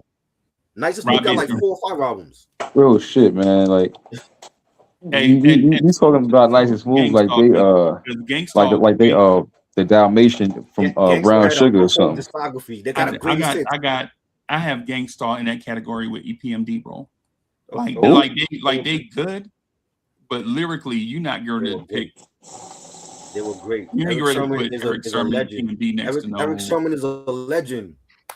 To be a producer and rapper and to discover talent like Redman and Keith Murray And DOS Molly Effects. G. What does that have to do with your notepad, bro? He was good as a lyricist. Bruh. You acting like he Kid Cudi or something. He better than Kid Cudi. Who? He better right now than Kid Cudi on the mic. Tell me I'm lying. Who? Eric Sherman. Eric Sherman is better than Kid Cudi. Right now. Yo, see what you Better did than there. Max B right now. See what yo. Come on, man. See, you got niggas comparing Eric Sherman to Kid Cudi. Yeah, I That's know. It bad, made me yo. laugh You when I heard just it, bro. confusing the whole Because shit.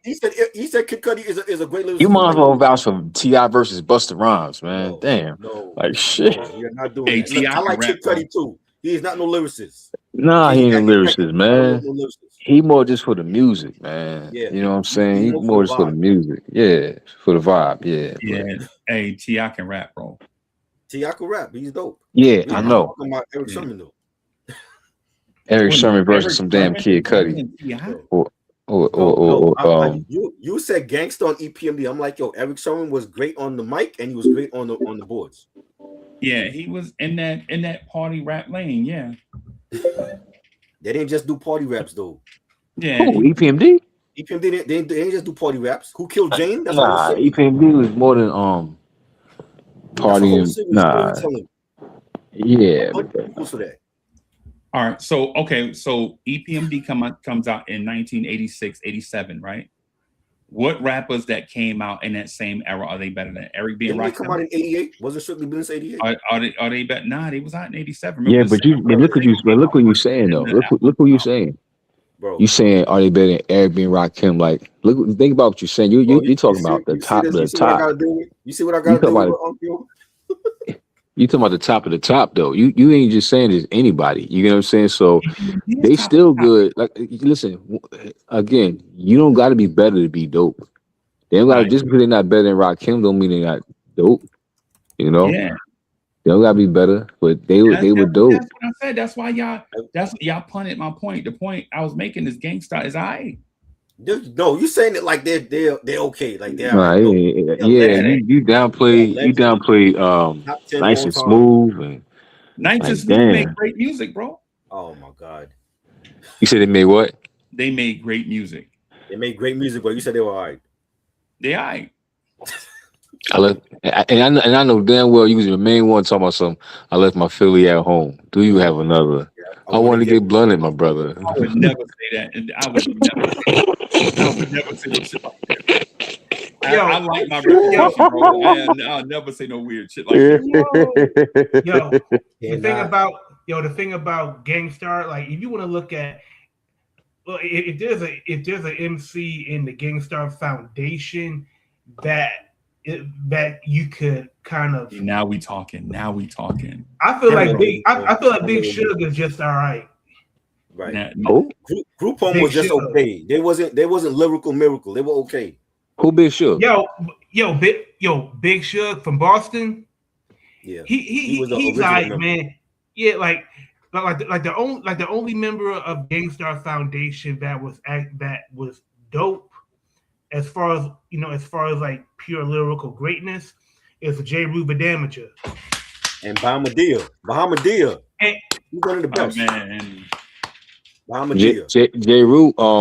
J. Rue was a problem. Yeah. J. Rue the damage on that Crooklyn Dodgers 95 joint with him and Chubb Rock and OC. He had the best part. Yeah. bro, it's a bunch of posse joints where J. Rudy Damager. Bro, when that man said, "I'll tap your jaw," I know you heard it before. Step to the bed. I'm like, "I'll prove my word is law." Front door, vendor, man, not partial to beef or chief ambassador. You talking about J. Rudy Damager? Like a Wild West flick, they wanted to shoot up my door. Like, yo, this dude is, bro. You talking about J. Rue? J. Rue is, bro. Yeah, like on Crooklyn Dodgers, that nigga said, "Excuse me while I light my split, but some choose to sip, so bullet his brains while bottles hit lips." I'm like, this nigga crazy. I'm telling Word you, is born, yo.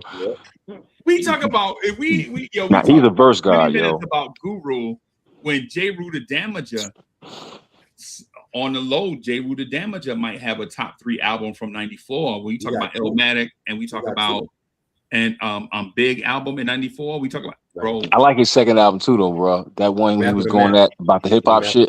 Yes, bro. Yeah, that shit was dope, yo. Yeah, bro. I'm telling you. Who was nicer, J. Rue Damager or Keith Murray? Damn, that's a good one. That's a good one. Keith was great. Damn. Hey, Rocket, can I want to answer that. I'll say this: when Keith Murray is on top of his game, Keith Murray is a top 10 lyricist when he's out and on top of his game. But then you get some Keith Murray stuff, and like the verse he had for the LL remix, where you got LL, Fat Joe, Prodigy. I shot your remix. And and he talking about he on a toilet taking a shit. Like, who let this verse out the door? who let this verse out the door? Wow. One dude says Prodigy will forever SHIN. And this other dude said, "I let my balls hang on the toilet while I'm taking a shit." Bro, come on, bro. Keith Murray. Like, but when Keith starts you out like, first but not least, you will respect Keith, and I lay him down like a do-rag in some grease. Now that Keith Murray, right.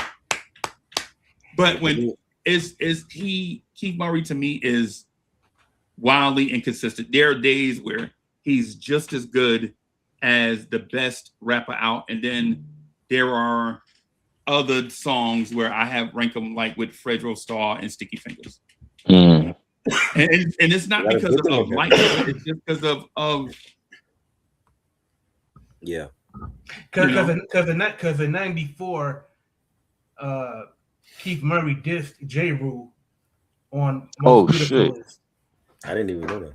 Hold on. He just and Damage is the amateur. Hold up. I J. Rue and Damage amateur. Yeah. I don't think he was dissing her, though. You think he was dissing her? He said that.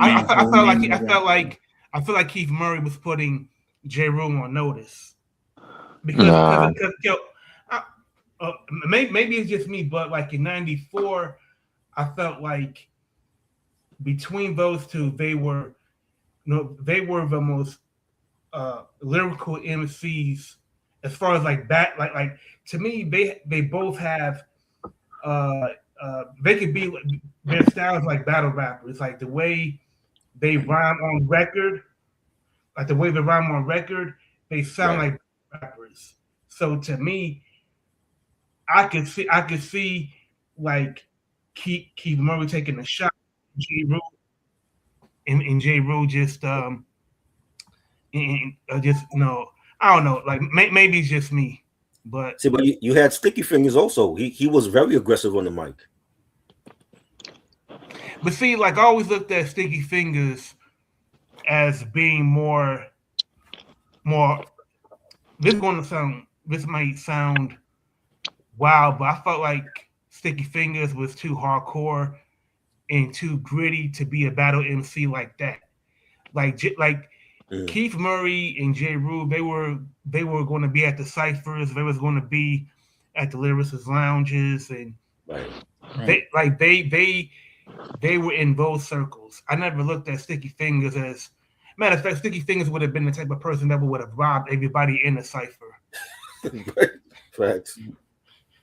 Right. Nah, and no doubt, man. And when it comes to Keith Murray, and I'm saying this respectfully, like the prime Keith Murray in his pocket is like top 10 lyricist of any era. Then you get like the Keith Murray, and you like, what are you doing? Like towards the end of his single, what's his single? The Most Beautiful Thing in the World? Yes. Mm-hmm. You remember towards the end of the single, like the dude had ran out of words, and he was just like an elephant, hippopotamus, rhinoceros on top of the elevator doing algebraic hypothesis. Yo, he was like running out of words, bro. Shut the fuck. You know what I'm saying? Yo, he was like Damon Wayans' character on Living Color when he was making fun of Louis Farrakhan. Wow. And I'm like, dog, Eric Sermon gave you this beat. This beat is so dope. If you ran out of stuff to say, you could have just let the beat play, bro. Right. Like you could not mess that song up, bro. That song, Eric Sermon legit gave this dude a classic. A classic record, classic album. Yeah. Yep. And towards the end, this dude running out of letters, he sound like what's the other Keith that I be criticizing? Like if your name Keith and you're a rapper, I say the same thing. Chief. Him. Chief Keith? Chief Keith. Chief Keith. No, you remember Cool Keith? Cool Keith. Yeah. Cool Keith. Oh shit. They run out of words, bro, and then they be like, oh shit. He had his own style. Persuasion. Had his own style too. Caucasian, Amazing, and such persuasion. Don't do that. Bro, you running out of words, bro. Just shut the fuck. Just let the music play, bro. He was just different. Even for that time, Cool Keith was just different. But you know what though? Like I think like Keith Murray, as far as like making up words, like he is similar to like Ghostface, but the difference between Keith and Ghostface, he'll say actual words, but the syntax, it doesn't make any sense. Right. So you can ascribe any meaning to it as you want. So I feel like Keith Murray, he only had a few years to run with that style before it became stale, because on that third album, it became cannabis. Yeah. Because on that third album, that's where he lost me at. And then after that, that's when he did that single for FUBU, that whack ass Candy Girl. Candy Girl, like Candy Girl. Candy Ball, some shit. Yeah. And ironically, speaking of Onyx, ironically, during that same era, I felt like Fredro Starr was getting better and better. Yes. Like legit over time, getting better and better and better. He went from being that dude that was next to Sticky to a dude that's like a bona fide singer. Yeah. And he's a good producer too. Yeah. Produces a lot more now. Yeah. And so shout out to Fredro, because he got better and better over the years. Yeah. Whereas Keith Murray, just him and Cool Keith together, bro. Y'all remember Ultramagnetic MCs? Yes, I do. I gotta deduct some points from Fredro, and I hate to say this, but man, if you go on YouTube, I know what it is. Oh my God, man. That battle, bro. The battle. Fredro Starr versus Keith Murray. That is the worst battle ever. That's not his fault. That's Keith's fault. He was sick or whatever. Nah, Keith Murray showed up drunk high, wearing a wig. He was taking like pills. He was taking he had like allergies or something. Suicide. That's what it says, man. That's what he said. Man. I want to see the prescription. I want to see the exact prescription, because he was on something more than just that. Nah, we know. And then you had like Loaded Lux and Murder Mook being like the coaches, and it was in the box. Nigga, I've seen them bad rappers in the back cracking up, bro. Yeah, straight up. Yeah, and then they decided to rhyme on beat. Right. Oh yeah, that's another thing too. That shit made it even more ass. Like, oh god, like, yeah. Hey Like fellas, DB. I was about to. Hey fellas, I'm about to sign off. I gotta take it in and get ready for the next day. That's So, you know right. what I mean? So salute to everybody. You know what I mean? Salute to the whole That Ain't Rap podcast, Uncle Freeze, Rocker Bosch. You gotta Yeah. respect the legends right now. Part 1 and 2, Globe House TV, paying homage to the legends, Noted by Nature, Redman, Joe Button, Rod Digger, and more. Signing off. Yeah. Peace. Salute. Peace. Take it easy, Thanks, Ray. man. Salute. Yeah, man. Yeah, Guru, bro. I just No, if y'all want to fight, I got no 6 more guru hours to slander. binge it. No, let's not do that. They got a greatest hits album. Well, Max B ain't got that. well, Let's remember. he's definitely the greatest MC to come out of New England. Yes, definitely. And Brooklyn too. Even though he wasn't born here, but they lived in Brooklyn. He one of Yeah, the best from Brooklyn. he in the top. He not a top What? 7,500 Brooklyn rapper, Oh bro. my God. Are you serious? Whoa, Are you wait, serious? wait. Does Brooklyn claim Guru? Yes, we claim Yeah, Gangsta yeah, Thor. They have a song called The Planet. That was for Brooklyn. That yeah, song, I believe that song on where Heart to Earn, I think. yeah. Yeah. Like they lived here. Like they lived here when Guru left New England and That's their home base. Yeah, yeah, Okay. and Primo went yeah, to Prairie View or whatever. After yeah, when he came here, like they lived in. I think Brent from Marsalis had a brownstone in Brooklyn while he was yeah. over in Cali doing the Jay Leno show. They've been there since '84. Yeah, so we claim them as one of ours. Like they Yeah, love Brooklyn, we love them. yeah. I just You know, hey, Rockabash, I ain't gonna lie, bro. Like the Brooklyn rapper thing always frustrate me, man, because I always feel like my guy always be forgotten about, man. Sean And Price it will be never be forgotten. yeah, We love Sean Price. it frustrate me, bro, I'm a because huge Sean Price fan. He will never be forgotten.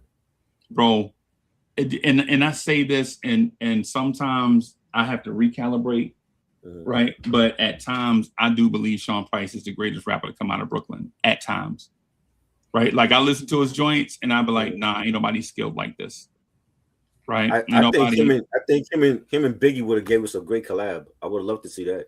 Yeah, Sure. yeah. I felt like J. Rue the Damager. I felt like he hit his greatest stride with Monkey Bars. Yes, definitely. Yo, Great solo album. I mean that came at a time like Sean Price. He kept Duck Down's doors open. Yep, Like kept him relevant. like as far as I'm concerned, like Sean Price, if he was still living, Yeah, he would have had shares in Duck Down. yeah, Yeah, I agree. yeah. Yo, but yeah. lately I've been on a Joel Ortiz Crooked Eye kick,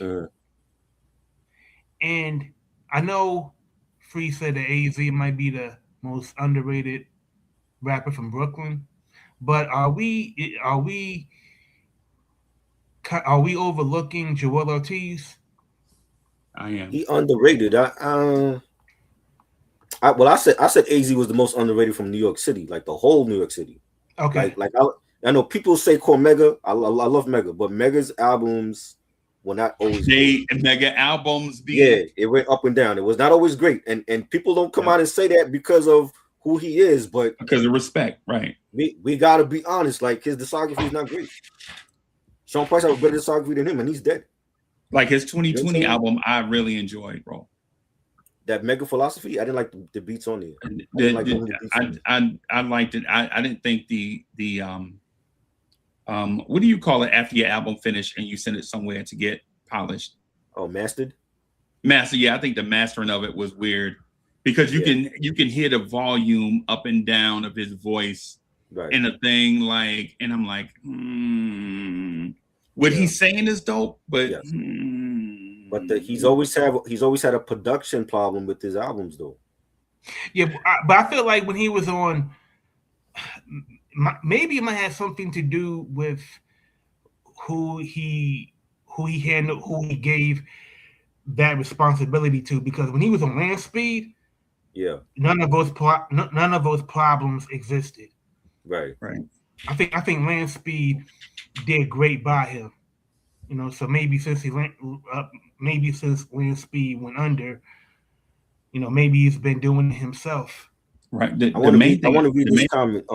Hawks ATL 678 says people be sleeping on Fab. His catalog is crazy. I think Fab, he has a dope. Well, he was great with his mixtapes, but I know where you're going.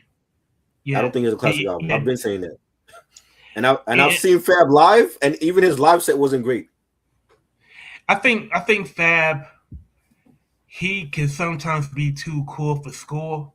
Yeah, it's like he's like one of those players in basketball that is naturally gifted, but he's not going to be in the gym, shooting 1,000 shots a day. He's not going to work on his defense. Not going to work because he got the gift, bro. He do. When you got the gift, like there's a lot of rappers out there that have the gift, and when they have the gift, if they feel like, and Rocky, you understand what I'm saying, like when you you know what, Rocky, you don't understand what I'm saying. It's the difference between Charles Rogers and Megatron. Yeah. Right? Both of them have the gift, bro. Both of them have the gift. One of them ain't gonna work though. One of them ain't gonna work. One of them always hurt, inconsistent. One game, 6 catches for 93 yards and 2 touchdowns, and the next week it's like 1 catch for 6 yards and he mad pouting. Right. Mm-hmm. Right. That's, to me, that's Fab. Right. Like, to me, I think the only thing wrong with Fab albums is, okay, I'll say this, it's gonna sound disrespectful. I don't think Fab is a solo rapper. Like when you listen to, and like I listen to Fab albums. I like Fab. Right. But they're probably on his albums, there'll probably be about 7 songs, and you're like, yo, 3 of these songs sound like song number 2. Right. 3 of these songs sound like song number 8. Yeah. Like, you know what I'm saying? Like he's like a he always had the ball. He's like somebody that's in a group that you wouldn't give a solo deal to. But dope in the group though. He's always had the bars though. But the thing is, I felt like he put more focus on his mixtapes more than his albums, and I think that hurt him. Because like when you ask Fabulous fans what's his best album, they give you different answers. Nobody can say the same. It's never the same thing. You don't have that one definitive album. I'll take it a step further. I think Fab puts more thought into his fashion than he does his music. Well, he's not terrible. I feel like he came in like the tail end of the 90s, going into the 2000s, right? And he's still here, he's still relevant. But my thing is he don't have that one, he don't have that Illmatic in his discography. He don't have that Paid in Full in his discography. You know what I'm saying? It's always different answers. Like I might like Street Dreams or From Nothing to Something, and somebody else like Ghetto Fabulous or Real Talk. You know what I'm saying? But you always say different answers. Like with Nas, you already know it's gonna be Illmatic or It Was Written. With Fabulous, it's like different answers. So he don't have that one album that can define that defines who he is. You know what I'm saying? If people go to his mixtape, yeah, Soul Tapes was great. Summertime Shootouts and There Is No Competition. All those series were great. But I'm talking about his albums. His albums are not. He don't have no classic album. So who would you say is Fab's peer lyrically in the industry? J.D. Kiss, and I think Jay is better. Lloyd Banks. I think Banks is better than him. Okay, I think Banks have a better catalog, and to me he's better lyrically than Fab too. So if Hunger for More is the bar, then how far away is Fab album away from that standard? I don't. At this point, he ain't put out an album in what, like 8 years. What was the last album he put out? Like Summertime Shootout? That 50 Cent diss track was crazy though, bro. It was. It was. But again, I wasn't surprised because I know what Fab could do lyrically. Like lyrically, he's always been good, right? And going up against 50 not as strong lyrically against Fab, but like as far as like body of work, I'm still waiting for that one classic album from Fab. He's never done it. Hey, Trump, but that's the thing with Fab. To me, there is 2 things with Fab. Right? So the things with Fab is when you come out with that kind of style, it's hard to get outside of that style because we're gonna be like, that ain't really Fab, he fronting. Like if we come out like Fab fighting somebody, we like, man, Fab ain't fighting nobody. He too cool for that. Who, like to Mark's point, right? For all these years, he's been out for like what 2 decades already. What a lot of the fans feel like they don't know him personally. Like, who is he? Like, it's the same thing with Drake. Like, we didn't know who Drake was until Drake actually revealed some things on Iceman about himself. That we still waiting for Fab to do that. There's a lot of rappers that do that though. Try like that. That's the point I'm getting at is there are a lot of rappers that have the gift. Like, you remember that rapper OC? Yes. He had the gift. He had the gift. But making great music and having the gift is two different things. He got 2 classic albums, bro. OC got 2 classic albums. And Jules to me is better than his first album. Word Life. Yeah. I always thought though. I got a better example than that. Y'all remember the rapper K Solo? Yes. Mm-hmm. Like a dude that legit had the gift. Yeah. But then making music and having the gift and making great music don't always, you know what I'm saying? Like K Solo first album, I think is a classic. Others don't think so. I think so, right? The second one, Let a Man, I'm like, Time's Up. The Time's Up album. I liked it. I thought it was dope. But he didn't put out a lot of music. It was good. It was good. It's extremely dated now, though. When you go back and listen to it, it's extremely that needs to be remastered. They need to remaster for that. But I also think K Solo's second album, I think it owed in part to a change in producers, because that was when K Solo brought on Sam Snead. Yeah. You know, so the energy in the music is going to be way different. For example, what was the first single from the second album? Let a Man. No, not Let a Man. Lies, rumors, the lies. No, it was from K Solo. Yeah, it was the second album. The Time's Up joint. Time's Up. And then Let a Man was the second single. No, Let a Man was the second single. Hold on. They have a video for the joint. It's the Time's Up. It's like a party video. Okay. Can't Hold It Back or some shit like that. Yeah, Can't Hold It Back. That's what it is. That was the first single, and then Let a Man came after that. Yeah, like to me, Can't Let Go. To me, that was a great song in the streets. Like, I felt like, okay, right. This is going to carry over. But to me, I'm gonna be honest with you, I felt like that Letterman style kind of wore out its welcome. Right. I mean, like, but he didn't use it as much on the second album. Yeah.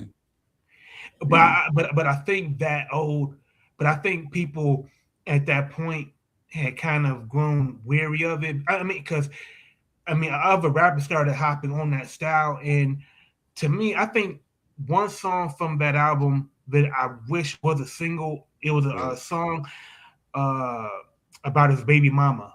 It was when he was talking about song. I can't remember. I think it's like song number 8 or 9. It's midway in the track list. Yeah, it's like song number 8. I cannot remember the name of the title, but I listened to the album about a month ago. And I know which joint you're talking about. It's about him actually growing up and being a man. Like trying to figure this stuff out, like trying to figure out these problems and all that stuff. And it was dope. I think it was trying to be in that same vein as what's the joint on the first album? Your Mom's in My Business? No, the one where he fought the dudes in the street. Oh, Fugitive. Yeah, it was kind of like in that thing in like Fugitive where he talking about something super serious, like in a bag, right?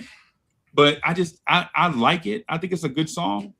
And now when I listen to it now, I'm like, yeah, it's a little bit dated though. The sounds are kind of, it's like when you listen to Common's first album, Can I Borrow a Dollar? Like when you listen to it, you like, Common is dope. It kind of sounds it sounds like all over the place. Yeah, exactly. Yep, exactly. Yep. I think we got a idea for a future show, like what Mark Nash said. Not to mention, Fab doesn't have a lot of concept songs other than chick songs. I think we might have to do like a whole live about you know, do artists have to be personal in their records? You know what I'm saying? That could be like a whole live stream where we like, because there's so many artists that they do get personal, and then there's artists that don't. Yeah, you know what I mean. Like there are artists that's super personal from the time they start rapping. They talk about themselves, like Heavy D. Right. Like Heavy D, everything. What's Heavy D first single? Heavy D first single is Mr. Big Stuff. Mr. Big Stuff, talking about himself, being yeah. Like as soon as he started, I'm rough and tough and all that stuff. I make you dance and prance up, but but then he got personal over time though. Yeah, but I'm saying like that Heavy D albums it's loaded with him. It's about him, right? Party, friends, relationships, things you want. Like Heavy D is super. If as a matter of fact, I think the third album he had a song called "Truthful" on it. That was on Blue I think Funk. it's his third album. That's the first song on Blue Funk. Blue Funk, yeah. And also like Heavy D, you know, as a rapper, he was very personable. Even when you saw him perform live on stage, he was very engaging. He gave of himself. So it never felt like, man, like I felt like I never got the sense, man, like he's holding something back or he's being guarded. Like sometimes with Fab, I feel like what he does with fashion, it seems like he's guarding something using, you know, fashion or what he does on IG. Right. Does that make sense? Mark said, I don't think it's required, but it seems the top 10 artists of all time. That's what made people exactly, because if you look at Pac, Biggie, Jay, Nas, Eminem, they all got personal. Eminem made a whole song dissing his mother, and then he made another song apologizing to her. Like that, they don't get no personal than that. DMX, you can argue, was the most personable rapper ever. Like he shared so many intimate details about his life. Yeah. Like you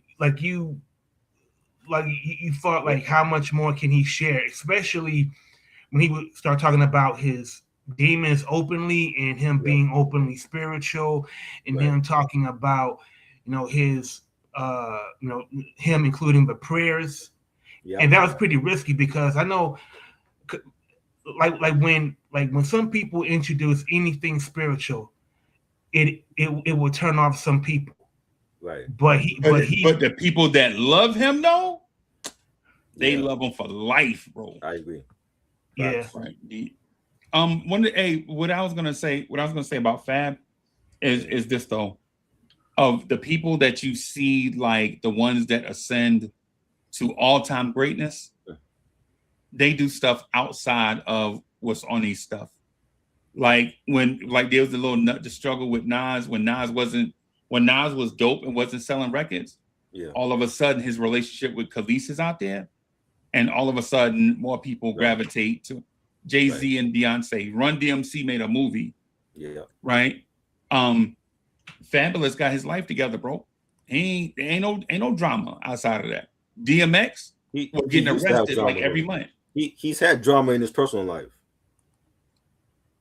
He's had drama, you know what I'm saying, in his personal life with females, you know what I'm saying? But I haven't heard of anything in recent years, but he's went through that already. You know, that's the stuff he needs to be talking about. I take it back then. Because the thing that made Kendrick dope is because the thing that makes heroes, this is one of the things that I think we forget. The things that makes heroes is an equal or more threatening villain. Right. Like for the people that love Kendrick, they hate Drake. Right. So they hate Drake with a passion. So it builds up the hero. You know what I'm saying? But for people that are like that do good music and they don't have, it's like Bobby Brown, bro. Yeah. How does Bobby Brown outsell Al B. Shaw? He was a better dancer. He was a better dancer. He outsell Al B. Shaw because Bobby Brown has a bad boy image.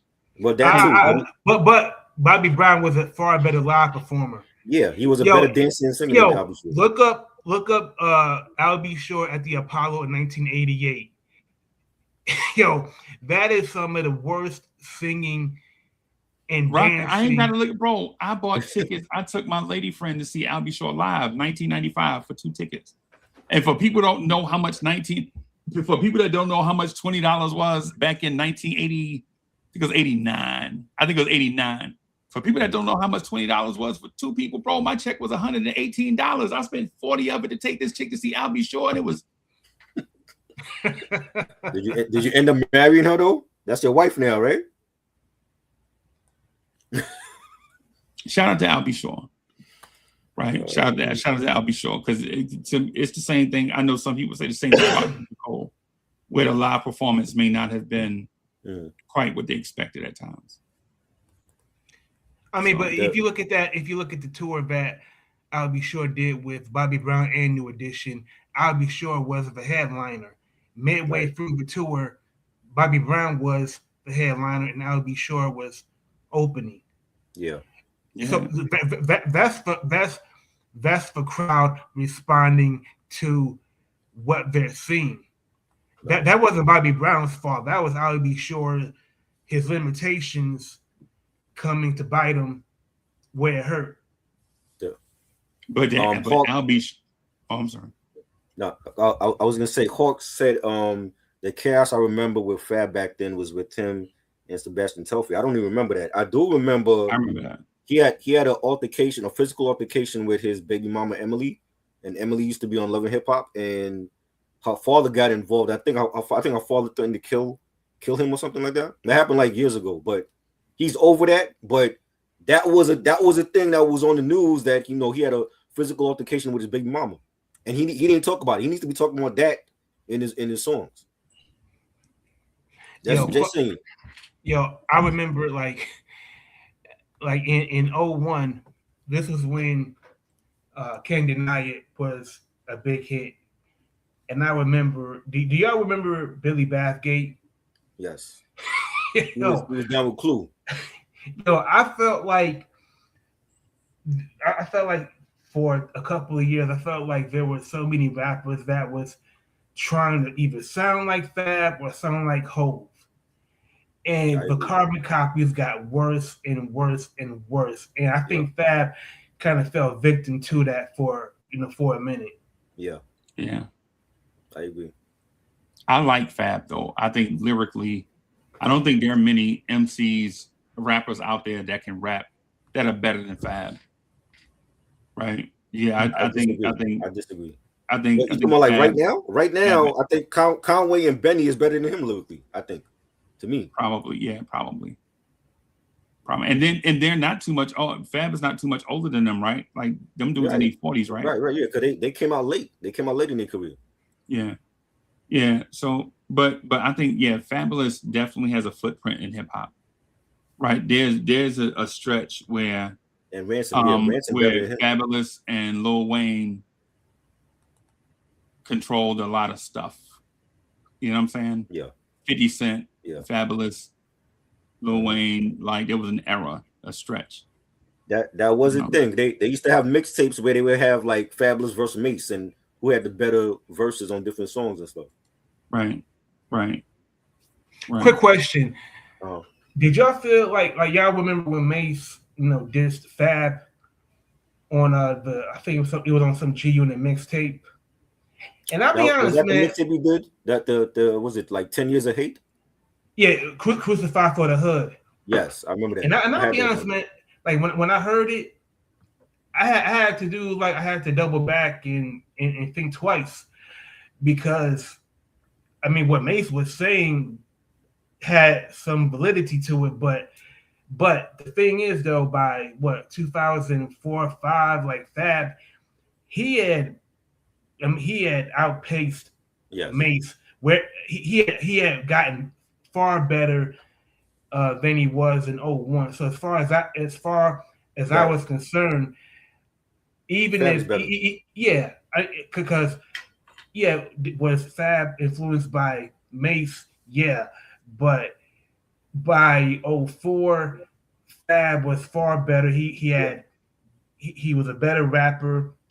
he was a better artist, and I feel like Mace was kind of trying to see what would stick.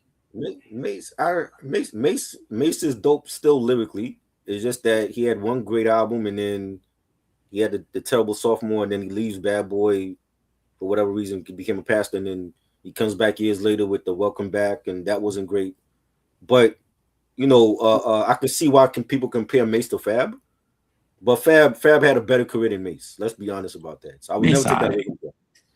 Huh? He was good. Yeah, he was okay. He had. I love Harlem World. I think Harlem World is a classic. He's probably the 7th best rapper on Bad Boy. Like 7th best. I don't think they didn't have 7 great rappers on Bad Boy. It was Big and the Lox and Mace, and that's it. And Black Rob was okay. Rob, Shine, he was okay. He was okay. He was okay. Shine was okay. Shine. Remember when Shine came out? They thought he sounded like Biggie. You know what I'm saying? I thought he sounded like Biggie when I heard him on the radio. I thought that was Biggie. I thought he was very distinct. Well, if you define like top 5 by carrying the Bad Boy label, it's Mace. It's Mace and Black Rob. After Biggie. Yeah, so I was where's Craig Mack at on y'all list? Oh, Craig Mack. He had one album and then he left. He didn't want to be on Bad Boy. Yeah. I mean, Craig Mack, he did release a second album, but it was in '97. Nobody cared about it. But it wasn't on Bad Boy. Wasn't it on Bad Boy? No. I could have sworn it was on Bad Boy. That's the only. No, the first album was on Bad Boy and then he left. Yep. Yeah. Oh shit. Yeah. And when you hear that album, it's like an underground album. It don't even fit the Bad Boy aesthetic of that time. Nah, it's not Shiny Suit era. And Craig Mack never wanted to be in the Shiny Suit era. Nope. That's the whole reason why he left. You know what I'm saying? Wait. Was that the was that the time when Craig Mack had Get Down? Like Craig Mack. Get Down was on the first album. It was Flavor in Your Ear, Get Down, When God Comes, Shakira, Making Moves with Puff. What was the video for the second album when Craig Mack, he's like some secret, he's trying to infiltrate some party. That was the Jock in My Style. That was from that. Jock in My Style. That's not on Bad Boy. Yo, and I think the joint. So he got 2 verses that I think are probably his 2 best verses. The Mary J joint he did for Mary J before he came out, fire. The Mary J remix, fire. You don't have to worry. Remix. And he had a verse on this joint called on Boys II Men joint, Vibin', the Vibin' remix. Yes. Was that with Tretch? Yes, Tretch and the Man. I think Busta was on that. Busta, yeah, that was great. Yeah. So Mark said y'all just said Fab don't have a classic album, but then you're saying, well, yes, you could still have a better career than the artist and not have a classic album. I didn't say that. I like Fab. Yeah, Fab, I like Fab, but he don't have a classic album. His mixtapes are better. I've been saying that for years on different platforms for that. I think Mace is aight. Mace is Peanut Butter and Jelly. Mace was okay. He had a great first album and then he left. Yo, I feel like in 05 when Mace was on G Unit in 05, when he was going at Fab, I felt like Mace was like the 30-year-old who went back to high school to relive his glory days. And Fab, he had gone on to get his master's and his doctorate. Like that's how I feel about Mobb Deep, bro. Really? What you mean? Don't say nothing crazy on here. I'm about to leave, yo. You feel like Mobb Deep? I think you agree with me, though. I think you agree with me. About what? I didn't hear what you said. You said that's how you feel about Mobb Deep. Meaning what? Yeah. About Mobb Deep and 50 Cent thing joint. Oh yeah, I didn't like that. That wasn't a good. Yeah. That wasn't good. I agree. You know what? You know what Big Noise said? Mm-hmm. He said something to the effect that when Mobb Deep was on Loud, they were like the daddies, and when they went to G Unit, it was like they went to go be stepsons or or to live under another family's roof. Right. Yeah. And I thought about that. I'm like, you know what, man? Like, because the trade off was that, okay, you leave Loud Records. Oh, and then they went to Jive because Loud Records had consolidated in 2000 with B&G. Yeah. So they leave Jive for G Unit. So the trade off is that you have a chance to sell more records, Right. to go platinum and to have greater exposure. But the opportunity loss was that you do not have as much creative control as you once did. That's the problem. That was the problem with the album because it was too much 50 input on Blood Money. Yeah. Yeah. You know Oh, what I'm saying? and if you sign the 50 Cent, best believe Right. 50 Exactly. is going to call all the shots. Yeah, exactly. Yeah. Now, Mark Nash is saying, are we talking sales, pen game, or longevity? For Fab, well, Fab longevity, he has more years in the game than Mace as an artist, Right. and he made good music. But even when you go back to like some of those like albums and songs, they didn't age well. Right. Like when I hear "Throw It in a Bag," it sounds like 2000s. Yeah. You know, when I hear Bad Guy or what's the joint that for the Neptunes did Holla Back Youngin, it sounds like 2000s. You know what I'm saying? It's been a long time since he put out anything as an artist. He ain't put out an album in like 8-9 years already. Yeah. And if you think about it, like Fab hasn't put out an album in the era of Griselda. That should say That's it all. crazy. Because Griselda's That's been crazy. out since what, 2017? Bro, that's what almost that's 9 years ago, bro. That's 9 years ago. And the irony is I think Fabulous's style is perfectly built for today radio. Like legit, all you got to do is do 2 verses, put an R&B chick on it, and you got a smash single. That's all you really need. A catchy hook, a sexy R&B chick. Right. You know what I'm saying? Put Fab on it, saying something slick, and you got a hit. Right? It's like, I think it's fun. It's perfect for today. The only thing, like I legit didn't. So since COVID, I don't go to parties like I used to since COVID, right? Right. But even then, I was going to parties. You could not go to a party with at least 1 or 2 Fab songs gonna be played at any party of any age. Right. Because he got them joints, the little singy song joints that chicks like. You know what I'm saying? Because I won't let you go. Only want to be with you. Yeah. That or Superwoman. And I know that's not his joint, but he on it. You know what I'm saying? Yeah. You know what I'm saying? Like the joints. Yeah. So for Fab, man, I think he's got the potential still, even in his 40s or whatever, to put out dope music. Right. What I would do if I'm Fab though, I gotta get with a producer that's in touch with stuff. I can't, like, Fab is an artist that it can be good in any era. He just gotta get the right people in the right era in order to do it. Don't do a Nas and Primo joint. Like Nas is too old as dirt, do an album and people are supposed to say it's great. It's all right?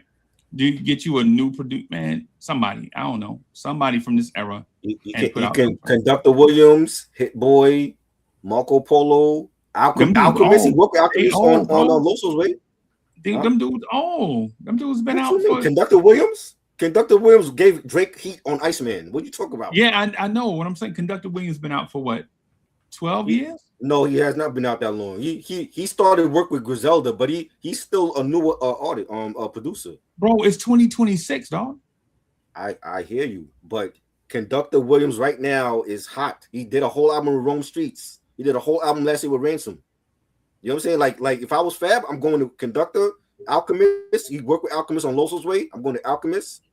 Hit Boy, you got the heat. I'm going to Hit Boy. Like I could craft Fabulous classic album right now if I wanted to. I could craft. You know who I would use? Who produced Wale's album? The one Wale put out Thanksgiving. He had like different producers on. That was a great album by Wale. Somebody mentioned Wale in the chat too. Yeah.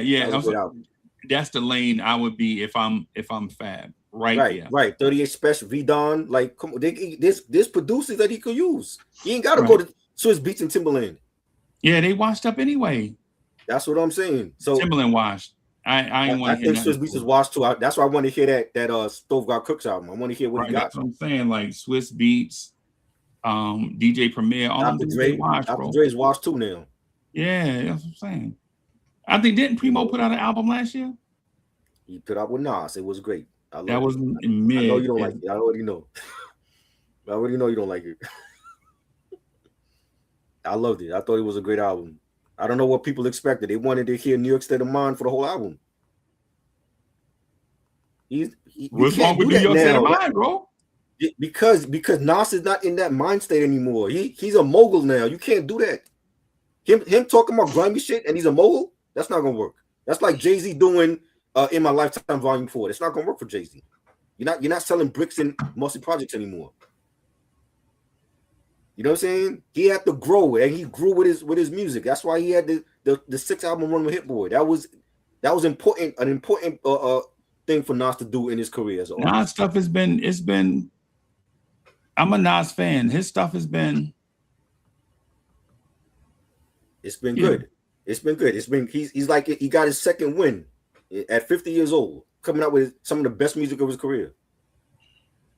You didn't like it? Don't tell me you didn't like it. Music must have a downturn or something now. What are you talking about? Bro, come on, man. This is Nas we talking about. This is not Kid Cudi. We talking about Nas and Hit Boy.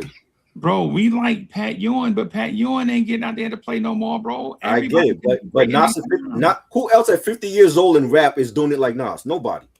Not LL Cool J, not Mike Geronimo, not AZ.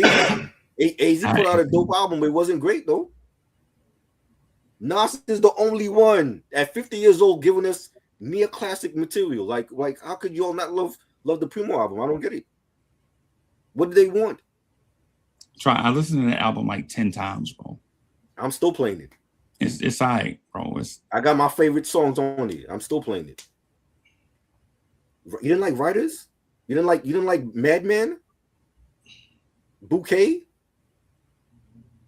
Welcome to the Underground? Like I could name the whole album. Like it's that good. It might be. It's just me then. I just love Nas. This is what it is. Is it that like during Primo watched? No, he's not. I thought he was, but he came back with the De La Soul album. That's what saved him. And then going into the Nas album, he gave us a phenomenal album. It didn't have to be a classic because Nas already got his classics, but it was the De La Soul album. Yes, Cabin in the Sky. You didn't like that album? Don't tell me you didn't like the De La Soul album, bro. Man, Freeze is a tough person to please. Oh my God. Nah, so I already know what you're gonna tell me. So Rocket, the De La Soul album. You gonna tell me no? He been beating me in the head the whole last year with Kwame's album. I already know. Yeah. I heard Kwame's album. It was dope, but it better than the Clips? Was it better than the Clips album? I think the Clips could be a perfect 10, except that song he did with Nas. Oh my God! So if it wasn't for the Nas song, bro, it's a perfect 10, bro. I love it. Just to hear Nas with the Clips, it was dope. The horn, Rocky, you know the song we talking about? The one with the horns is like all off key. Like, like what the fuck?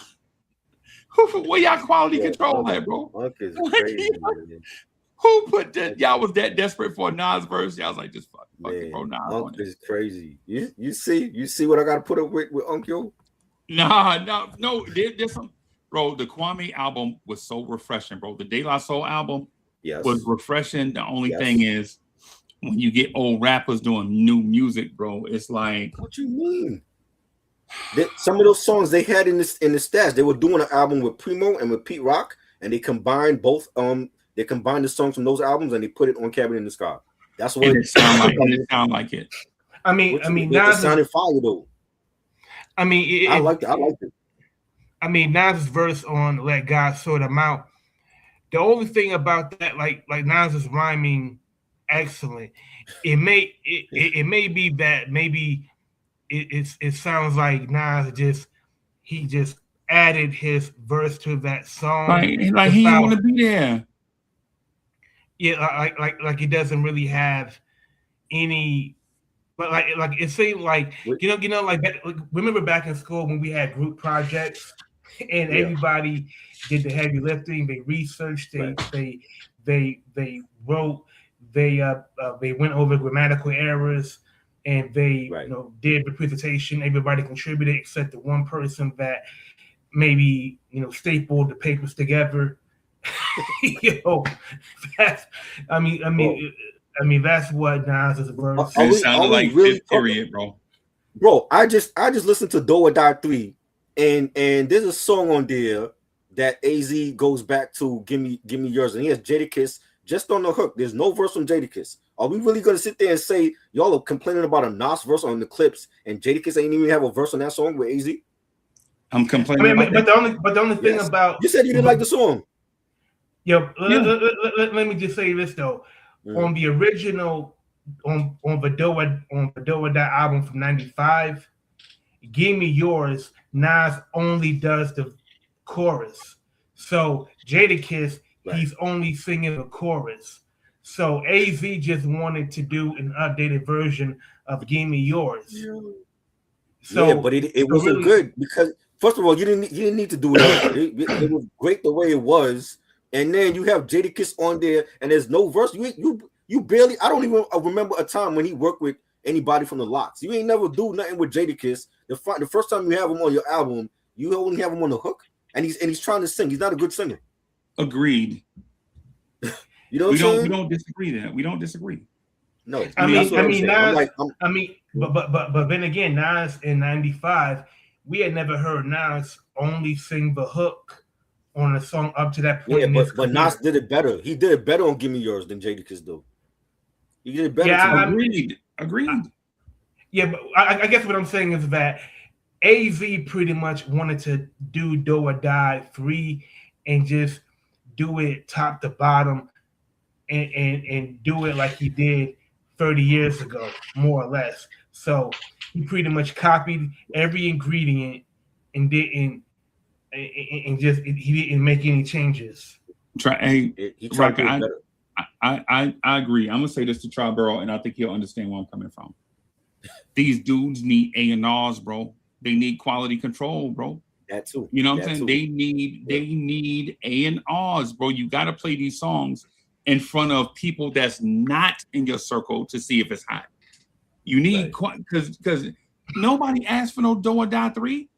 I didn't ask for two. Fan. I didn't think you should have did a trilogy for that. Right. Like legit. The same that somebody had to comment about the clips. And the clip, it wasn't just about Coke rap. Now, they grow up, they talk about some other stuff, but the sense was still there that's what they wanted to do. Right. My thing is if you got A&R, bro, as soon as Push say Coke, I'm like, no, scratch that out. Take that off. You know what I'm saying? Like Do or Die 3, as soon as he comes to me with the idea of it, I'm like, no. Yeah. No, we ain't doing that. Some things don't need sequels. He's still living off of that first album 30 years ago. Like, move on from that. Nas did it. He moved on from Illmatic. Moved on from Illmatic. And this is what I would ask AZ. With all due respect, my brother, what do you truly think of your other albums? What do you think of Pieces of a Man? Yeah. Because there are many people that consider that to be your second best album. There's nothing wrong with revisiting some elements of that album. Yep. We can do without ever revisiting Do or Die ever again. Exactly. So what do you truly feel about Pieces of a Man? And if you don't feel that it's a worthy enough album to revisit, why is it? Because the more you harp on Do or Die, the more people think that's the only album in your canon that is worth listening to. Right. Lake County said the fans, but the fans are the very same fans that they wanted Nas to spit on New York State of Mind for 15 tracks with Primo. He's not in that. He's not in that space no more, right? It was the fans that all they could talk about was Illmatic, and Nas for so many years he celebrated Illmatic with pop-up events and celebrations. I went to 2 of those celebrations for Illmatic, right? And everybody would say, okay, we feel like it was written as a classic. Celebrate that. And then he put out the vinyl for the anniversary of It Was Written, right? And then he put out the vinyl for I Am the way it was intended with the double album with Nostradamus with those tracks, right? Because he had other albums that he never celebrated, but we always talked about Illmatic. You know what I'm saying? AZ, yes, we know AZ. He have a classic from 30 years ago, but it's time to move on. Like, why he don't talk about Asiatic? That was a great album. Why he don't talk about Nine Lives? That was a great album. You know what I'm saying? It's like he had other albums that were great, and we still here in '95 talking about his one classic album that he made that nobody asked for. But that's because he don't have management, bro. I'm telling you. But let me be his manager. I'll tell him like, yo, we need to do this. You also know what. You also know what I'm also sick of, and this is for the people that are interviewing AZ. For the love of God, can you please ask this man questions that has something to do with his career? Like, AZ is not Nas's biographer. AZ does not manage Nas. Like, these people, they treat AZ like AZ is supposed to know about Nas's every waking hour. Like what did Nas do last week? Are you still like what did Nas eat this morning? Exactly. They don't respect him. They don't respect him as an artist. Right, but that's the thing I'm saying, Try. Like when you have here's the thing, like AZ and another rapper we just talked about, Fabulous, they have a smooth melodic flow for the most part. You know what I'm saying? You want them getting into their lyrical bag, right? Right. That style transcends time and era. Right. It's not like you the Few Schnickens, bro. You don't have to do a Few Schnickens part 3. You know what I'm saying? Don't do that. You can grab the hottest R&B chick in the world, whoever it is, and put her on a song and let her sing, and you do 2 or 3 verses.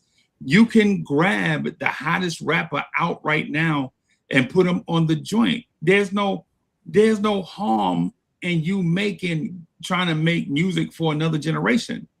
Right. I understand, because here's the thing: the generation that fell in love with you when you first came out fell in love with you because you were dope. Exactly. Right. If you were dope then, right, fans fell in love with you. If you're dope now, guess what's going to happen? Fans gonna fall in love with you. You know what I'm saying? It's not this thing. Yo, you don't have to be like if Ice Cube, like the stuff I hear Ice Cube put out, bro, he not saying wicked. Test tube, baby, dig it, because I get wicked. Ice Cube ain't saying that, bro. Exactly. Yeah, but these other dudes, they coming out, they like, yo, I'm gonna do Do or Die Part 7. I just saw a post today, and they saying that Lil Wayne doing Carter 7. Why? Carter 6 was garbage. Why are you still on Carter after all these years? 3 Carters was trash. He got to stop. He need a manager too. He need a new manager. He need to get off of not Baby. He need a new manager.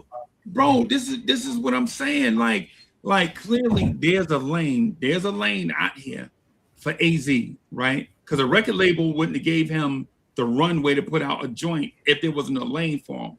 So if you in that lane, you know there's an audience out there, right? Do good music. Right? That's all you have to do, bro. You know what I'm saying? They don't respect him as an artist if you keep talking about in every interview, Nas. Oh, when we get the Nas album, how's Nas doing? You know what I'm saying? It's like, what about his career? I think somebody said it best. Like, AZ is not Memphis Bleak, and that's what it seems like, man. Exactly. And to me, that's what that I don't care what nobody says. That got to be frustrating when you are as nice as the person that brought you into the industry, I'm sure AZ is thankful to Nas for the things that he did for him, but Right. but these interviewers are going to they're going to keep asking him questions about Nas until until AZ finally says, "Look, ask me questions about the album. Ask me questions about my career. Ask me questions about my inspiration. Please do not ask me another question about Nas." See, the thing, Corey said he's elite, but his personality doesn't have the it factor. I disagree. Right. We know his personality. He loves beautiful women. He likes cigars. He likes to dress fly. He's smooth, bro. He's He's smooth. smooth.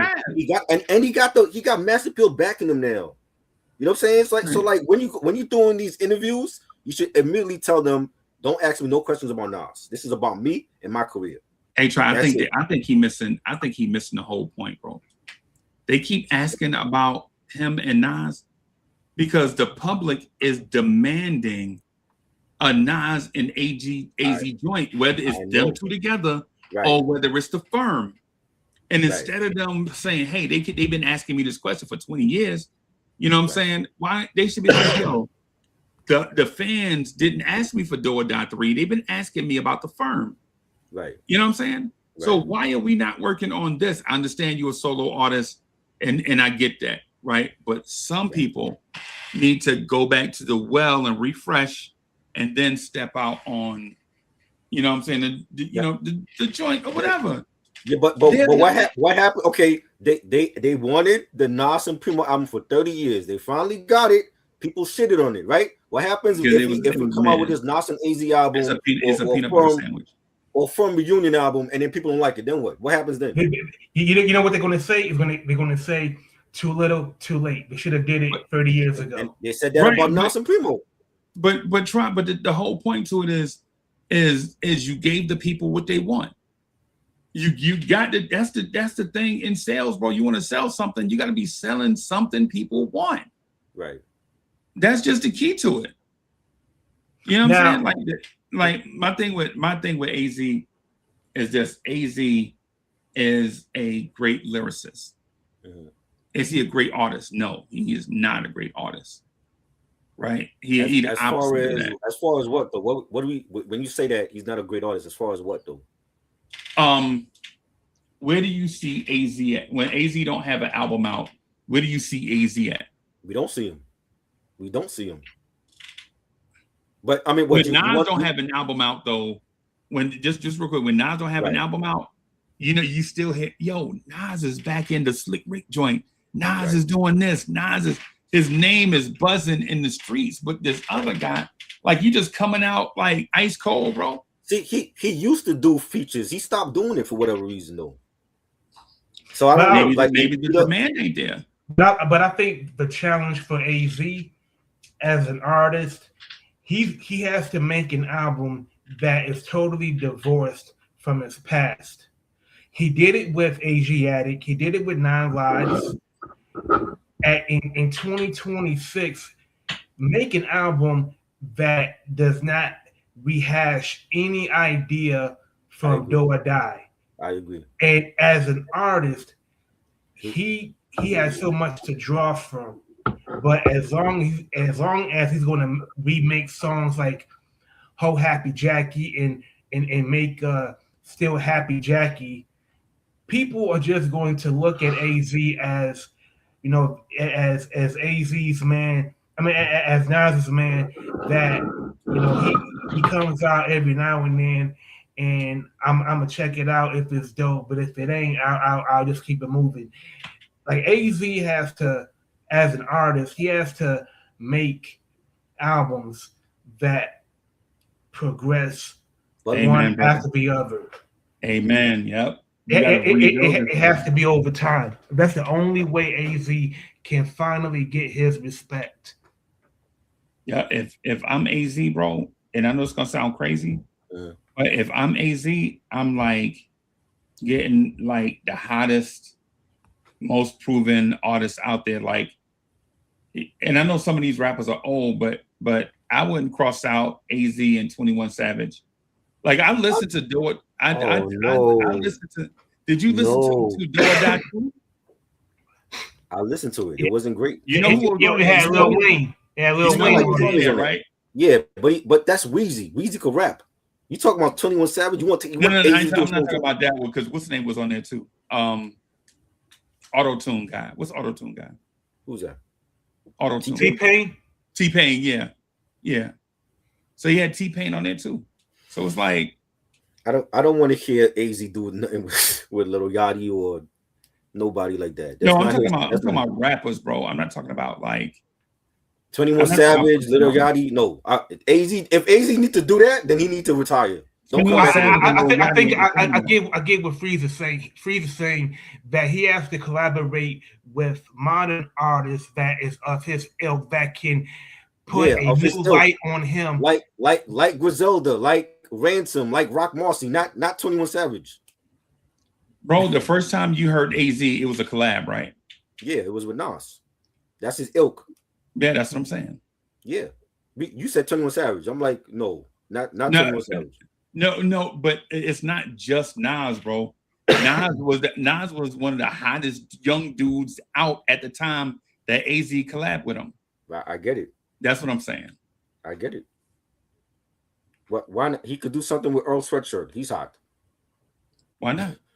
You know what I'm saying? Why not? Somebody, Jid. He's hot. You know, Jid can actually rap. I like Jid. Yeah. He's dope. He had a good album out last year. You know what I'm saying? You like Jid? What? Yes, I like Jid. Yes, I know it's a shot.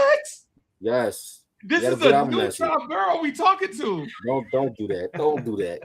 Just because I don't mention him, don't mean I'm not listening to him. Yeah, bro. Hey, I ain't gonna lie. I like Corday too. I don't mention Corday. Corday is a dope new artist. Bro, that song Skate, bro, is in rotation with me. Yeah, that was good. That song Skate off that Jid album. That's in rotation with me right now. Yes, he had a good album last year. I definitely enjoyed it. Yeah. Yeah, AZ they got to give the people what they want. They got to do this firm. They got to do the AZ and Nas. And then maybe 2030 then start doing his joints again, bro. Yeah. A whole new sound he needs. He needs a whole new sound. Yeah. You know? Yeah. So yo, I will say, like, on Still Happy Jackie, what he was like I know for a fact that the inspiration for that song was a movie called Truck Turner. Yeah, y'all seen Truck Turner? I never saw Truck. I heard of it. I never saw it though. It's a movie. What you know about Truck Turner? Yo, man, Isaac Hayes. What you know about all movies, bro? Yo, man, that's where I really got familiar with the female pimp game. Like you remember Lieutenant Uhura? Yeah. Yo, she was a badass pimp in that movie. Yo, right. I mean, like I know for a fact that AZ saw that movie and was like, yo, I gotta update this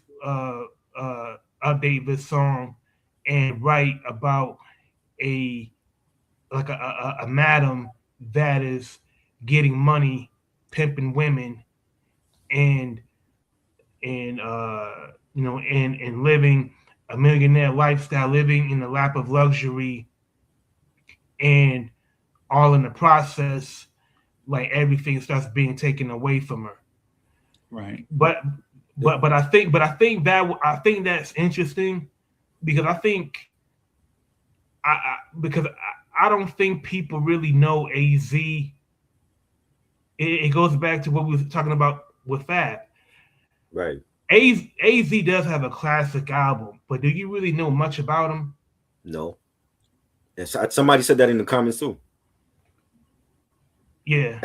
And I was saying to that, like what Kavase was saying, that he's just a fly nigga with raps. Does he an artist like him who's been around for over 30 years, does he need to open up and let the fans in and do a blog, do some live streams?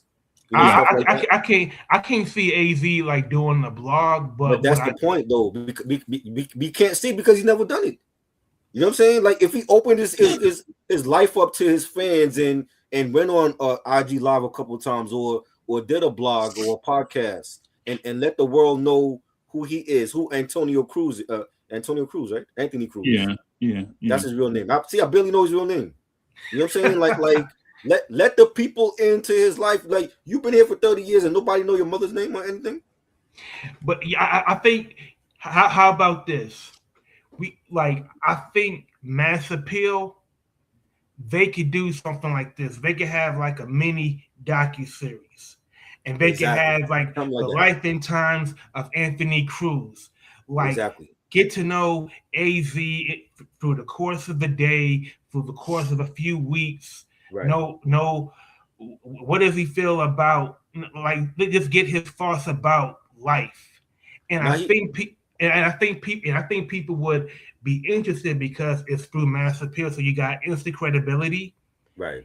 and it can be done in a way where AZ feels comfortable. Like he can edit what he doesn't want in it, and he can keep what he wants to be shown in it. But it would be a way for people to see AZ, more than the fly debonair guy that has a heavy slick talk. Bro, he did a mini documentary for when he did Do or Die 2. But he was like in the projects on chilling. BET. He was on BET. Yeah, he was. Right? Yeah, he was like in the projects chilling. I'm like, we didn't learn shit from that documentary. Yeah.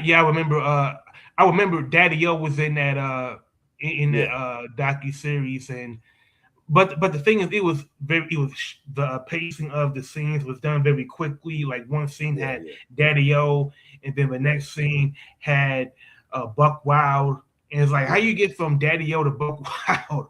Right, and I think the editing was terrible, probably. Yeah, it was. And I think an A&R, could help sift out the great ideas from the good ideas. And I think somebody that understands the visual medium could help AZ connect with our audience. Right.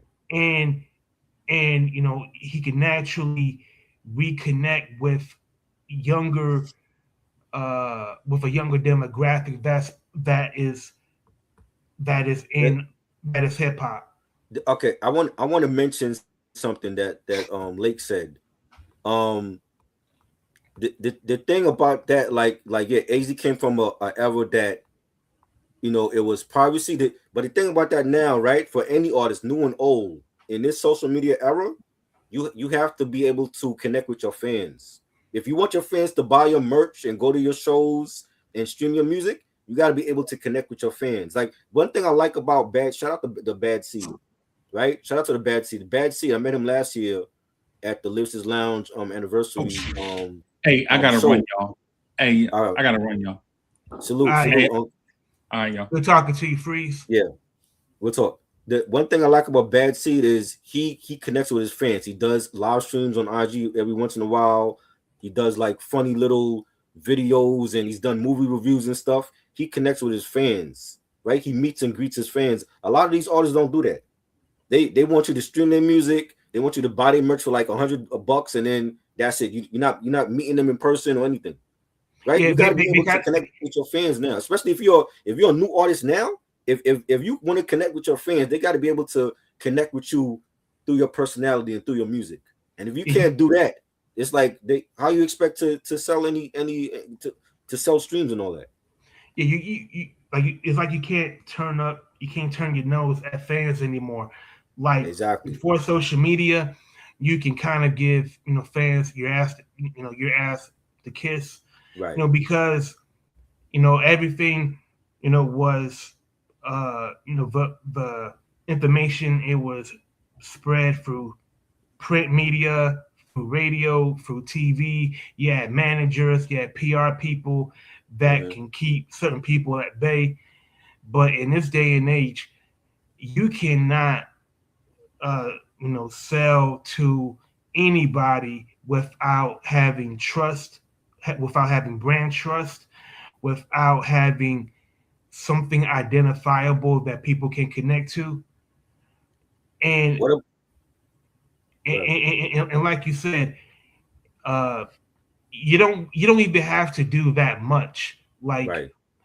I think some people think that you got to be on social media, posting every day, Right. just to get engagement. You don't have to do any of that. You just have to you know just update people about what's going on in your career. Bro, I Like, seen Kalani. Kalani won a Grammy for her song "Folded," and she was out. She did a whole meet and greet and pop up event for her new album out, and she's been promoting and going out and greeting the fans. And she's not a brand new artist. Like she's been here for a couple of years already. You know what I'm mm-hmm. saying? So she's already like an established artist, and she's still doing pop up events to meet and greet her fans. That's what all of them should be doing. Drake should be doing that too. But he's so high on his horse that he feel like he's too good to meet and greet the fans or whatever. He needs to be doing that too, especially now that when you come out on Iceman and you're doing this whole revenge thing against so many artists that's out now. You know what I'm saying? And and Yeah, and and you expect people to take you seriously after you done made lawsuits and everything. You know yeah, what I'm saying? Now I love the album. I'm just saying, like, I think as a publicist, I would have told Drake, you need to do some meet and greet events with the fans and, and and, get right with them. and also uh, I think it was suggested.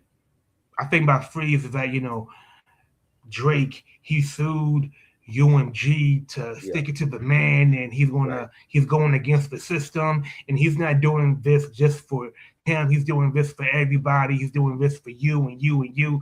Man, please, like let's not make Drake to be some radical revolutionary that's taking on the system Right, for all of us.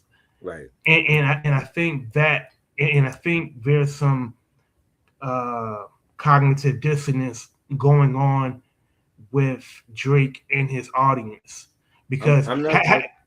Mhm. because half the people think that Drake is some poor put upon man that everybody did him wrong and he needs sympathy, and the Right, other half feels like Drake is so brave, and bro. he's risking his life. Man, come on. All I'm saying is like if I was Drake publicist, I'd be saying like, yo, you need to do a couple of meet and greets with the fans and get right with them and come off your high horse and you know what I'm saying, because it seemed like he's like what what's his name? What Ray says, like he's like a spoiled brat, and he's like he been embarrassed globally that now this is like his revenge tour. You know what I'm saying? Like you know what I'm Yeah, saying? I'm like it's like very Valley Girlish. yeah, it's like, bro, like yes, you can rap, you got talent, nobody's taking that away, but it's gonna look like people are gonna side eye him, especially like the hip hop purists, like a Torre, they're gonna side eye him because of the lawsuits and how he reacted toward the battle. Yeah. You know what I'm saying? That's all I'm saying about that. But I feel like Lake, what's good? Salute. Now go ahead. I was just trying to see if the link was working for you. Now I was just saying, like, I feel like established artists too, they need to go out and meet and greet their fans. What do you feel about that? I mean, if they established, they pretty much solidified, man. It's probably a little bit more difficult to do that with an established artist. Like if you bit like what's the name is doing that a lot. What's homie from the West Coast? He just signed the Rock Nation. Damn, I can't. I'm drawing a brain freeze. Yeah, Like Oh, the he, Russell. LaRussell, yeah, yeah, Russell. buddy. That's how he building and doing his whole campaign. Right. I don't really see Drake doing that because Drake is not just a rapper, dude. It's like a whole industry because he backed by so many corporations and businesses. So it's just like, man, you bring Drake out, it's gonna have to look a certain way. He can't just do nothing, minimal. It's just Right. like, okay, do like a little pop-up shot. It's gonna have to look a certain way because it could be damaging to his brand. You know what I'm saying? So Right. yeah, like a little Russell who's building his brand and who building his name up. Yeah, he can do pop-up shops and he can do meet and greets. You know what I'm saying? It's a meet. Like we all know who Drake is. You know what I'm saying? So, there's a certain way. What I'm saying, I feel like he needs to reach back out and connect with his fans. Like it could probably be like something what Nas did him and Kanye when they did that album listening session in Queensbridge, you know, like something like that. But like a meet and greet for Drake, you got to do that shit in like Mercedes Benz or the Toronto, wherever they play basketball. You can't just do no little pop up shop in Drake and think like only thousands of people gonna show up. It's gonna be like 1 million people show up. You did? Yeah, but I mean, like look at Kalani. She been out doing meet and greets and pop up events and signing autographs. Like, and she's an established artist. I mean, but she ain't no Drake though. You know, She's like I not said, no. Drake. Like, Drake, man, you gonna have. It's gonna take maybe a week for everybody to meet Drake if he do like a pop up shop. It's gonna be like the line gonna be around the corner. You know what I'm saying? Like, you know. you're right. I feel you. So like there's a way he gotta reconnect. Like I think he was kind of doing that like in the form of a video when he did that God's Plan video. It was like he kind of brung himself back down to earth doing that, you know, giving away money. That's how big this nigga is. He probably wasn't even his money. He's just probably like one of his corporate sponsors, like, yo, man, here's some money. Let's do this video. You just handing out money back to, you know, average Joe Blow's blue collar people. You know what I'm saying? That's him reconnecting with the people in the form of, you know, a marketing tool in a video or something. Right. I seen somebody in the chat had said AZ he never had like a rap battle. I mean that's true, but like would a rap battle help him? Help him do what? What is he trying to do? Like, dude is like a because he's not like he's you know like he's been here for 30 years, but he's still not widely known. Like Fabulous is more known than him on a mainstream level. You know what I'm saying?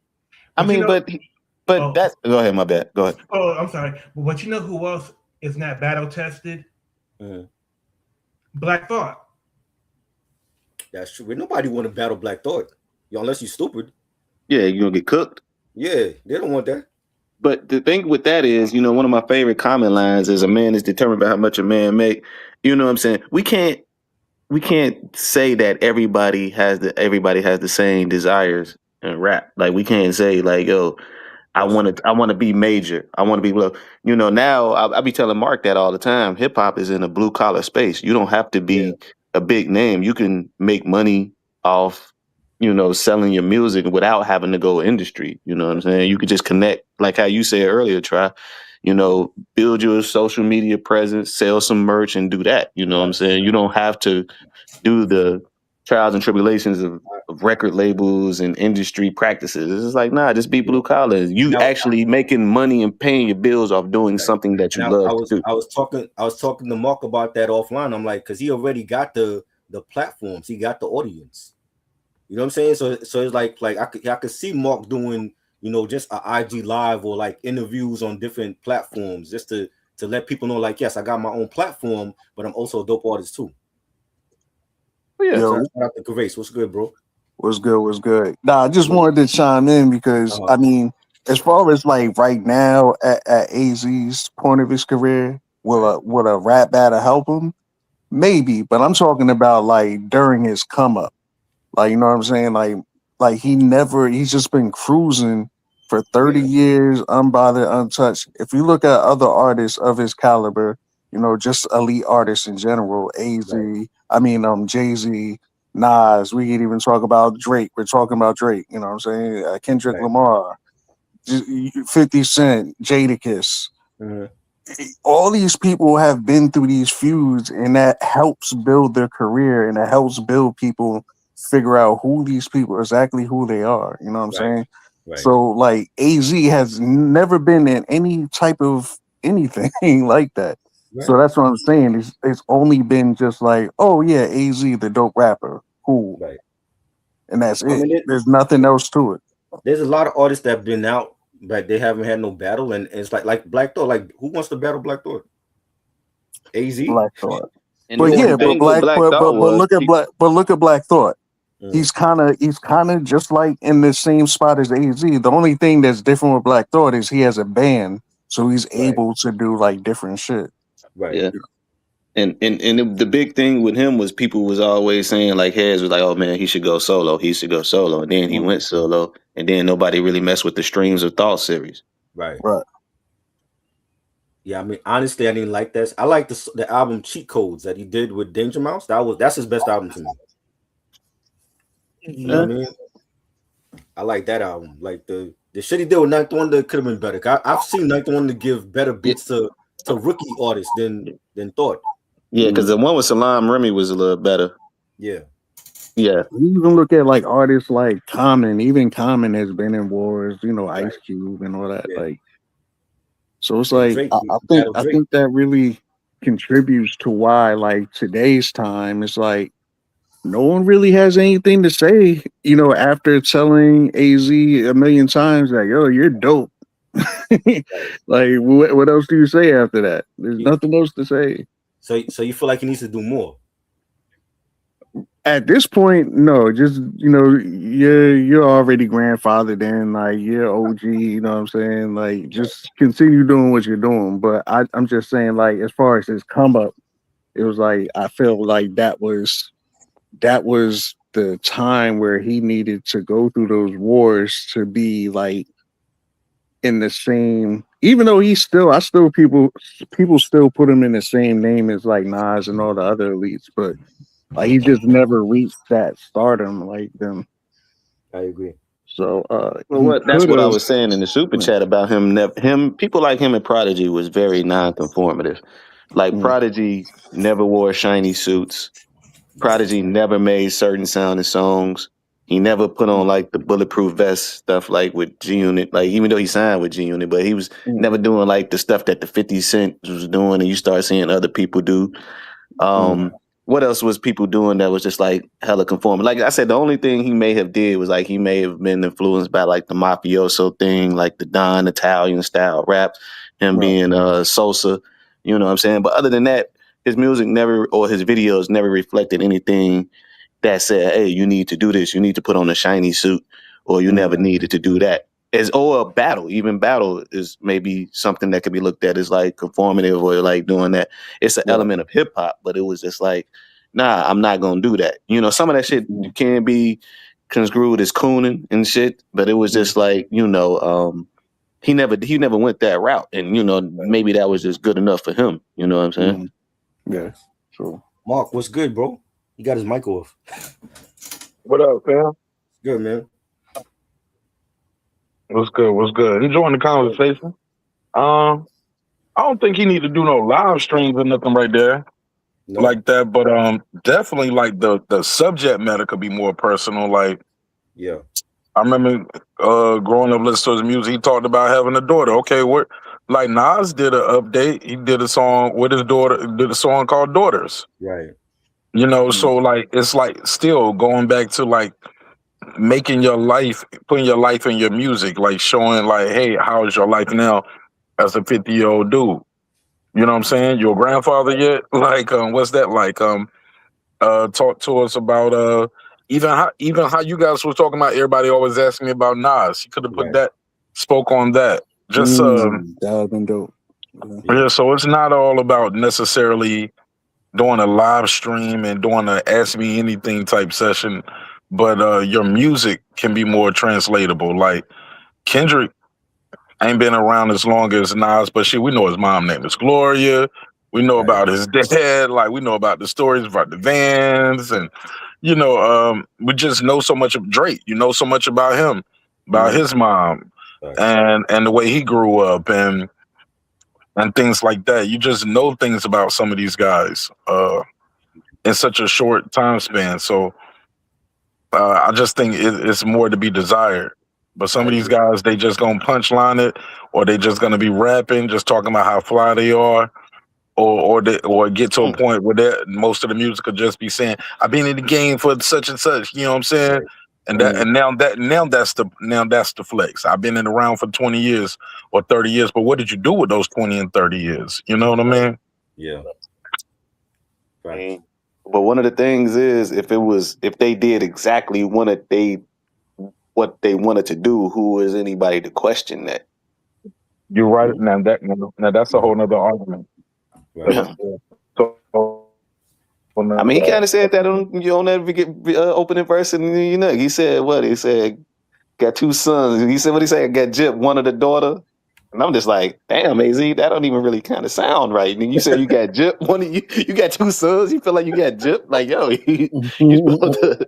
He said, I know you said you wanted a daughter, but I'm like, damn, nigga, like, I don't know if I would have actually said that, nigga. Like, one of your sons felt like it was a mistake, nigga. Probably don't fuck with the baby mama or something. And for Uncle, I wish Uncle's still up here because he had said something about Guru's bar. I don't know if it was Guru or Nice and Smooth he was ranking on, and I was like, I said, never forget, like Kendrick Lamar on his hit album that just dropped, he got a bar that goes like bing, pop, boom, pop, bam.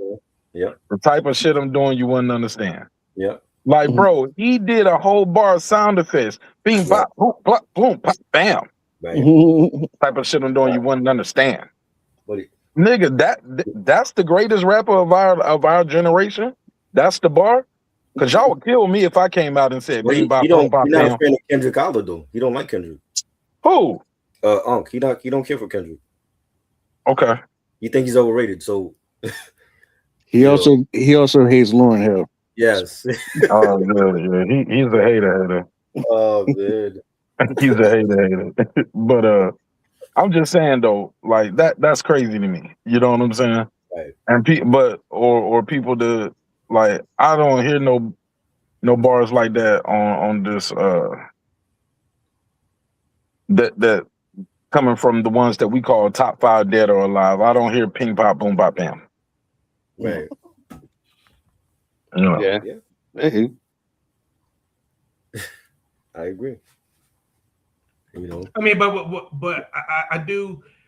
But like, let's say Busta Rhymes, for example. Like Busta Rhymes is about as lyrical as you can get. But Busta Rhymes, because he's so animated and demonstrative, he will make up, certain sounds that is totally nonsensical, but nobody deducts points from Busta Rhymes. Shit, I do. If you read the "Look at Me Now" lyrics, just read them. Mm-hmm. Exactly. Just every time I gotta go and get it, and I gotta with it, and I gotta sit it, and I gotta flip it, and a do what it does, and it does when it do, when it did, and it did, and that. Yeah, he not really. He's really rapping fast, not saying shit though. Yeah. My thing with Busta Rhymes always been like, if you listen to his earlier shit, when he like switched his style up a little bit, like in the late 90s, I would say early 2000s, like that era, I didn't realize like he curses so like every single word is like fuck, bitch, nigga, shit. Yeah. I'm like, yo, what's wrong with this dude, bro? Yeah. He changed. Dude he had a nice streak until he got with Dr. Dre. I seen him doing like a short where it was just like he came out with an album year after year. Right. And then that's what I was saying earlier about that Mystique, where he was just like Dr. Dre told him he was gonna have to switch up his approach. And it was like, you was dropping albums once a year, but you never did like that $5 million album. And then he did the Big Bang, which is one of my favorite Busta Rhymes albums. Yeah. But it was just like, it still didn't say. I feel like it don't matter who you are. Like you're going to have, like, if you was destined to sell a certain way, I don't know what it is. Like, you know what I'm saying? You was going to sell. You going to pop for a certain reason. And like, if you already been in the game and had like 5 or 6 albums, and then you get into it and you switch up your approach, like somebody said, you already grandfathered in. I don't see nothing that you can possibly do amongst people who was already buying your albums, and you're not gonna make no new fans. That's just gonna take you from 1 million to 2 million seller to a 5 million seller. Right. Yeah, that's why I'm like, now it's like it don't matter. He is what he is now. It's like he ain't really gotta change it up, But you can, but you can do a reinvention and tap a new fan base. I've seen it happen. I've seen it happen with mainly more in music, like I would think R&B would be harder to do it because, you got to push that sex appeal a little bit more than just being the ill-ass MC. Right. And I've seen Charlie Wilson do it. I've seen Ron Osley do it, where they just came back and they got reinvented to a whole new fan base that wasn't even born when they came out. With the help of R. Kelly. Shout out to R. Kelly. He had that pen. Yeah, he had that pen. You know what I'm saying? So it's not Trey Songz that came out I don't think he really popped off like that to his third album. Wasn't that Ready? His third album? Yeah. Second or third album, yeah. That I want to say it was his third. That nigga cut them braids off, hit the gym, and it was a rap. You know what I'm saying? But you He can was tell the difference reinvented. between his music though, because he kind of had like some, like some, I want to say like some average music till you could tell they started trying to get him with that stadium status sounding music, from Just Gotta Make It to, them joints that you saying on that other album, you know what I'm saying? That was a great point though. I never realized what you brought up. Like I never realized that whole thing about R&B artists, how they like kind of have to go through a whole different kind of life at some period of time in their career. Like I never thought about it until you Look, said you go from the teenagers liking you to the aunties liking you. Yeah. Because that definitely happened with Monica. Back to the teenagers screaming your name again. And the Monica, mamas and she was aunties like bringing them that to the show. teen, and she came back out with that one when she did that So Gone album. Yeah, Monica. that was cool. Yep. She kind of had like a second win with that one. Yeah, that's true. That's true. Yeah. That shit ain't easy though. Nah, definitely not. It's not easy, but it is possible though. You know what I'm saying? But I do think that in the case of Busta Rhymes, he went so extreme with it that it was embarrassing. Like y'all remember the Black Busta album? Oh God! We had like Coil and Ray and the Baby and I remember when Try reviewed that. I had secondhand embarrassment for Busta Rhymes. Like, dude, you are like over 50 years old, trying to be like the trying to be young in the club. That was trash. It's like no, and I wish somebody would have been in Busta Rhymes' ear and be like, "Look, Busta, you're not going to get any more fans doing this album." What album was this again? Black Busta. The Black Busta album. Okay, yeah, I probably didn't even hear that one. That was like a year or two like 2 years ago. 2 years ago. Yeah, it was 2023. Yeah, that was after Extinction Level. Yeah, the sequel. Oh, okay, yeah, I didn't probably hear that one. Yeah, that was the last Busta I heard. Like that what was it? Extinction Level 2. Yeah, because that was the one with Rocky them on it. Hey, that nigga 2 Chainz reinvented himself though. Came out as T-Boy, came back as 2 Chainz. Yep. And took off. Left Earth ain't been back since. Ross. That nigga Rick Ross came out one time back in the day too. He wanted the boss back then. He was Rick Ross. Yeah, he was on that Eric Sermon album. Yeah, Eric Onassis. Jerseys and T-shirts and stuff. That nigga came back in Versace. Mm-hmm. You know what I'm saying? Changed his whole swag up. French Montana, yeah. You know what I'm saying? Jim Jones reinvented himself. Yep. Because Jimmy, nobody wanted to hear the Jimmy rap. You know what I'm saying? You think Jimmy reinvented himself? I feel he's always been Jimmy. He's just got a little better. That's about it. He got richer. Yeah. I still think he can't catch the beat. Jimmy don't did Skull Game, Vamp Life. Yeah. What's the shit he doing now? It's not Vamp Life no more. He got something else he be doing. Like Jimmy keep trying little things. Yeah. He got that factory thing he got going on in New York. With some type of factory podcast studio. From dressing like a New York blood to dressing like a West Coast nigga to dressing like a rock star. Yeah.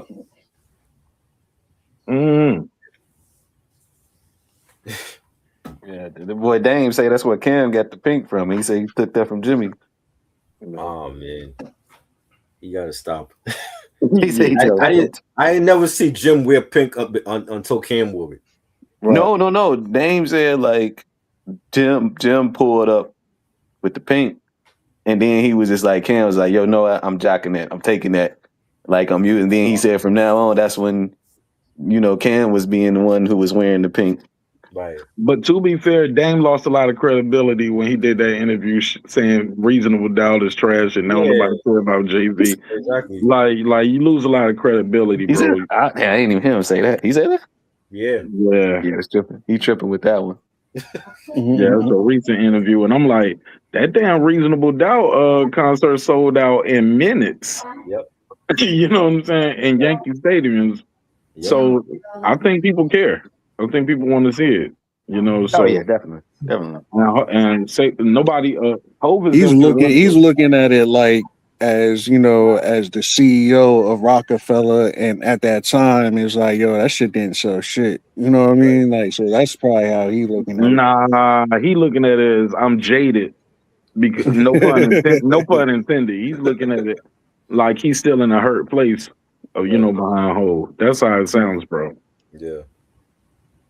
Because he might have went gold when it came out, but that shit don't made up for that since then. Yeah, Right. it's like even Illmatic went gold, and now it's like platinum album and stuff.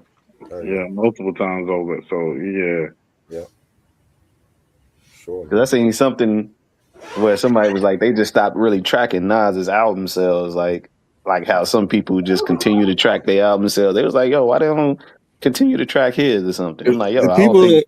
People don't understand that the reason why like those albums from the early 90s are just getting that status is because they didn't have streaming and shit back in the day. Like it's it's way easier today for people, for bigger artists like the Kendricks and Drakes and Coles to, get gold in a fucking month. Right. Yeah, I heard this. What y'all think of this? I saw a clip on Joe Budden podcast where they was talking about it's harder to make a classic album now, or the day of the classic album is done, because you don't really live with the albums as much as you used to. If you I'm gonna tell you why. Let me finish one thought. Let me finish setting it up for you, just in case everybody didn't hear it. There was like back in the day, you went to the store, you stood in line, you bought the shit, you reading the album credits, if you spent money on it, physically going to the store, so you're playing it over and over. You're gonna get your money's worth and find songs you like. Nowadays, if you don't like it, the first time you hear it, you put that shit in the trash. So click dislike on the playlist, and you'll never hear that song again. You know what I'm saying? Or you can make the album the way you want to. You can change the order of them. Like, this the order I want to hear the album in, and play it in that order, and take all the songs off you don't like. So do y'all think that's true? What the day of the classic album is done? And I think that's true, and this is why I think it's true. Because I've been saying this for a little while. So I'm a music producer, and I've been working with artists, and I've been telling this artist this. The reason why like classic albums are not being made anymore is because everybody's so fucking independent. All these artists, they're picking their own beats, they're writing their own raps and hooks. They're what I'm saying, they're doing their own marketing, promotion, they're doing their own album covers, they're doing everything, they're recording themselves, they're engineering themselves, they're doing everything themselves and not listening to nobody. Like back in the day, you had teams of producers, you had teams of engineers, you had the hitmen.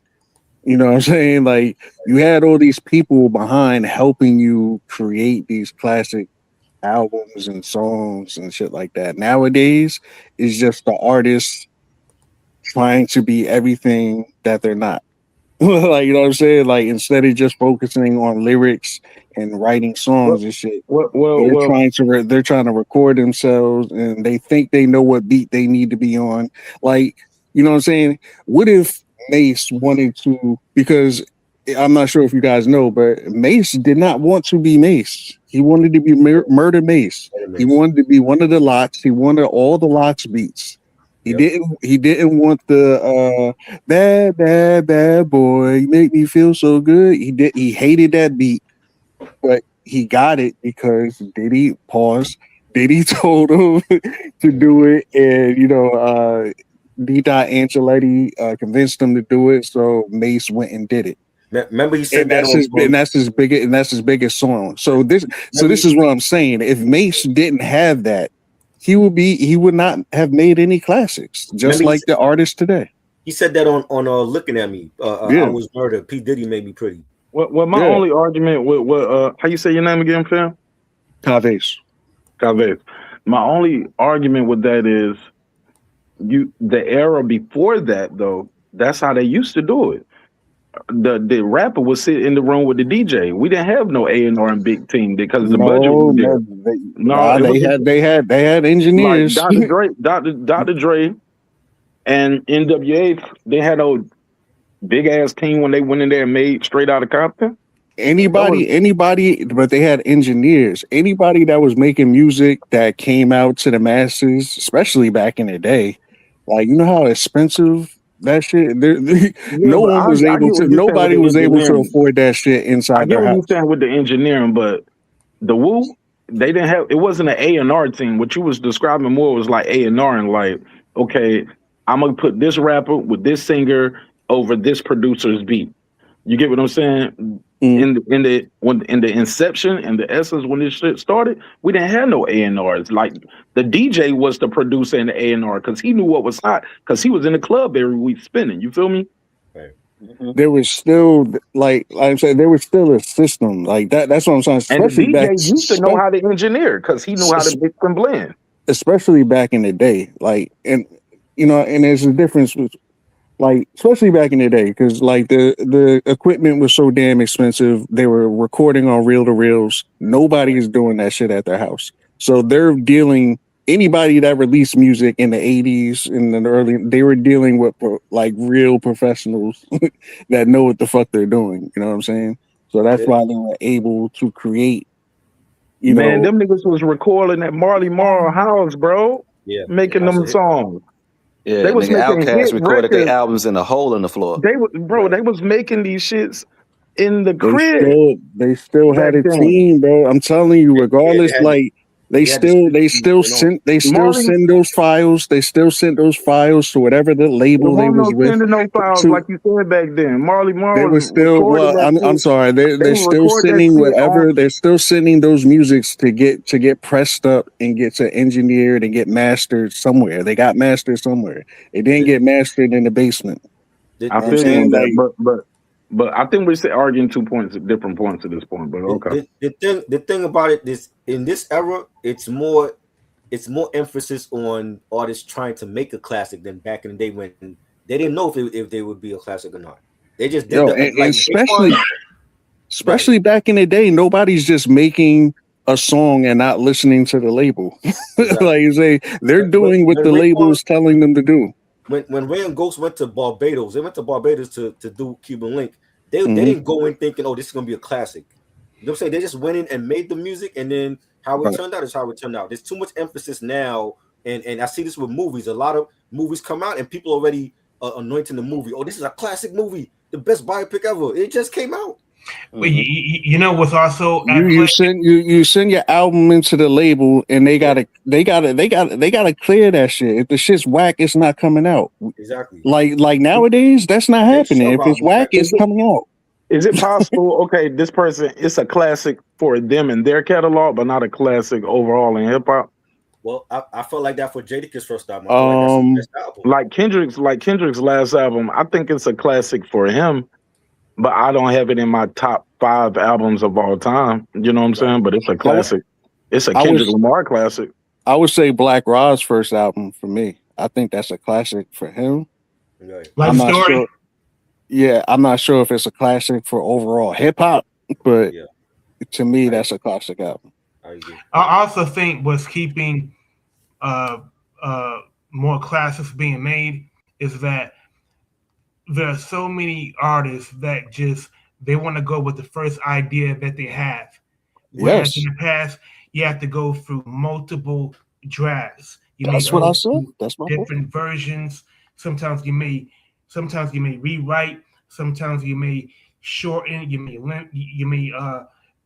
may take something out. You may add something in. But the first idea was never the idea that was going to go to market. Rock, I'm with you on that. Niggas got demo-itis. A lot of niggas got demo-itis. They fall in love with the demo because and they don't want to do rewrites. And I think the problem is because most niggas nowadays don't write. Like the Kavase was saying, they recording in the crib. They just punching themselves in. Niggas heard Jay and Big didn't write back in the 90s, and now everybody think, I ain't got it right. I seen this Wayne, I don't write. Yeah. I seen that one shit where Pooh Shiesty was before he got locked up. It's an interview where he was talking about I don't have to write no more, and he does like a little freestyle.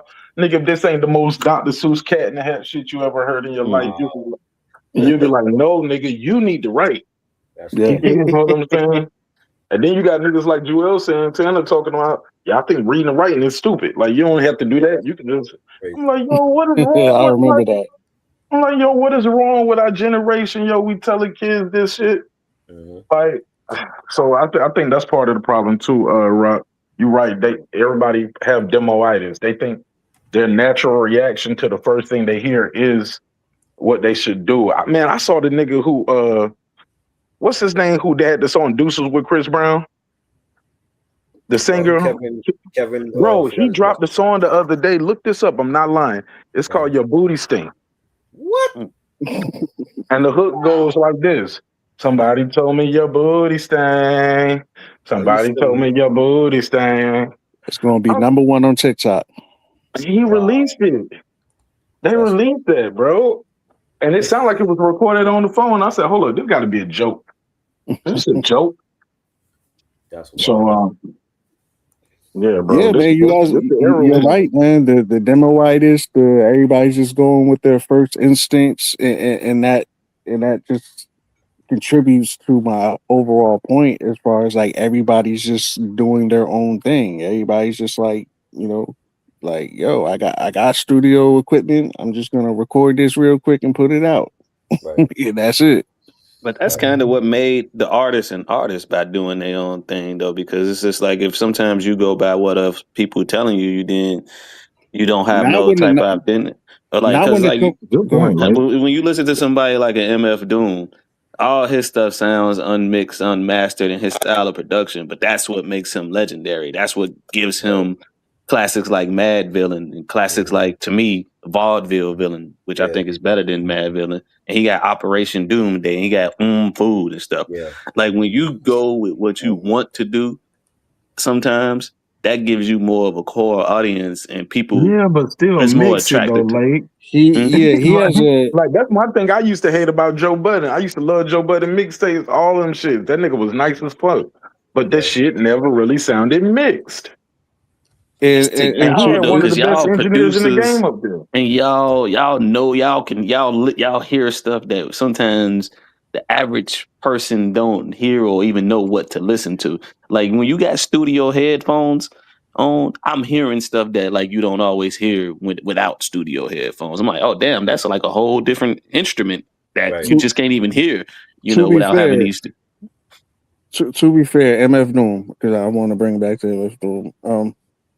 Respect to him and everything, but like he has a cult following. I do agree, but he's not, to me, like, I guess that would be like the question that I think Try asked, like, as far as like someone that has classics for themselves and not necessarily hip hop. To me, he doesn't have hip hop classics. Like, he has a cult. Is not a classic to you? Nah, man. People think Mad Villain is a classic. Mad Villain is definitely a classic too. What? Oh, and I like I said, I like Vaudeville. Everybody was raving about that. I'm sorry, I'm just not a fan. I guess I'm just not a fan, bro, of him like that. But and that's fine, because like I had this conversation with other people. There's a difference between like what hip hop is to you, and sometimes you got to know what the general consensus say. Like a general consensus will say like I said, Mad Villain is that classic, and then you listen to a song like All Caps, and hip hop heads will rave on that joint. But I'm just like, yo, Vaudeville is a better album than this. I feel like only like a certain community like really talks about MF Doom. You know what I mean? It's usually like, the really underground backpackers. Like, you know what I'm saying? Like, I consider myself an underground cat, but I'm not like the super like backpackish guy. And I feel like that's the community that he runs and shit like that. So it's like, yeah, he does definitely has a cult following, but I don't feel like he's like that big player in hip hop. His influence far exceeds his reputation, because like if you listen to what's like everything that Try was saying when he was naming those guys like Conductor and all those guys, all those dudes fall off this MF Doom, Prodigy tree, even Ghostface to an extent. When you think about like the Griseldas and you think about like the Crime Apples and the 38 Specials and the Bennies and all these guys, even Rock Marciano, you don't hear people talk about Rock Marciano, but when he came out with Marsburg, he gave niggas a lane to say you can do you again. Because like everybody from New York, whether you was from the boroughs or upstate New York, they was sounding like they was from the South.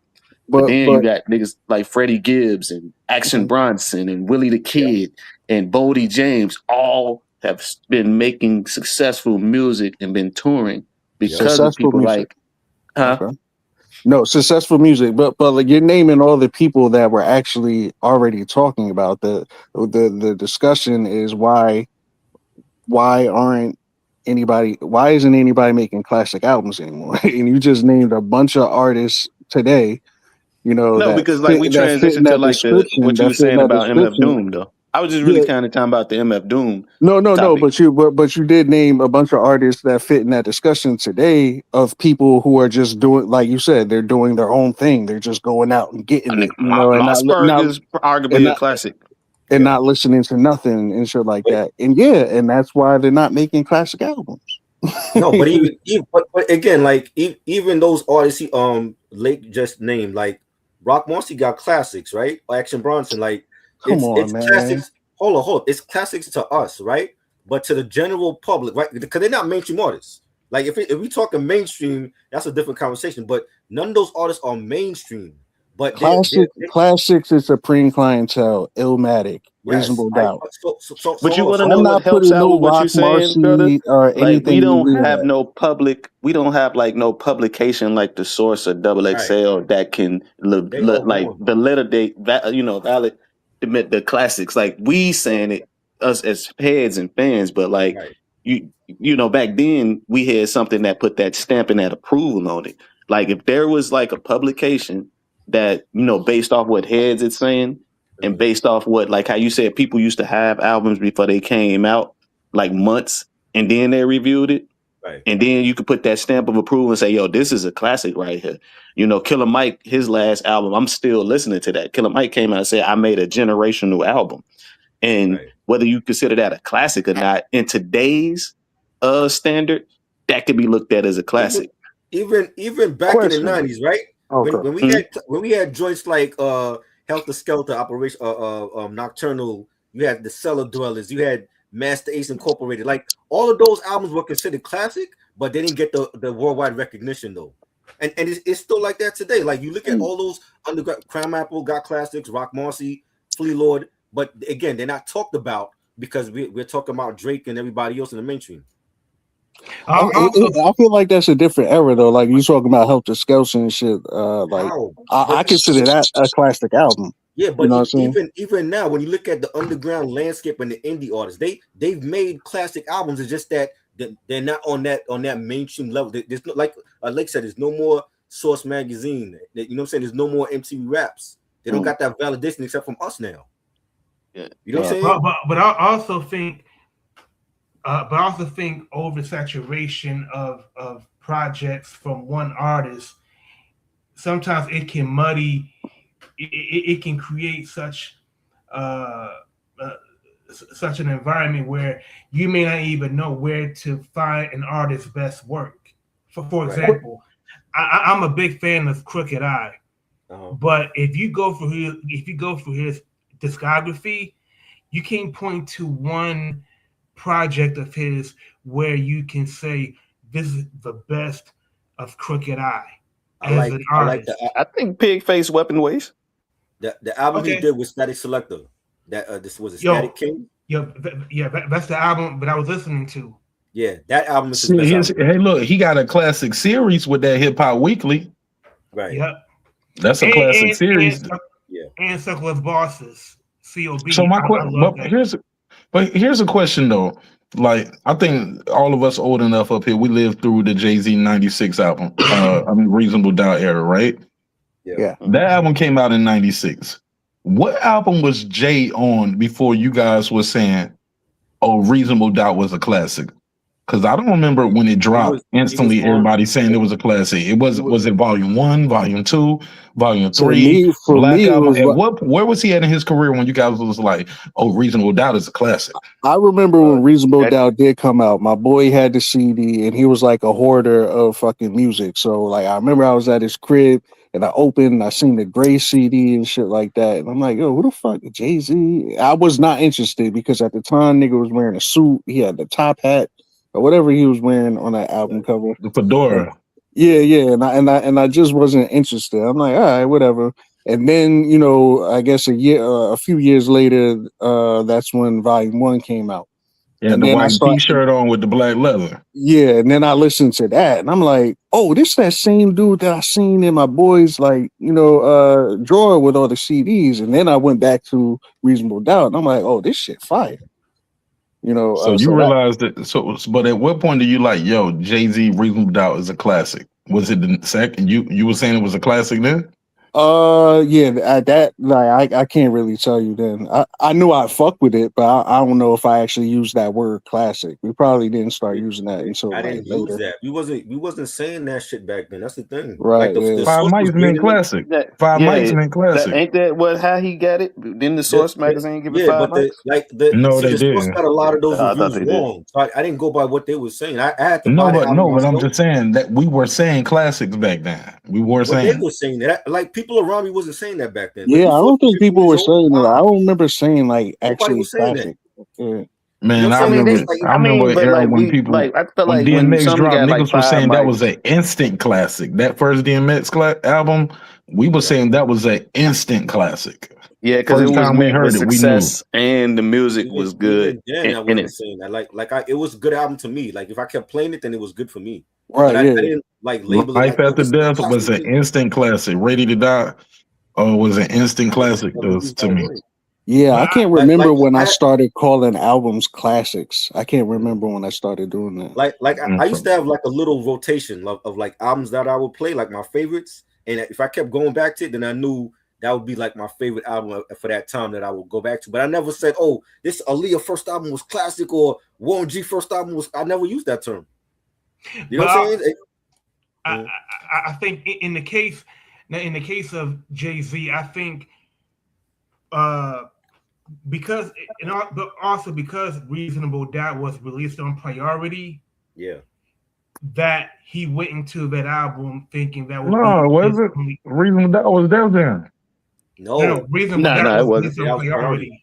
They still logged in with Def Jam with that deal, won't they? That's part of the reason why they still had the master. The Def Jam album was In My Lifetime Volume 1. They had that single deal with Reasonable Doubt.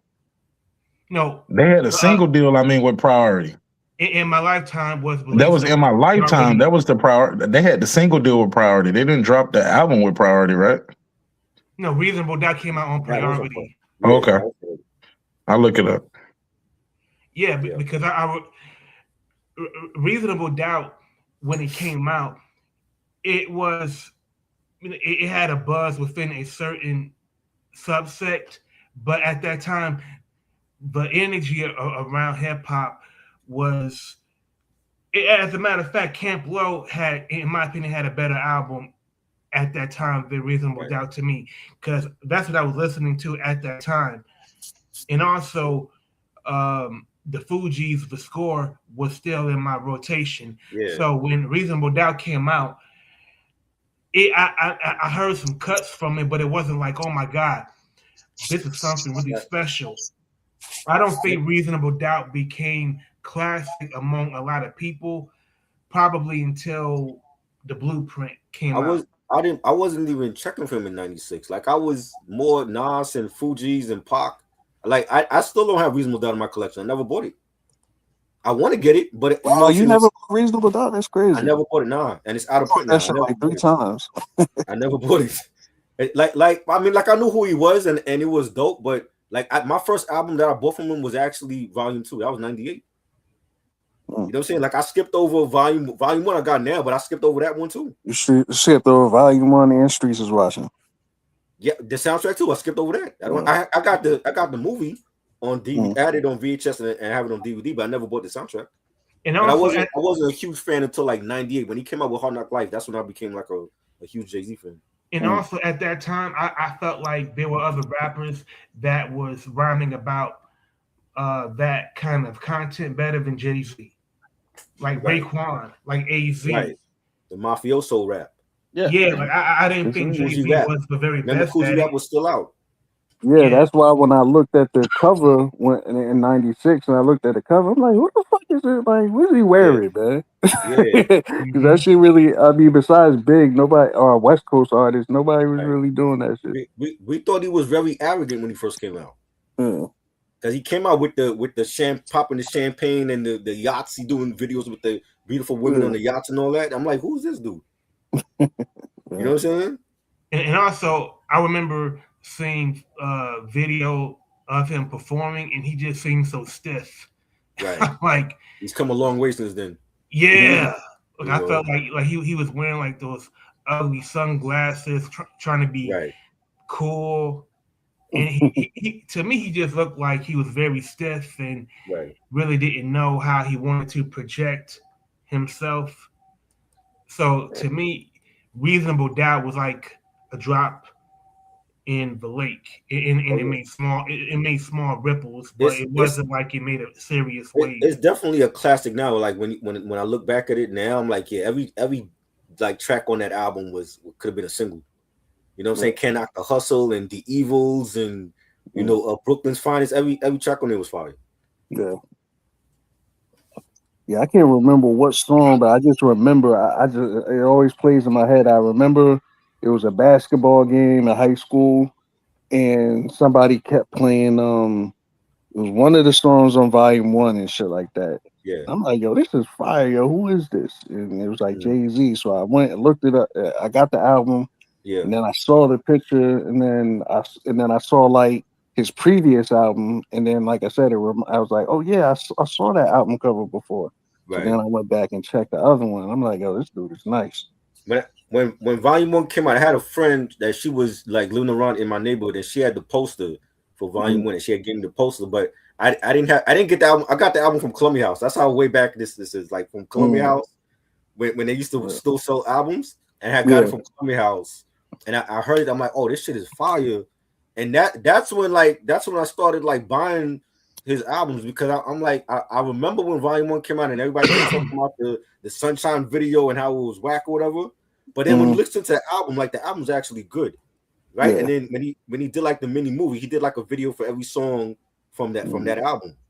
You know what I'm saying? For Streets is Watching. So I was like, yo, this is fire, and I like the videos, and that's when it was like then by that time Hard Knock Life was just coming out. I'm like, yeah, I like this. I slept on Reasonable Doubt, but I made sure I didn't sleep on everything else that he came out with. The Sunshine. You know what I mean? Yo, on this weekend, the Roots, they're having their annual picnic, and Hov is performing. Any chance of Jay-Z responding to Drake on stage? I told Mark that I feel like he's gonna do it at the Yankee Stadium concert. I think he's gonna come out and he either gonna say fuck Drake, or he's gonna do like he's gonna do one of them freestyles that he do. One of them acapella joints that's gonna shake the world up. I think it's gonna be real subtle because you just at a different age now. But I think it's gonna be real subtle, but it's gonna be really witty. Yeah. Oh, maybe he you kind of got to see how Jay gonna look and sound, man. He's looking. He don't want to look like no grandfather now out there trying to. Yeah, he Mufasa now. He Mufasa. Hey, look, I don't think he gonna do it. I don't think he gonna do it because he did that Rolling Stone interview, or was that Rolling Stone when he was talking about like how beef is bad for the game? Yeah. Oh yeah. He might not, that sounds like some grandfather shit now. You know what I'm saying? Yeah, man. Which is kind of crazy because he's like what Drake just did. Jay been doing for years, like album full of subliminals. Like you don't even know the shit for a nigga. You know what I'm saying? But he know it's for him. But nope. Yo, I didn't even know Cameron had just exposed that there was some. What song was that it? Shit was crazy. Yeah. That Jay-Z dissed him. What song was that? On Otis. Otis, Yeah. yeah. I was like, damn, I didn't even know that whole verse was for Cam. Yeah, that's crazy. Political prisoner, Yeah, silent can be silent can purchased. purchase, yeah. Oh, them But shit that's was why I so can't never fucking. respect what Jay say, because like he'll say all that type of he'll do all that type of stuff, and then on Dear Summer say if a niggas make subliminal records, if it ain't directed directly at me, I don't respect it. I'm like, Right. nigga, you're contradicting yourself. Nigga, you like the subliminal king, nigga, but then on Dear Summer you want niggas to like put addresses on everything when it comes to you. Right. That's crazy. But yeah, man, I'm gonna let y'all talk about that Drake stuff. I have no idea what y'all even talking about when it comes to Drake, man. Same. Like, I'm lost with Drake. I ain't listen to none of that shit. I'm good on Drake. I just seen like a Joe Budden thumbnail for one of his shows. Like, oh, is Joe Budden gonna respond to Drake? I'm like, what? This nigga must what? Drake this just Y'all going hating out on on a Ice? huh? Yeah, y'all ain't fucking with Ice. Man, I'm not fucking with That's his Drake. name now. We calling him Ice. Yeah, man. That's the album out right now. I don't know. Man, Drake just please. doesn't do it for me. Like, as far I as ain't even got to hear it to know it ain't even better than that Bro, Razzcast, I nigga. would not lie to you, and I have my issues with Drake. I feel like it's the best rap album right now. That nigga rapping, bro. He's rapping. I'm a rapper, He dog, and finally rapping what people every wanted him to time I do, and listen now to he the getting shit, I production. find a different bar in the subliminal. I'm I sorry don't about that. know. Once you get the Ghostwriter label, like I just can't. I can't believe Can't do it. anything you're saying. I feel you. And the reference But tracks if and he all that stuff. ghostwriting, somebody gave him some bars. He rapping on this album. You know what I'm saying? He rapping. The And only that's like if you're an R&B singer, cool. But like as far as like rap and you getting ghostwriters, I just I just think they all get a lot of niggas get help. You know what I'm saying? They all get, for the most part, get some kind of help. Shit, I've heard. Let's just keep it above. If you look up Kendrick been accused of taking shit. They say he took that song DNA. That nigga got a song called I Got. And that shit sounds just like Kendrick's DNA. You know what I'm saying? What was the other dude that said Kendrick took the other song? Lord. I don't know. I mean, but doesn't that come with the territory because Kendrick is on top? That you're gonna get the haters. Yeah. You know what I mean? You're gonna get people saying, "Oh yeah, he stole my song. I wrote for him." You know what I mean? But when you I got stuff don't. like reference tracks out there for you, man, you pretty much Right. Dr. Dre level for me, man. You Right. Easy E level, man. When niggas is like, okay, man, here's how you gonna rap it. I'm a just copy. Just you tracing. Here's the trace, nigga. Oh, Jay, like you know, I heard the first Drake album. I remember the fireworks came. I remember Alicia Keys, and then I fell asleep, and then it was just like, what was I just listening to? And I never revisited Drake. But Started that from was the him. bottom Hold was up, but you good. know he wrote that for Alicia though, right? I didn't mean, know that. I just wasn't feeling that joint though. I wasn't feeling that album, man. What was his But name? What was he his first album? wrote that. He wrote for Jamie Foxx. Like it's you know, he writes for people. That's the crazy thing. People forget Drake writes for other people. Kanye flew him out to write for him. Dr. Dre flew him out to write for him. Like he's a writer for writers. So, You know how is he a writer if he has a ghostwriter though? Right. No, I think people get burned out after a while because remember Snoop was a writer. Snoop was writing all Dr. Dre stuff, and eventually Snoop ended up getting some help years later. Yeah. Like when we say Because help, when what you we at the mean by top like help? that, Like bro, if you when writing you your at the verse, top like like if that, somebody, you got a lot of pressure to keep constantly producing at a certain level, and niggas get burned out and they get help. but I don't I mind think help, but help. I don't want to know. I don't want you trying to say this is your idea. This came from your mind. Like Did because he I say know the that, type of or person did y'all you are, just? Mark.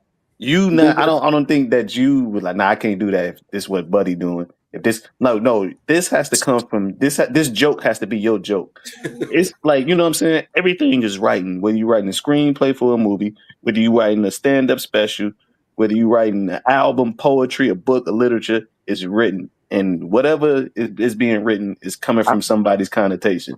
I'm It gonna be has to be honest. yours. 10 You know years what I'm in the saying? game, though. 10 years in the game. 10.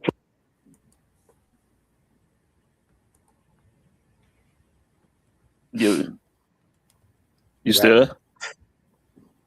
Did he cut off? Yeah, I think he cut Yeah. off. Homie used like the first Mark, you gotta 4 start bar. over, dude. You cut out for a while. Yeah, he Okay, cut off. I said, yeah, 10 years in the game though. I don't know if I wouldn't accept help. Cause Snoop came in the game writing for other people, then he got help. Kanye Right. came in the game, he had help. I mean, he was doing it, he writes the rhymes, but he ended up getting help. Yeah, but Snoop So openly talks about writers writing for him. So yeah, I much mean, so. now years later it comes out because it don't came out, but it was a time where it was like a secret. But Nobody knew. Snoop also did change his style a lot since Yeah. like when he first came out to like when he first came out, he's on that like G Funk shit, and then he got into like the singing shit. You know what I'm saying? Right. So I Now can is see, that? I But can hold up. But understand is like that him if he changing the wants some. style, or is that the style coming with the new writers? You Well, get what yeah, I'm saying? that's kind of my point. It's like I can understand like if he did get writers because because he went with a totally different style. Now, No, if no, he just no, kept no, if no. he kept Maybe the the same style. style, if he No, kept the maybe I same don't style have and no just new have style. writers, Look, I still hear the original Snoop Dogg style. When he rap, I was like, yeah, that's Snoop because he's still rhyming the same words. He still, mm, he'll still, I don't know, sexual he'll still. seduction and all that. That's a Sexual different nigga. seduction, That's not him though. That's the yeah, writer. That's not Snoop. That's the exactly, writer. Do you Who get what I'm saying? That's exactly. not Snoop That's what changing I'm the saying. style. That's He's somebody else experimenting in with the his sound. He did studio that a lot. saying, "Hey, I got a song for you," and it go No, like but this. Right. So you do it like no, but that. That's the point. That's the point I'm making, though. That's the point I'm making. I'm saying that he's getting writers to do different shit like that. So that's understandable. But if No, he's no, doing no, this, no. That's what I'm saying. That's not him getting them to do that. I do this anyway. This is how I sound, and this is the song I got. Here's the song, and I present it to you, and you buy the song. That's I not mean, you saying. That's we're not saying the you same saying, thing. "Hey, So I get I want it to go like this, and I'm switching my style up." No, nigga, I got a catalog of songs. I got the hot pen right now. You buy the song from me. That's not you. You didn't know what the song was gonna sound like. You right. didn't know what I was gonna do We're to it. saying the same thing. We're saying the same thing. But Yeah. who wrote for Snoop on The Dogfather? Because that is Snoop's worst album, as far as I'm I concerned. think Try likes that one, right? Whenever I hear that nigga say SN and double OP, I'm like, yeah, that's him. whenever I hear that, when I hear that nigga say DO double G, he doing that one. That's his pen right But there. he did experiment a lot with his sound. Like he did funk, he did a reggae album. Yeah. You know, he did the sexual the EDM shit. Like he was experimenting with his sound a lot. But Yeah. I think And that's when I could what's the word I'm looking for? That's when I could be like, okay, I understand why he's going out and getting writers. Right. I think the indictment on Snoop is that when Snoop released that album Missionary that was produced by Dr. Dre Oh God, in its entirety, that should have been that was bad. a top 5 rap album, and it was such a disappointment. So if Snoop, I'm sorry, I do not. When I hear Snoop rhyme in the last 10 years, I hear him being lazy. I hear him being unoriginal. I hear him just, just treading water. No. To me, I think Snoop has gotten away with pretty much mailing it in his entire career.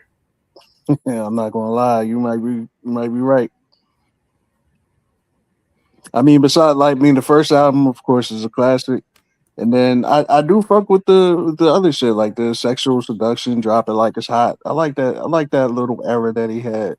But that's about it. Let me ask y'all a question. Snoop, rightfully so, he put Long Beach on the map. Right. Now, by virtue of Snoop, being the one of the biggest selling one of the biggest selling rappers ever, to me, I wish Crooked Eye would get like a 10th of the respect that Snoop Snoop gets just from his popularity. Because if you were to ask people who is the best rapper to come from Long Beach, most people would say Snoop. But for real hip hop heads, they would say Crooked Eye. What do y'all think But about that goes back to what I was saying about AZ though. It's all about your personality. Snoop has that it. You know what I'm saying? Crooked that? Eye, great rapper. He just doesn't have that personality to be a star. You know what I'm saying? So it will never happen. Mm. And that's just what it is. Like, you know what I'm saying? Like Snoop is very, he's out there. he just has it. You know what I'm saying? Like you look at him and it's like a star. Like Yep. you Because somebody might say Vince Staples. when you look at Crooked, Yeah. nah, you just like it's like, all right, he's a dope MC. Cool. Next. Because Vince Staples is getting, he had a whole TV show. He's got a TV show on Netflix, and he got some pretty good albums. I'm not, I like Vince Staples. I mess with Vince Staples, from being from Long Beach. But that as far as like Crooked Eye, I think maybe had he popped off during the Death Row run, maybe That's a good point. like. A lot of people be having like them label woes because Joe Budden could be bigger, Joel Ortiz. Somebody mentioned Joel Ortiz earlier. He kind of had like a nice little buzz, and then he signed with Dr. Dre. I don't know why people do that. They signed with Dr. Dre, and you never hear they shit. They be on the shelf for like 6-7 years, and then Dr. Dre just release them, and they never. Especially when you're from the East Coast, like, what are you doing? Hey God, so hold on. So if Dre was to call me right now and want to sign me, every nigga on this panel would be telling me. I know. I would tell you don't sign no. with him. No, nobody on the panel would tell me, Mark. No, I would not tell you that. I would tell you do not sign with him. So everybody, he has a list of people that he signed that never came out. You remember Eve was signed to Aftermath before she went to Rough Riders. Mm-hmm. He never put her out. Mark, where are you from? But she released the album under Dr. Dre though, right? That Scorpion. With the Scorpion. No, Eve was released from Aftermath. Yeah, she that's signed Rough to Rough Riders. Where is Mark? But at least Eve got some songs from Dre because what was that? That was later. That was later though. After she was on. Okay, yeah, you're right. So she went back. So she spent the block with them. Yeah, did a record, not with the label though. Yeah, I mean, but that record was big though. Yeah. Hey, look, but that was Interscope and Jimmy doing that too because they had Gwen Stefani and she was star too. Yeah. Right. You know what I'm saying? And they won a Grammy for it. Right. Now I'm based in Atlanta though, fam. Oh, okay. But she got another one from him though, right? It wouldn't work then. It wouldn't work with Dre then. Nah. It would. I would say not to do it anyway because he had Rakim on there. You told, and he let Rakim go. Because he didn't let him go, but that was like creative differences because like Dre still want people to rap that crime, that 50 Cent, that type of stuff, man. Like, and Rakim like, yo, I'm not doing that type of stuff, man. And it's when you breaking an artist too versus reintroducing. Dre has never really been good, in my opinion, at the reintroduction.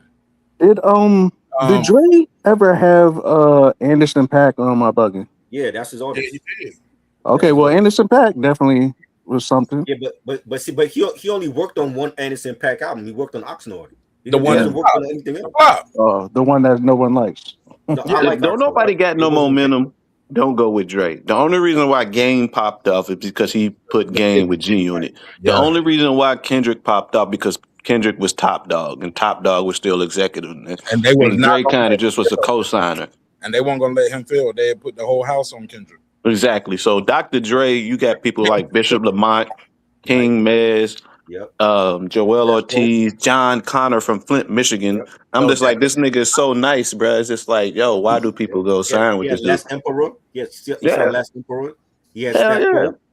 Yeah. Stat Quo from Atlanta. Yeah. So it's just like, dude. Stat Quo. Yeah.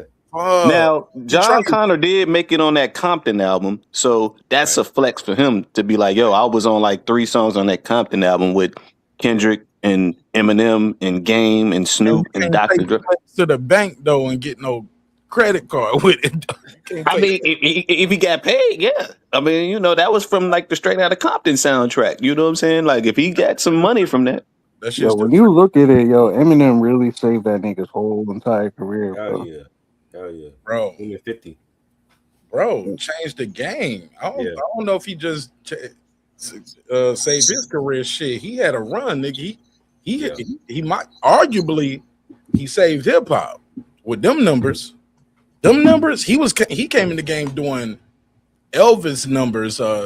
He was doing the numbers that the Backstreet Boys and he was selling 1 million a week. Yeah. First week, 1 million hard copies in the store. That shit was unheard of. I looked at like the top 5 as far as like album sales, and like Eminem is like on 4. He's like, that's why that nigga Ho said the only niggas moving units is M, Pimp Juice, and us. That's who was selling records. Nelly, M, and Hove. Now he said us, nigga. He lied because nobody on Rockefeller was moving shit but Jay. That nigga lied. He shouldn't have said us. He should have said M, Pimp Juice. But I get what he was trying to say because nobody else on Rockefeller moving shit. And then you beefing with Nas, so you couldn't say Nas because Nas' first 7, 8 album went platinum. Golden touch though. Everybody he was working with over there, they was doing something with it. Who was that? If Hov was on your shit, that freeway shit, even though but did that album sell though? Bleak first album went gold. Gold, that's platinum for him. I'm talking about like real platinum. He didn't go platinum. Gold. He said real platinum. He went gold in physical, bro. When niggas had ghetto gold, but he ain't never. No, that's real gold. No, that's industry standard. 500. Gold. Yeah, I'm talking about platinum. These niggas now going streaming, and they got to convert the streaming numbers to what these niggas was doing in physical form back then. You feel me? Right. Like 12, what is it? 1,200 spins equals 1 record. Right. Damn, for real? Some shit crazy like that. 1,200 spins is 1 sale. Yeah, so niggas be having to get like 1 billion streams to be like platinum and shit. Yeah, like niggas today, like even like big artists, like a nigga like just say like a nigga like Jadakiss or a Fat Joe. They drop a physical album today. Like imagine dropping a physical album today. They're only gonna sell like I would say in between 12 to 20,000 records. If they lucky. That's crazy, bro. And that's big artists. And that's why niggas doing the podcast. Because they cannot have Rent Center coming to take the kids' bunk beds. No way. I also think, man, like, if you look at Dr. Dre, do y'all remember Hitman? Yep. Hitman was all over the 2001 record. Yeah. That should have been a layup for Hitman to put out his album and then go platinum. So to me, I wish Dr. Dre. Wait. Hold up. Why? Mm-hmm. Hold up. Did he ever say why he didn't? Because it could go back to what Lake said. Maybe he's happy with that. You know what I'm saying? And he made good money with that. Right. You know, we don't know everybody's goal and journey. Like what we might want for an artist or what we think they should be wanting. That's true. You know, we can't put that do that kind of projecting and say, well, he should have had an album out. Maybe he was happy with having 5 or 6 songs on the Dr. Dre album. Like, nigga, I'm a legend. Right. Yeah. That's true. I can see that. I'm gonna eat forever off this shit. You know what I'm saying? Right. Well, at least for the next 20, 30 years, you know what I'm saying? Yeah. So had he released an album, there's no telling if it would have sold well or not. Maybe being on 10 songs from the 2001 record, that would be the highest. That's the highest accomplishment that he would have ever achieved. And maybe sometimes after putting that kind of work into, you might be like, you know what, this ain't for me. You know what I'm saying? Or I like the creation part. I don't like the touring. I don't like the promotion. Some artists like to be in the studio more than they like to be on the stage. Right. Some artists like the stage more than the studio. What do you guys feel about like artists that because the lack of album sales, like big artists like Lloyd Banks is only going to sell like 15,000 records.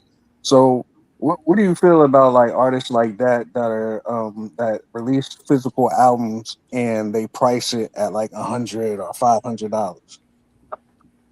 Yeah, I can't Yeah, do we that. talked about that before. That was like, didn't we just talk about that, Mark, on your show when you was just like, that's kind of what Nipsey Hussle did.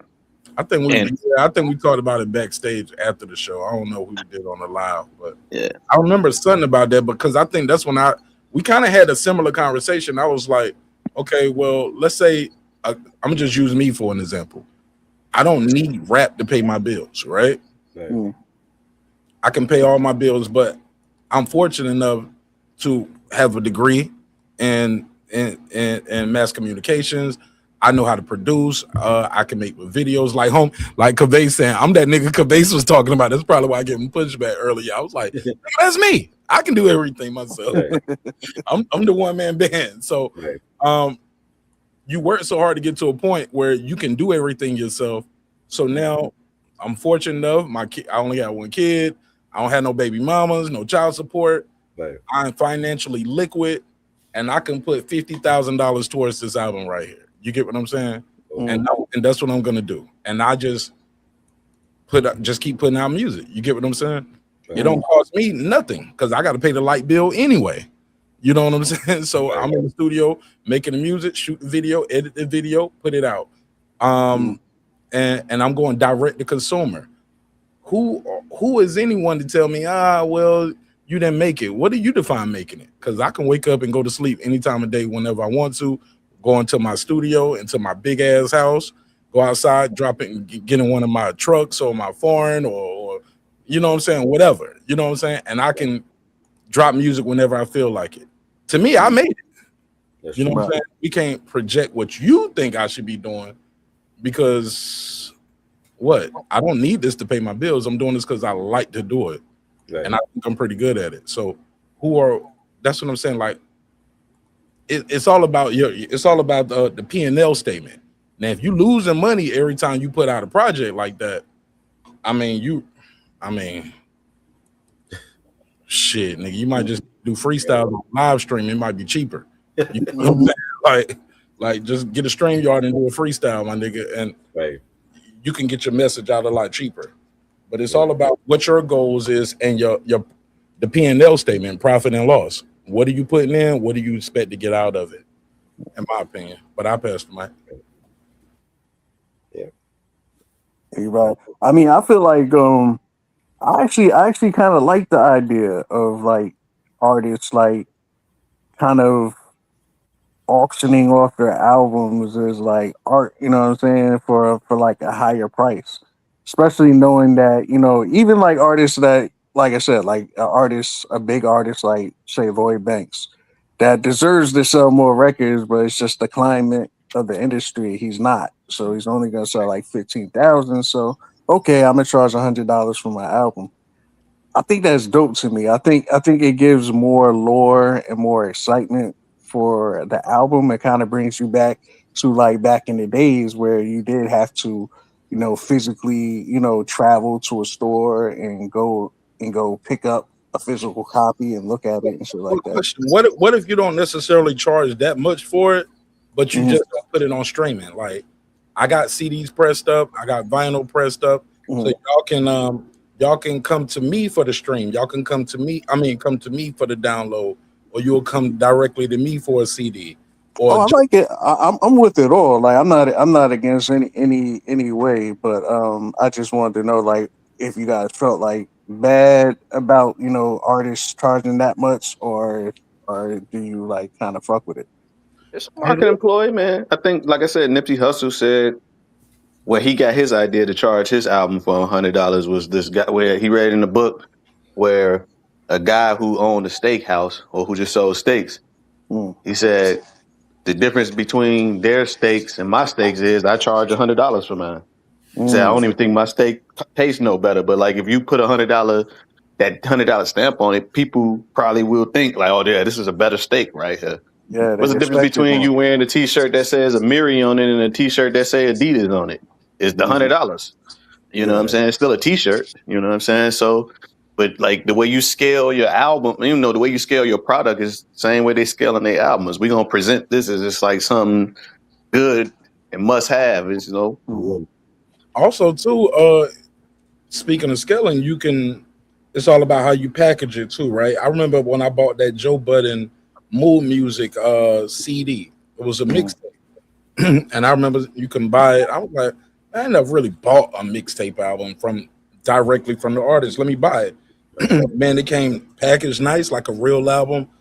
And it came with a second DVD that was like a video. And it was like some of the shit that we'll see now on the internet. It's just a video of him like in the studio, getting some shit done, you know, trolling around, fucking with Tahiri and shit like that. And yeah, y'all remember her, right? Right. Bitch was fine as mother, thick as grits. She was thicker than cold grits, nigga. Crazy as fuck though. But she was thick as cold grits. But my nigga, I bought that shit just not even knowing what I was gonna get. Because I was a fan, and it came with the DVD, which was something special in the packaging that I wasn't expecting. So I think now was that the Mood Music that he pressed up professionally, like after years after they came out on mixtape? This was when it came out. That's not. You talking about them Best Buy versions? Them shits was kind of trash. Yeah, I bought this when this came out directly from the site that he had put up. Oh, okay. Joe Budden TV.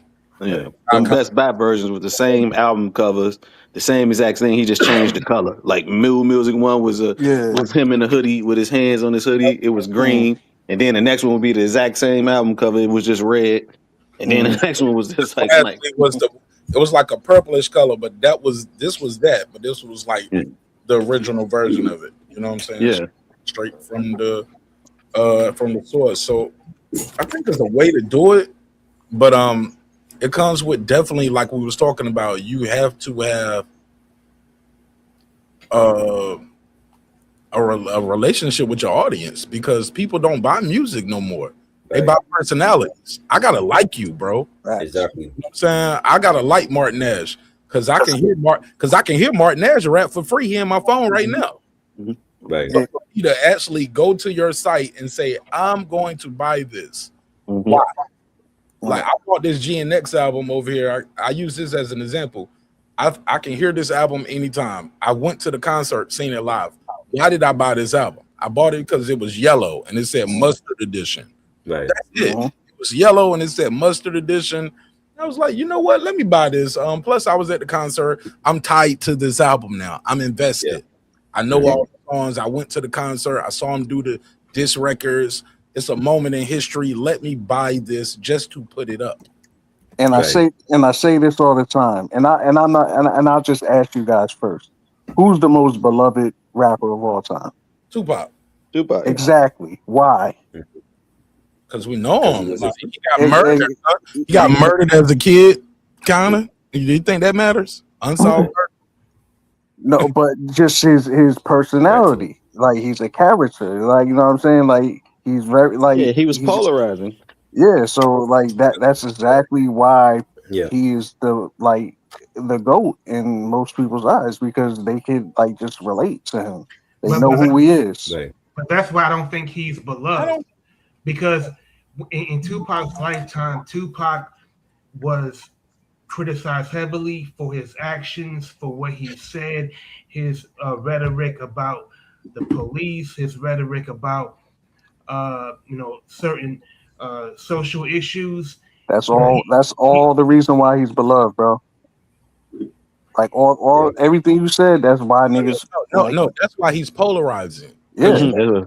You have people strongly like him or strongly dislike him. Even if you dislike him, you love him, because like you gotta like you know what I'm saying? Like you gotta have some type of thing for this person if you dislike them. Like, you know what I'm saying? Like, you know what I'm saying? If there's something there, like, you know what I'm saying?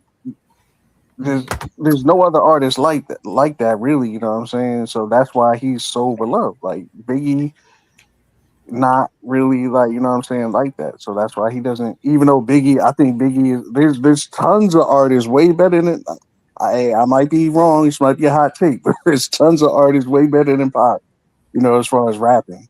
Right. But they don't get that same love because they just didn't have what Pac had. But I think even artists that are better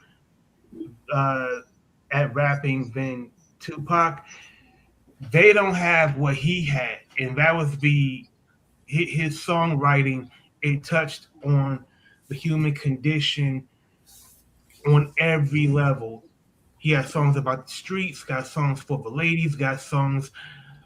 He has a song called "White Man's World," where he's talking about the prison industrial system, talking about reparations, talking about black nationalism. Point out a popular rapper that even know about those kind of issues, but he wrote about it so effortlessly. He was multidimensional. That's what made Tupac who he was that he was the amalgam of everything that is great about hip hop from the 70s, 80s, and in his lifetime, the 90s. I'm gonna throw something else in there, and y'all can say pause or whatever, but I'm gonna just say it. It's a sex symbol too. Right. Guys wanted to be like Tupac because he was cool in the movies, from Bishop and Jews to Bernie.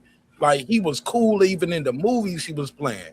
Diddy definitely thought so. And the girls wanted to be with him, and the guys wanted to be like him. So I think that helped his legend as well. Mm-hmm. That's that LL effect right there. When you ladies love, but like ain't nobody running up on no motherfucking LL though, nigga. Nigga, I don't care. I ain't never heard no story about LL getting bitch snuffed, punched, or nothing like that throughout his history. The rap. Facts. Shout out to Queens, nigga. Shout out to I didn't realize how I didn't realize how big LL was, and I didn't realize how small Fat Joe is. Because I recently saw a picture of both of them standing next to each other. I'm like, yo, what the fuck? Why is LL towering over Fat Joe? Like, what is this? Right.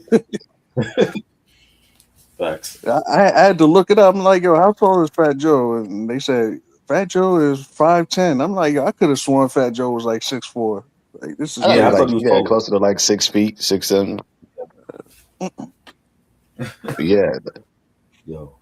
But yeah, when you can be, nice enough for the ladies and fierce enough for the fellas, you know what I'm saying? That's a good combination. I always call LL Cool J the prototype. Like if he's like the Jerry West of hip hop to me, man, because like if a scientist wanted to concoct like the perfect MC, I think it'd be LL Cool J for some of those reasons right there, because the nigga is very battle tested. He can rhyme his ass off.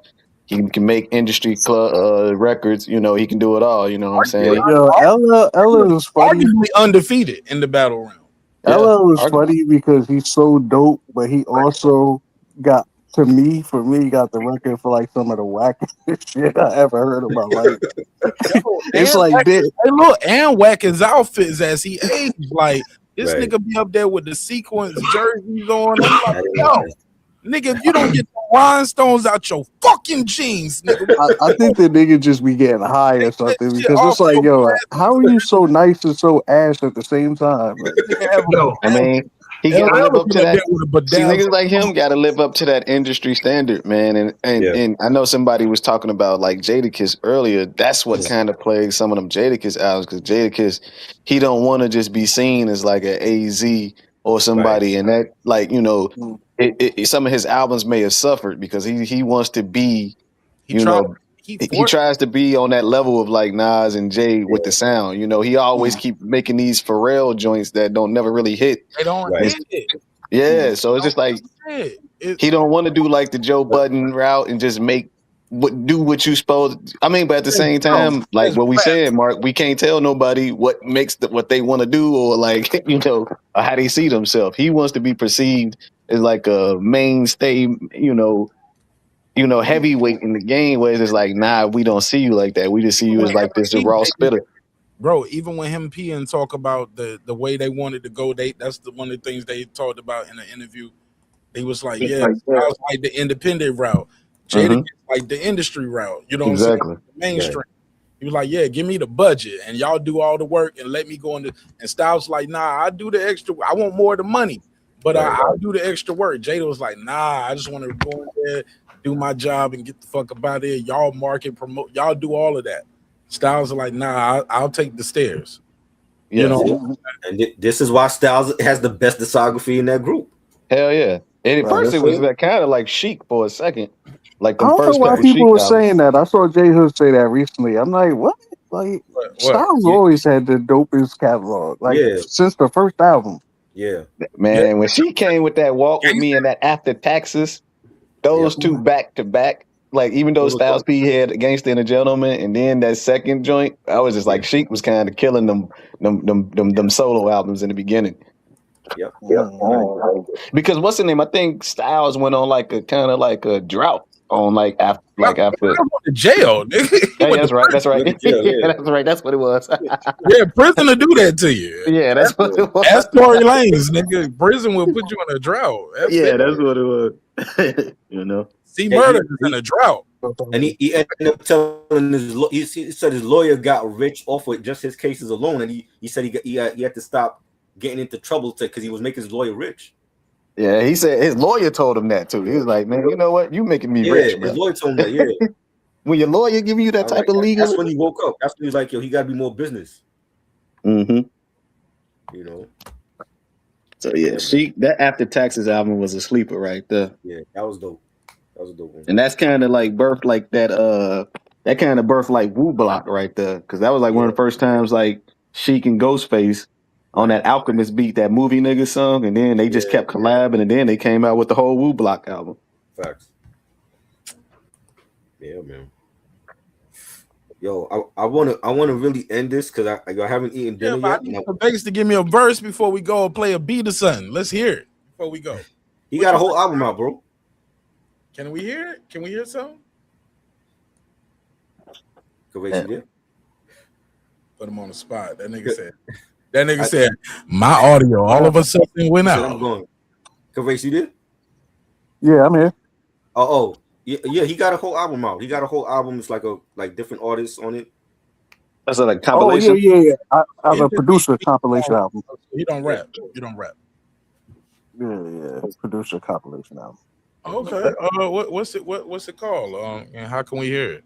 It means everything. You could I'll put it in the chat right now. Say it out loud too for the people who watching and ain't listening. It's Kavace. It means everything. Spell it. Everything. Is the album, and you can find it on Bandcamp right now. It's on Bandcamp. Okay. Yeah. Spell Kavace for the people who are just listening, not watching the show. KYVACE. KYVACE. Yes, Kavace. All right. How many tracks is on the album? 13 tracks. 13 tracks. And you produced them all. I produced all the tracks, the intros, and there's one skit on there. What's your weapon of choice in production? What do you use, or did you change? Do you use live instruments? You MP, you Fruity Loops? Like, what are you doing? Live instruments? I use Fruity Loops, and then I usually mix with my Studio One. Studio One, the software. Yeah. Okay. Man, that's crazy because we was talking. Hey, that's crazy because we was talking earlier about everybody doing everything at home and having everything. Nigga, you got everything at home. Oh yeah. I'm like you though. Like I do I produce. I do music videos. I do everything. I used to rap, but I don't rap anymore. Okay, well, I quit. I'm 44 years old. Like so, I quit like. No, it's 50, man. Writing the best shit of his life. Won a Grammy. Hey, look, Nas did all that shit he did in his career, didn't win a Grammy until he was 50. Right. You get what I'm saying?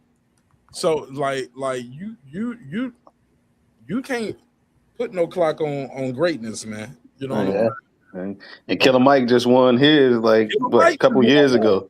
And his look, the old niggas, the ones just winning. I actually feel like I'm better than I was when I was a kid. You know what I'm saying? Meek, Drake, But I've just been rapping for so long. I literally started rapping when Criss Cross was out. Like literally when Criss Cross was out, I was trying to compete with them. Like, you know what I'm saying? Me and my boy created a little group and we was going to the studio trying to compete with Criss Cross. So I've been rapping that long. So. That's crazy. So who on the album? Like who's some names that's on It Means Everything? Like as far as that's rapping over your beat. Well-known artists J Hood is on the album, and then J.R. Ryder is on the album twice as well. Ooh, Ryder. Okay. Ryder, my nigga, bro. I like J.R. Ryder. And I was a big fan of Hood back in the day. I haven't heard anything from him while I didn't know he was still at it. So that's what's up. And then other people he are just like I think, don't he? He's doing some shit. Like he's doing this series on his Instagram now called what is it? My unpopular opinion. Okay. Yeah. But I got other artists, upcoming artists, mostly from like New York area, New York, New Jersey, where I'm originally from. And then I got a few artists from like Charlotte, where I live now. Shout out to NC. Have you always been like a compilation style DJ? And if so, like, you know, like who would you kind of say influenced that? Or like who would you like influenced me? I love that. I love answering this question because I love saying it and shit like that. So who influenced me as far as this album and just producing overall is my nigga High Tech. Oh my god! Yeah, which High Tech album? That's a winner.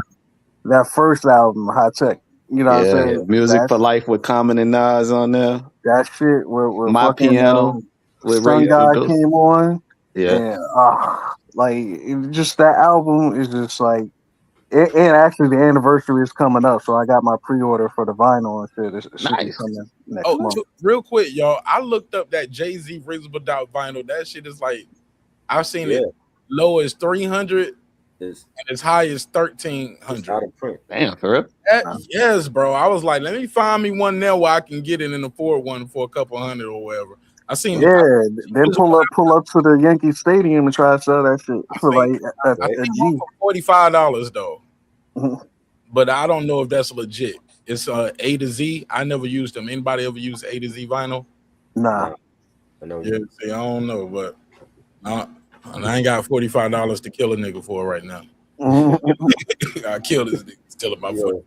Hey, look, if you could do a joint album with somebody where it's, you know, on some Hit Boy Nas type joint, who would you do one of those with? My bad, Try. We don't turn this shit into an interview, huh? I see. I'm like, look at this shit. I ain't eat dinner yet or nothing. Damn, man. You could have heated up some noodles while we was doing that. I know, but I ain't Rex. Rex do that shit. I ain't him. I'm not doing that shit. Shout out to homie Red. Thinking of my style. I don't want to pick it. Run on autopilot.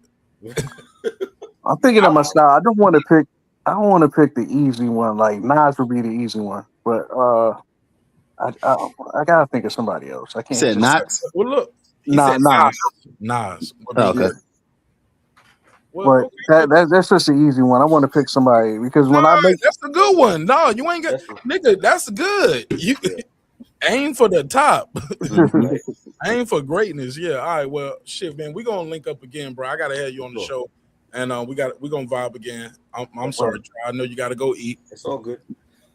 I could let y'all niggas just stay on here and I'll just go do my own thing, but yeah, and just come back in like 15 minutes after you finish eating food. Because he done brought up high technology, man. I'm just like, yo, Ohio. I ain't even to say high tech, dog. Yeah, that's cool. Dr. Dre, you know, he was out there working with Dr. Dre a lot at one point. Mm-hmm. Yeah, he was doing all those G-Unit shits. Yeah, yeah. My favorite, one of my favorite high tech beat for G-Unit was that Ride of Music 50 Cent. Trevor played any of your songs on the show? Oh yeah, they did an album review for my album. They gave it like a 4.5, I think. So we can play it then. Oh yeah. I mean, I'm on my phone now, so I don't know. I'm on my board. Okay. Yeah. I'm gonna just type in one of the songs. What's the song we can hear that you would love us to hear? Anybody never heard you before? The first, I guess. Hey man, just go for the J Hood and J.R. Ryder joint. That's the Incredible. Now, do you have beats on your? Hey, try it. That's cool. We play it, right? Yeah. I'll be right back. Yo, go do your thing. All right, thank you, bro. Yo, I'm about to. Do you have? I'm sorry. Go ahead, Rob. Oh, I'm about to split. I'm about to go to bed. Rob, Yo, peace, y'all. Points. No, Rob, you gotta hear at least one of them. This nigga got a joint with J Hood and J.R. Ryder. No, right? You ain't heard this yet, man. You gotta hear this. We've been talking about this shit all night, and we got a producer who got 2 industry niggas on the beat right now. Oh, bet. There's one before we leave. Oh, bet. Yeah, we got to see how good the song is, how good the bars is, the hook. Do they got a hook? Hey, look. So set the record, K Voss. Who you made the beat? You made this on the Fruity Loops. Like, did they come to your spot? You sent them the beat out separately? Would it like set the record up? How was this song put together? So when I was making the beat, I was actually trying to go for you remember Rod Digger's song shit. What was the shit with the video where she was like had the leather latex shit on and the chains and shit? Whatever. I can't remember the black lipstick. I hated that shit. Yeah. I was trying to go for I always hated girls with black lipstick. You talking about Tight? Yeah. I think it's Tight. Yeah. You know what I'm saying, Rock? We need exactly. It was actually Tight. I was going for that kind of feel, but it didn't really come out like that. But that was my aim to like go for that kind of vibe. And I love when beautiful things happen by accident, man. Right. So then I'm listening to it. I'm like, man, yo, it would be dope. Like, this is a dope beat. And I'm like, let me put some scratches on it. So I linked up with a DJ and I gave him what I wanted for my scratches. And he just put it together. He put the scratches together for me and they sounded perfect. And I'm like, bet. Now, why didn't you as a producer, because me personally, I got an MPC, I got reasons, I even got a DJ, so I got a little turntable, so I could have added the scratches in real, like, but they have sound effects for that, and you can now, do it nowadays. Why would you? Now I did do that first. That's how I knew I wanted scratches on it, because I found some scratches, like sample scratches, and I put them on there. I'm like, how it sounded. It didn't sound natural. Yeah, I was like, that sounds dope, but I want something natural and shit like that. So I was like, let me reach out to a DJ that I know does it like on a primo level. So in Charlotte? No, he's in Jersey. Shout out to DJ. What's his name? DJ Absurd. So how did you get both J Hood and J.R. Wright on the same track? Man, I reached out to J Hood first on Instagram, and I'm like, yo, I got this beat. I was like, I think you would sound dope on it. He was like, I bet, send it to me. So I sent it to him. Yo, he did that shit like in the next day or so and sent it back. And I was like, yo, this shit is fire. Then it sat for a while because I didn't know what to do with it. It sat for damn near almost a year.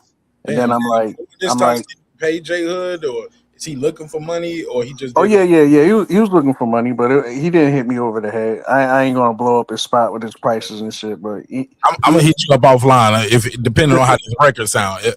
Depending on how this record sound. Right, but he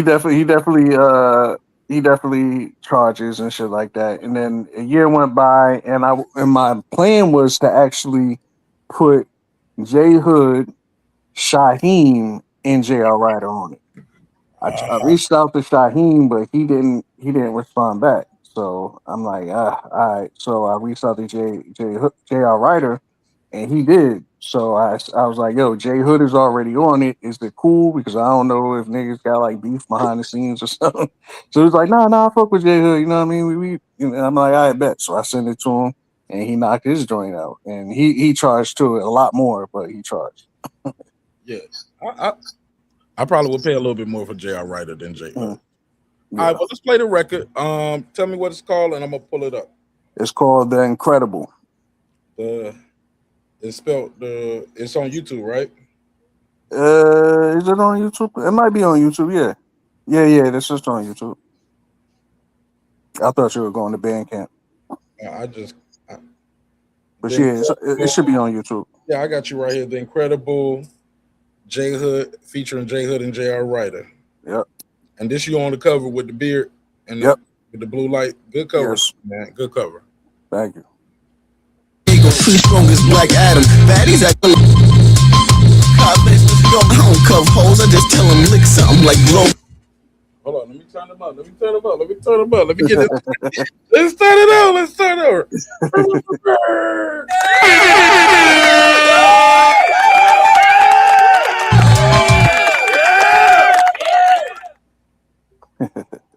All right, what's going on? Let me put the phone down. I think I'm messing over here. I'm messing with the cord. Hold on, let me put the phone down. I don't cuff hoes, I just tell them lick something like blow will get you murdered. It is what it is. You ain't no killer on your little sis top 5 shirt. No Kim Cato. My G's will place your corpse in the sand now in Diego. Three strongest Black Adam. Baddies, I just stab them. Yellow tape crime scene the boxing body bag. I'm still need that Portofino. That bread keep on calling me. Not interested in fake love, but love part of me. Just has knew the way of the water before the avatars. Envious niggas pray my career was sabotage. News flash, I'm still here. Still nicer than half the industry, and y'all still weird. If I got it, what the fuck make you think that I won't dump? In a country where they done threw the cuffs on Donald Trump, knock your teeth out if they try to do me like they did Cash. Man down, homicide, niggas will be in the bag, motherfucker. The incredible, that everything I do is incredible. My combinations from the master. We incredible. The incredible, that everything I do is incredible. My combinations from the master. We incredible. I declare I'm with the game's been missing when I'm not in there. It don't matter how the label pitch it, cause it's out of here. But I know you're not aware. Hope you wore your riot gear. And I know that pie is square, but I'm still a pioneer. Flies in the building, it's United Air. Hottie stare, cause I got more drip than everybody there. Not a care. I ain't getting paid off, I would not appear. I don't take a day off like a mine year. I be snapping, ain't no sicker than me. Everyone should stop rapping and just listen to me. Just listen to me. There ain't a spitter getting with me. It's different with me. The industry is different to me. I catch you niggas offline for even mentioning me. I leveled up so many times that it's dimensions to me. Shit is getting dark for you, but I'm God chosen. Best thing coming out of Harlem since Lamont Coleman. The incredible, that everything I do is incredible. My combinations from the master. We incredible. The incredible, that everything I do is incredible. My combinations from the master. We incredible. Fire. Fucking fire, man. Yeah, good looking, man. I rock with rock. What you think? Yo, that Lamont Coleman line was crazy. Best thing coming out of Harlem since Lamont Coleman.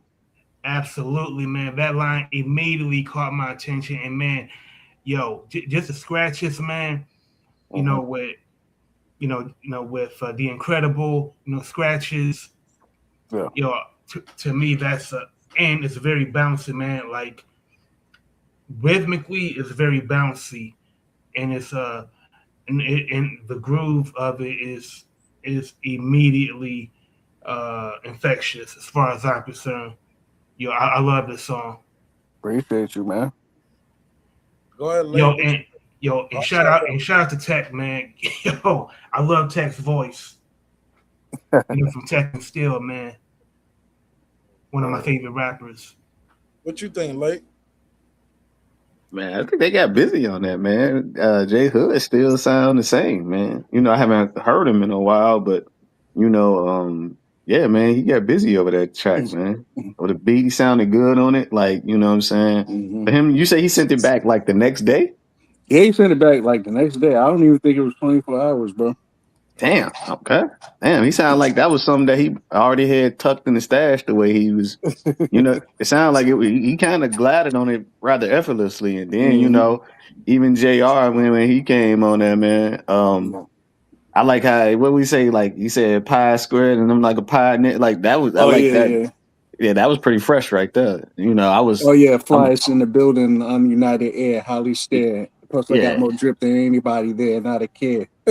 Yeah, I wasn't expecting him to kind of come like that. You know what I'm saying? Sound like he was, like has like some fresh air going on that one. But yeah, beat was nice. You know what I'm saying? Like the nostalgic sound they had to it. The cuts and scratches.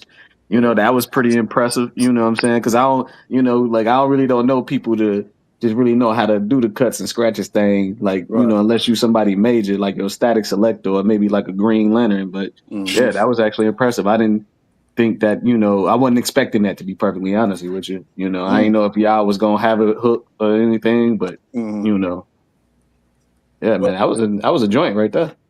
Well, me personally, I loved it.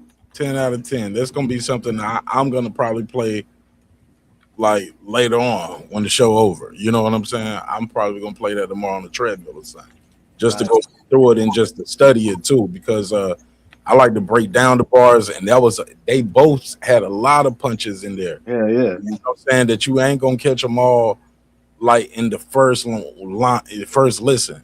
You know what I'm saying? Some of them was like right there in your face. Like, I'm from the country where they put cuffs on Donald Trump or something like that. Oh yeah. And so some of those be right in your face, but then it's so many of them that I'm like, hold up, I caught that part of it, but it might be more than that. I got to go back and listen to it again and hear the setup, because sometimes you hear the punch, but you don't see the jab. You get what I'm saying? Like, jab, then hook. Right. Like, to use a boxing euphemism, right? So I love the beat. Now I love the beat. It sounds like it don't even sound like a quote unquote Fruity Loop beat to me. So I hear what you was talking about when you was saying like nah, man, people are mixing and mastering this shit. That shit sound clean, sound mixed and mastered. Yeah. It sounds professional. It sound like they was in the same studio at the same time with that guy. Also, too, after hearing the scratches, how it sounds, I hear what you mean now. When you say, yeah, I had to get some help to get it to sound the way I need it. And what I was talking about, just adding a couple of scratches in a beat. I didn't know you had vocal samples chopped in there. Oh yeah. I had told him exactly. I was like, the name of the song is gonna be The Incredible, and I knew the Black Moon joint. I wanted to use the Black Moon joint, The Incredible. From what song was that from? Is that Duck Down? What was that? Is that Bucktown? All right, How Many MCs? I was just thinking that was gonna be How Many MCs. Yes. I think it's How Many MCs. The Incredible and Original. That shit. So I told him to put that in there, and then he just followed off of that, and he found some other joints, the LL joint. So yeah, man, it definitely reminded me of the Essence. Remind me of like one of them joints I used to play. Why I love to rap. You know what I'm saying? And like some shit I would probably be playing before I get ready for a battle or something, getting ready. Like that's what niggas rapping like. I gotta step my shit up some more. Right. Man, I gotta make sure I got my entendres layered and flipped up where like, yo, you didn't get it. Play it again.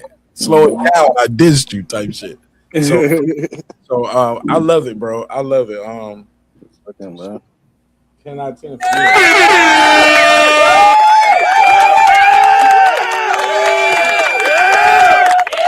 All right, man. Shit. All right, Rock. You want to plug and promote and thing before I let you go? Because I'm gonna play another joint. I don't want to keep you here all night. You said you had to go. Oh yeah, yo, man. I've had a great time. Talking. Hip hop with you fellas, and I really love that joint. And definitely, hit me up on IG at RAKABASH. All of you guys, I'm gonna follow y'all. And as far as what I'm working on, just working on booking, some working on booking the guests for that and rap podcast. It's been in the works for a few months, but we haven't had the schedule aligned yet. So still working on that, and I'm getting better. As far as getting over this cold, it's been kicking my ass, for a few weeks. So just continued health, and man, keep doing it. And I'ma definitely follow all of you guys, man. And definitely, thank you, Rocco. And hell yeah, I had a great time, Yes. hit me up on IG, all of y'all, man, and Right. let's continue to build. No All doubt. right, salute, bro. Appreciate you. Yes, sir. Peace. Yes, sir.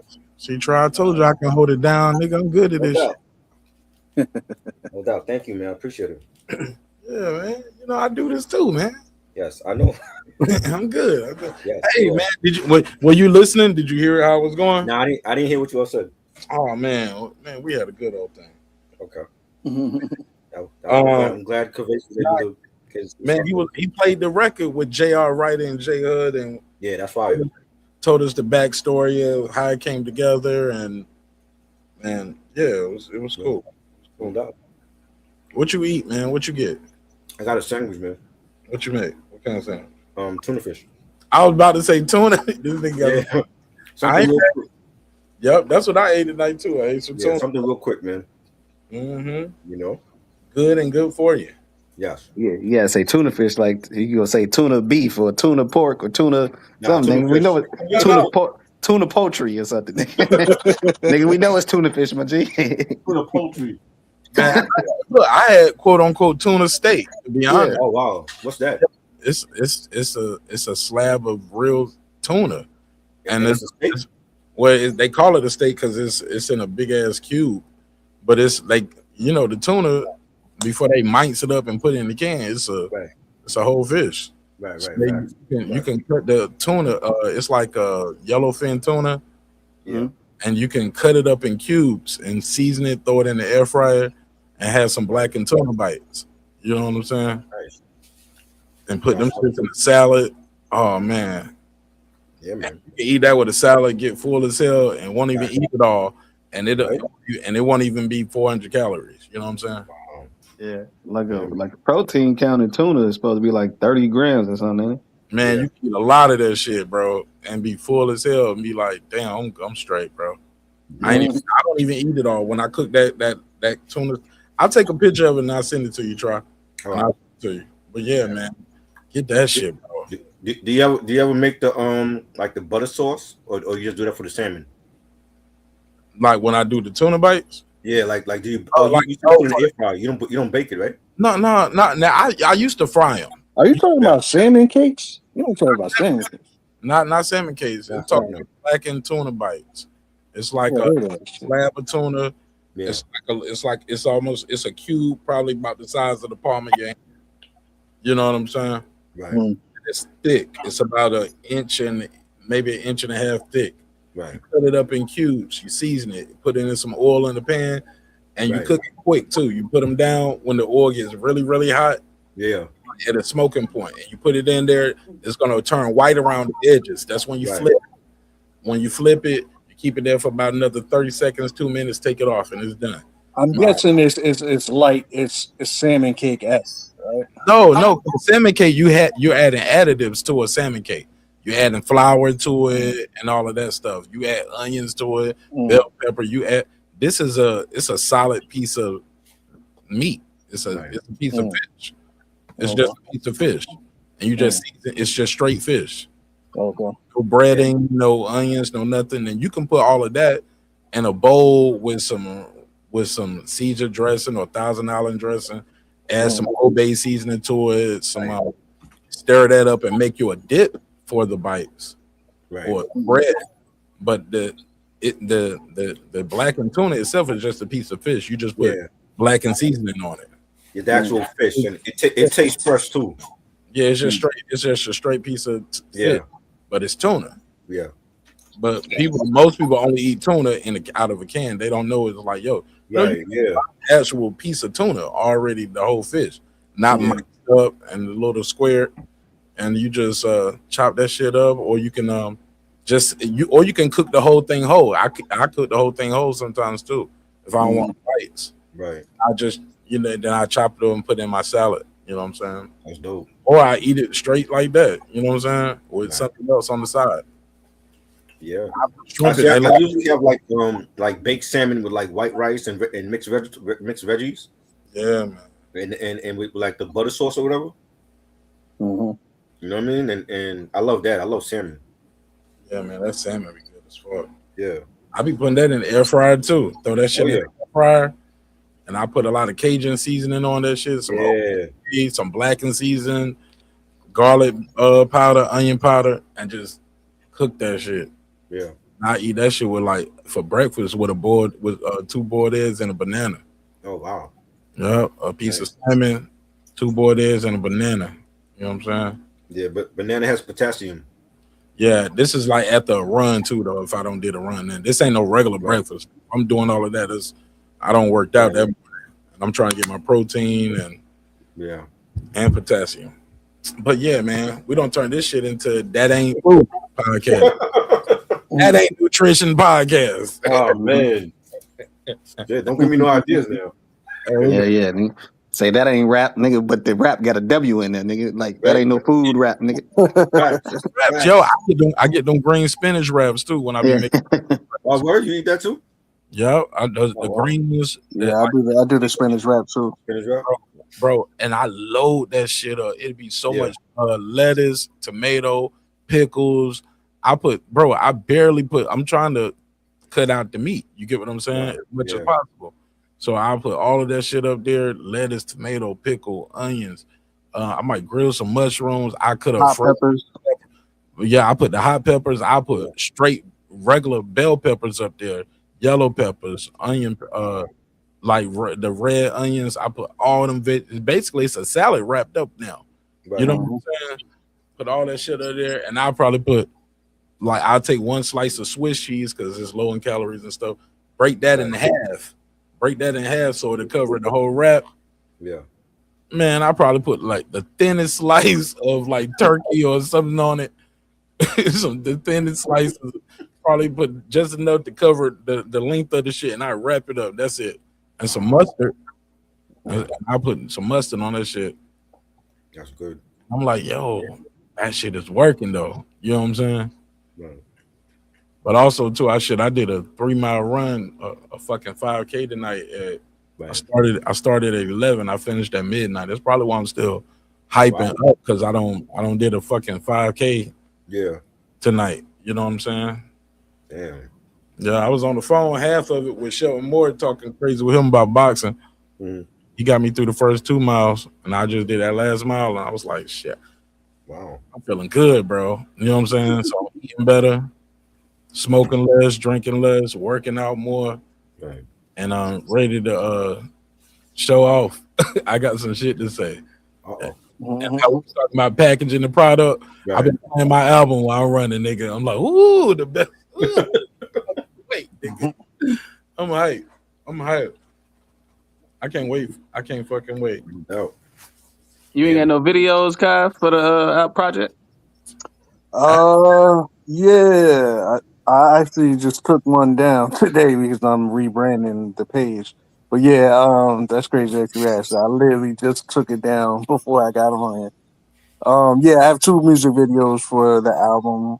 One is for it was a big story about the whole trying to do a video with J Hood and J.R. Ryder. That shit was a disaster. So they was actually trying to do the video, huh? Yeah, J Hood was, JR was kind of, but he was just being difficult. So it just never worked out. But shout out to the vocals anyway. But I have 2 music videos for it. Or is it about his travel expenses and all of that? It was like we planned everything.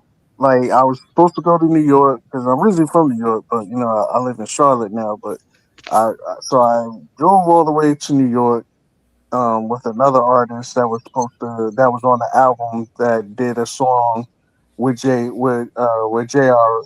Ryder on the other song that you didn't hear yet.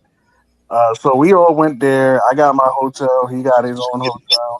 And I booked the studio session where I was going to do the video. It was somewhere in Brooklyn. And, you know, the day before the video, JR hit me up. Yo, we still doing the video tomorrow? I'm like, yeah, bro, we out here. Like, we just got here. Like, you know what I'm saying? Like, everything's booked. We out here. Oh, damn, man, I didn't know. Yo, I can't do it tomorrow. Can we do it another day? I'm like, bro, I already booked the whole venue and everything. Like, everything is booked. You know what I'm saying? Like, I can't get my money back. Were y'all in communication the whole time, like, or did you just tell him and showed up? I gave him the date and everything. I gave him the date. I told him we was like just before I left and everything. So just before you left, you talked to him again. Yeah, just before I left, like we planned it, and then before I left, I was like, I gave him the location, the address to the place that I booked, and everything. And He then responded. yeah, and then once I got there, I was there for a day. I got there a day early, so I got there. I was like just settling in. Hype, Yeah.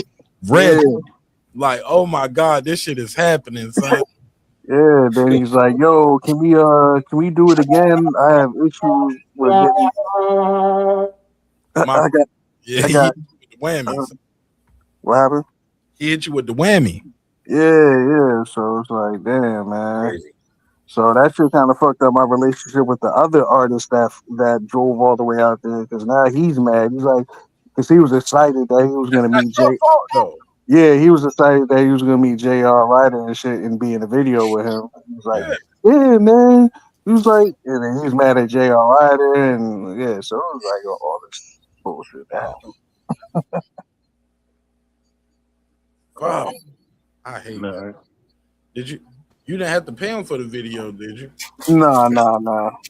That's crazy. Well, he did want money for it, but I was like, you're not getting shit now. Of course. I don't even know if I want no more features with you no more after that. Like you still, you know what I'm saying? Now I'm losing money. That was an investment paying for the verse. Right. Following the video was like everything coming together, and you fucking that up, bro. Right. Yeah. But I got 2 videos. What was Call of War? I got a video for that. That's on the album by artists from Charlotte. And there's another song on the album called "We Out Here" that features 2 artists from Charlotte. Yo, do you have a beats page on YouTube where people be playing your beats and you be doing like free beats or letting niggas like if you go on that page, on that page that you saw, I guess the video,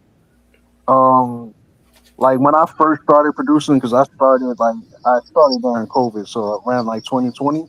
Damn, you just started? Yeah, I just started. God, please, see, man, see what I'm saying? Some niggas, like you said, some niggas just gonna sell, man. Niggas just gonna make it, man. Damn, I need to step my shit up. This nigga just started. So when I just started, like if you look, there's like you don't drop no.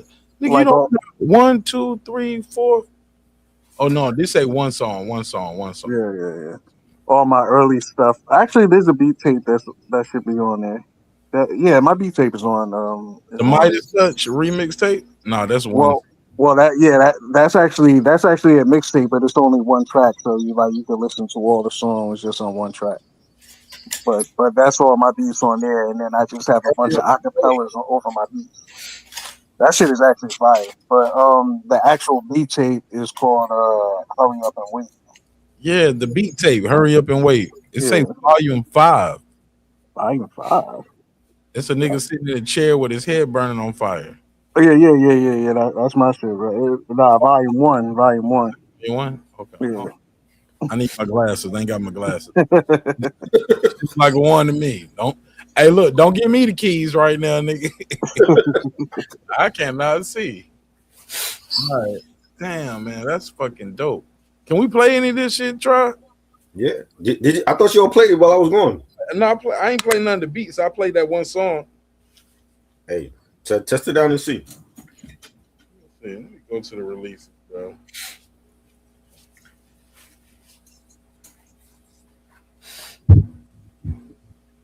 Hold on, man. This is called Unreal, I think. Hold on. Oh, the first joint on there. Yeah, that dropped, I think, 2020, 2022, 2022. Nice. I don't hear it. Y'all hear it? Nah. My plug messed up. Hold on. Cheap ass. What you say, bro?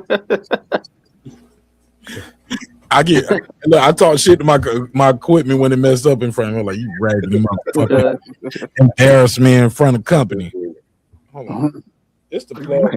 I just need to get Might be Mark over there be domestically beating his equipment. Yes, I do. I'm a abuse. Thank you, mother.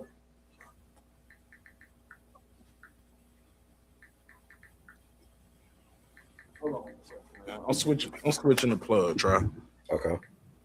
Like, who else would you like to work with? Like, Kai White, why Mark working on that? Like, you reached out to JR, reached out to J Hood. Like, who else do you think like is accessible to you to reach out to if you like reached out and say, hey man, I like you, you know what I'm saying? I think you sound dope over the beat. I don't know what he's doing today, but when I was like starting my album, like when I was reaching out to the J Hoods and the JR Riders and the Shaheens, I was really trying to get Ali Vegas. Wow. Yeah, I wanted Ali Vegas to get on here too, because I was looking for like all the artists from that era that never really got their shine, and I wanted to put them all on the same shit, and that was my vision. But some responded, some didn't respond. But like, can you give us the name of other than Ali Vegas? Can you tell us who else responded that reached out to you and who else didn't respond? a person that responded back, but we just didn't get anything done was Source Money. Sauce. Yeah, Source Money responded. Didn't G Dep. Okay. Was it somebody? Are these people that what didn't work? Was it because they priced themselves out? Like, damn, man. Well, G Dep priced himself out. He was asking for like $3,000. You ain't have to say the number, brother. Nah, fuck that. He said, "Fuck that." You ain't got to say that. Nah, fuck that. He got to say that. Yeah, G Dep. Come on, G. You pricing yourself out. Wow. Hey, look, and boxing will just be like, bro, if you don't want to fight, just say you don't feel like fighting. Right. Like, my nigga. So that was a good question though. Like, who you reach out to, if they respond to respect. Like, I want to know if there's more. Like, you saying some names now. He's going, bro. This nigga's an industry nigga, man, working out here. I know, right? Because when I heard him say Bandcamp, I was like, okay, he said Bandcamp. Like See, I thought Bandcamp was. See, I don't know a lot about Bandcamp. I thought it was like SoundCloud. I'm not sure if you guys are up on this guy yet, but he's pretty popular in Charlotte right now. But Ruben Vincent. Oh yeah, I heard his album. Yeah. He's another one that I've been trying to work with. What's the name out there in I don't know if he's Charlotte, but I know he's North Carolina, probably like Durham. Like what you ever heard of Big Remo? Yep. Nah, I never heard of him. That's like Ninth Wonder Camp. Man, he probably be somebody who you could reach out to. He's from Jamla. He's from Jamla, yeah. Okay. Oh, I don't know if he's from like the Charlotte area though. That's the big boy, the big guy. He got kind of like a Biggie Smalls voice. Who, Big Remo? Yeah, is that him? Nah, not at all. Not at all. Oh, because there's some dude that's on Ninth Wonder's label that has like a real big dude, heavyset dude that got like a Biggie voice. Oh, he talking about what's his name? Eli? That's his name? I think so. Yeah, Eli. Yeah, Elijah. Yeah, he was on the beat. He was on Ninth Wonder's last beat tape. Yeah, he's dope. Oh man, he been rapping on. My brother been having rappers on his beat tapes. Well, that one was different. Like he tried something different and he had like his artists on a couple of the beats on the Zion beat tape. Oh, on the Zion joints. Okay. Yeah. Trying to think. Yeah, but I can't think of anybody else that's kind of like a big name. I was trying to get. I'm not sure if you're familiar with Luke. I was trying to get up with him. He was on Dreamville. Who did your album artwork? I did it. I'm the person I was talking about. I'm the one that did everything. I did the album artwork. I did the production. I did most of the mastering. I did most of the mixing. Everything. All in the same room. Yeah. Well, no. Like that. Like I would say. Yeah, it's kind of spotty. There's some places I kind of like dipped around different places. Okay. Shit, let me play one of these joints. I hope they don't kick us off. That, I don't play music on here, so this is like the first time ever. I thought you said y'all played the album on the show. We played it on. Nah, we did. We They just reviewed it. Yeah. Yeah. Oh, so you tricked me. You told me. Yeah, I thought y'all. Yeah, I know. I mean, hopefully we could play it. I never play music on here like that, so hopefully we can play it. I don't know. I'm not that big, so they're probably not going to trip. It's 4:00 in the morning too, man. Like the FCC ain't up right now. We up all night. I'm sure if you play Drake or something,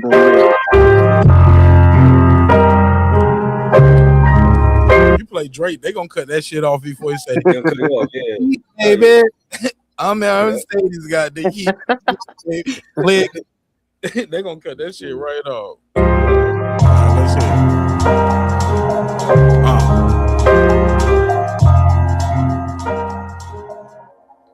it. Yeah.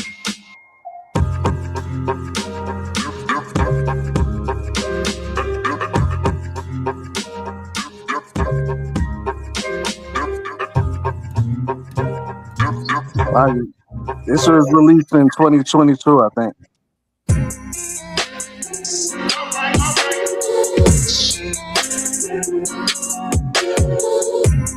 It's called All Right, All Right.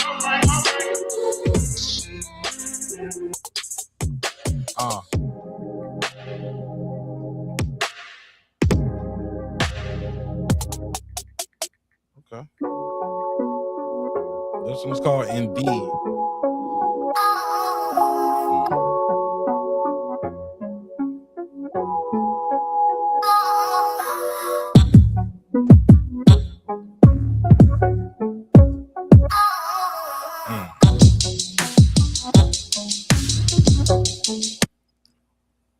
And at this point, you said you only been making beats 2 years, right? Yep. Crazy.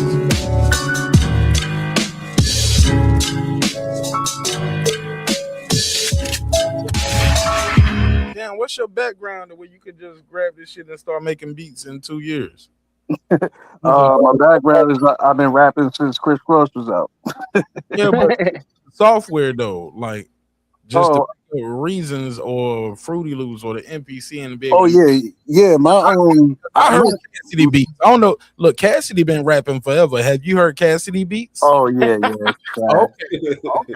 Because we can do a whole live stream about Cassidy beats. I just always had an ear, even when I was a rapper. Like all my people would be like, "Yo, they would go for me, like, yo, find a beat, like, because you got the good ear for beats." But like my first introduction with producing was actually, I don't know if y'all remember, back in like the year 2000 when MTV dropped the MTV generator shit. Yes, I used it. That was how I got started. MTV generator. I started with that, but I was just playing around. I was in college. I was just playing around making. That shit was the shit, bro. Making shitty Manny Fresh type beats. Niggas sold beats to niggas using that shit. Right, yeah. That's why I was dorm to dorm selling beats and shit. But yeah, I did that for a little bit when I was in college, just fucking around. Then I totally forgot about it, and I just continued on rapping for years and years and years. And then Fruity Loops got like really popular. I think that was around 2004 or something like that. It got like really popular, so I picked it up again. And I was just playing around with it for a little bit, and then I forgot about it again. And then I guess 15, 17 years later, I picked up Fruity Loops again, and I took it serious. That's dope.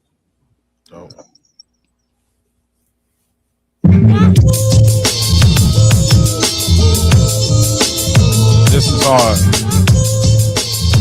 This is called Immaculate Scheme.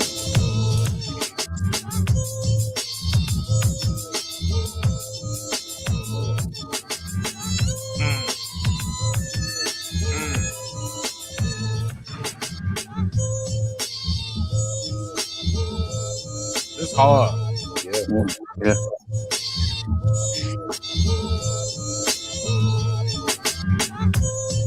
Yeah, that might be my favorite one so far. This is called Foreign Connect. My Foreign Connect.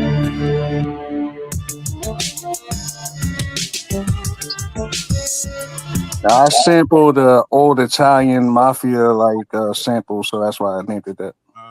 I can hear it. I hear it.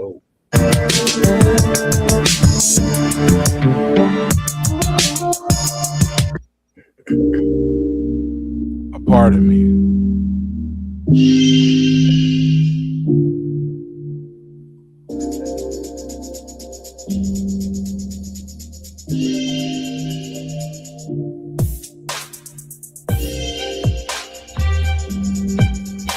It's hard.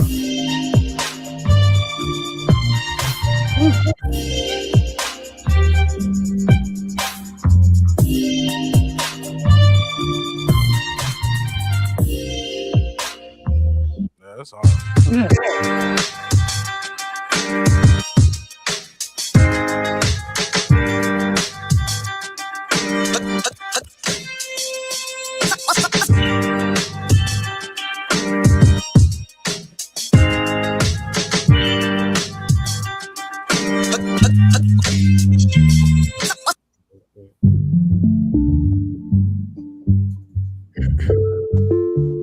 This is my shit right here. I wish I could find like an artist to actually do this shit.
Yeah, nigga.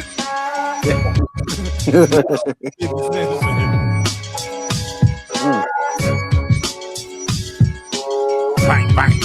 Just hit a nigga. Yeah, that one was tough, right?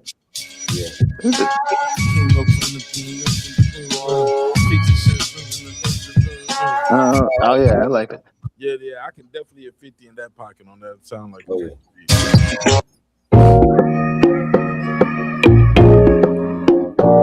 This is my attempt to do my Afro beats.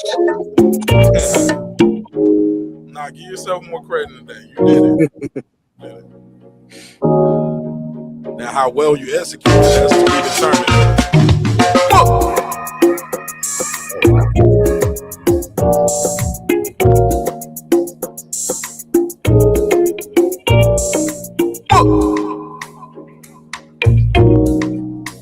You try to force feed us with it with the sound effects too. That's called leading the witness, sir.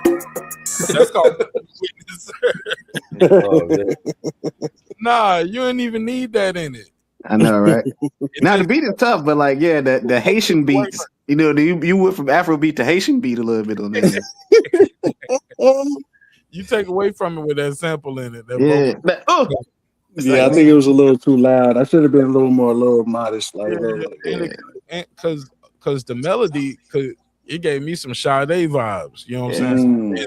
Prime type shit. It was nice, but like, yeah, man, like a nigga trying to get a coconut out of a tree. Like a nigga trying to get that mango. Nah, but that shit fly though. I can dig that shit though, man.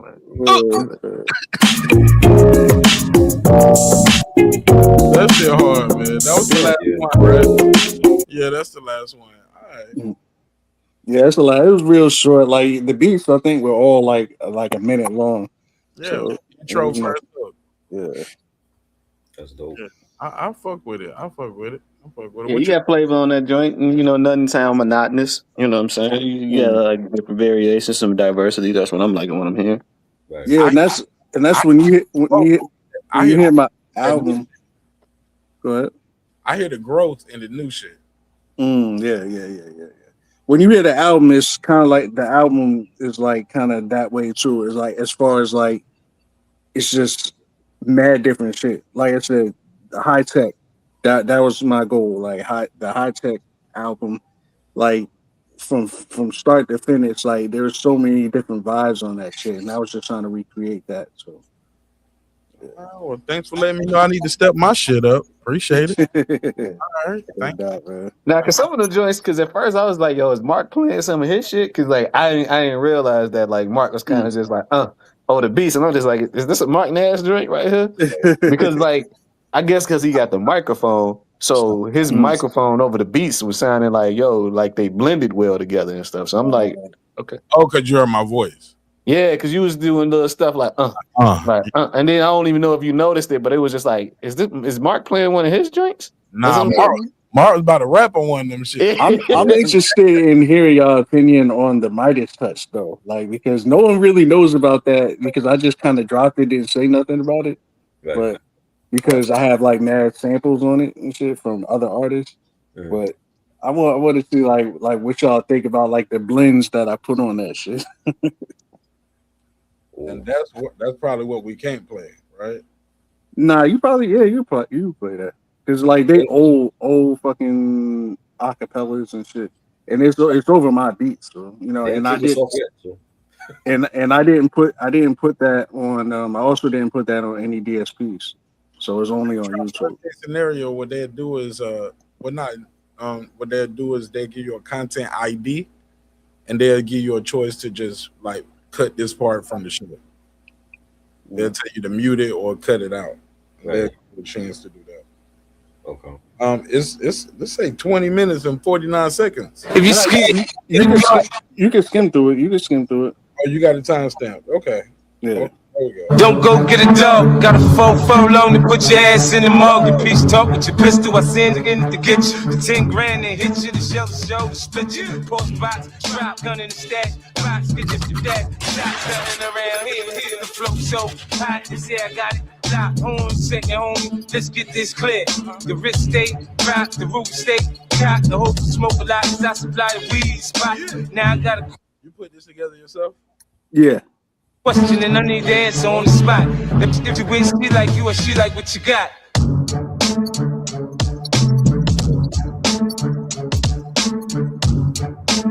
Now I don't think you're gonna get flagged for this, dog. Because those original beats are so loud over the joint.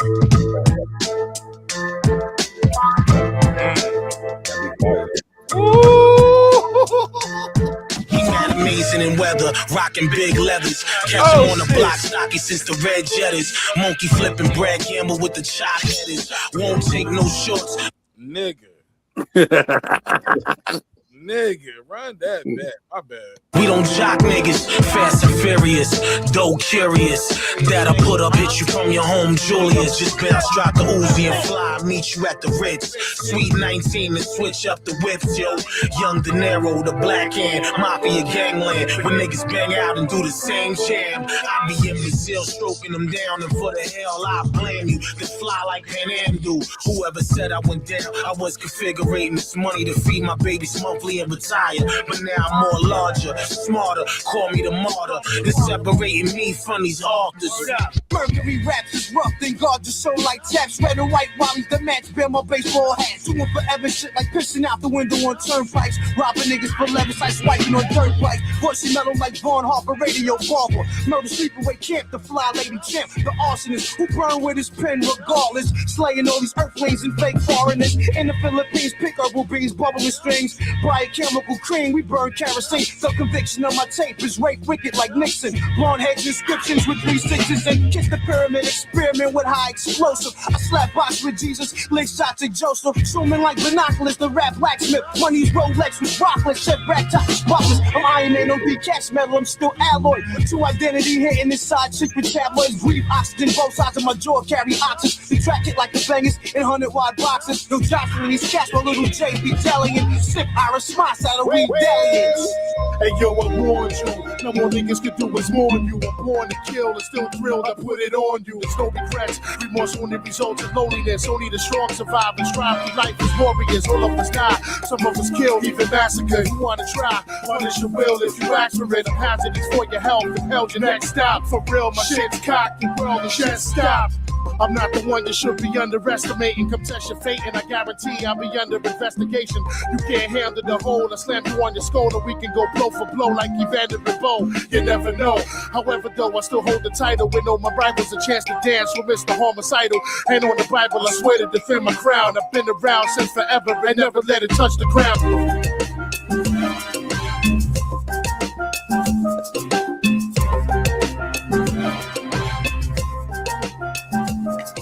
They're scared to death. Misery need company. These crab slackers, niggas acting like the mad rappers. Even more the fairy tale. Break a beat, say your brain off. Wipe the stain off. Throw the range off. Feliciano, Juan Fajando. They looking at our posters now. Playing us closer now. The fucks follow us. What? These bitches swallow us. And you wonder why you can't find us. I done dinner with millionaires. Gave a million stares. Made a million scared. My pizza clock for what seems like a million years. Yeah, this illegal life I can't avoid. I take the fads everywhere I go. That's why I'm paranoid. But still I choose to ignore the fact. I got the flawless acts with gas to get that enormous stack. Joey cracked the Mac without the hat. And all the hoes died a ride in the backseat of my Cadillac. It seems like I'm wasting time. I've got a lot of dreams, but I'm not really chasing mine. I soak it all up like a city fly. Nowadays, getting by is nothing more than the cage of the meal and getting high. I live to die, that's where I'm headed. Let your man hold something. Now it's all about you can get it. Y'all niggas wanna be killers? Get at me, dog. Y'all niggas wanna kill us? Get at me, dog. Y'all niggas want the bread? Get at me, dog. What? Look at that. When in the box of your faggot ass face down. Lucky that you breathing, but you dead on the waist down. Yeah.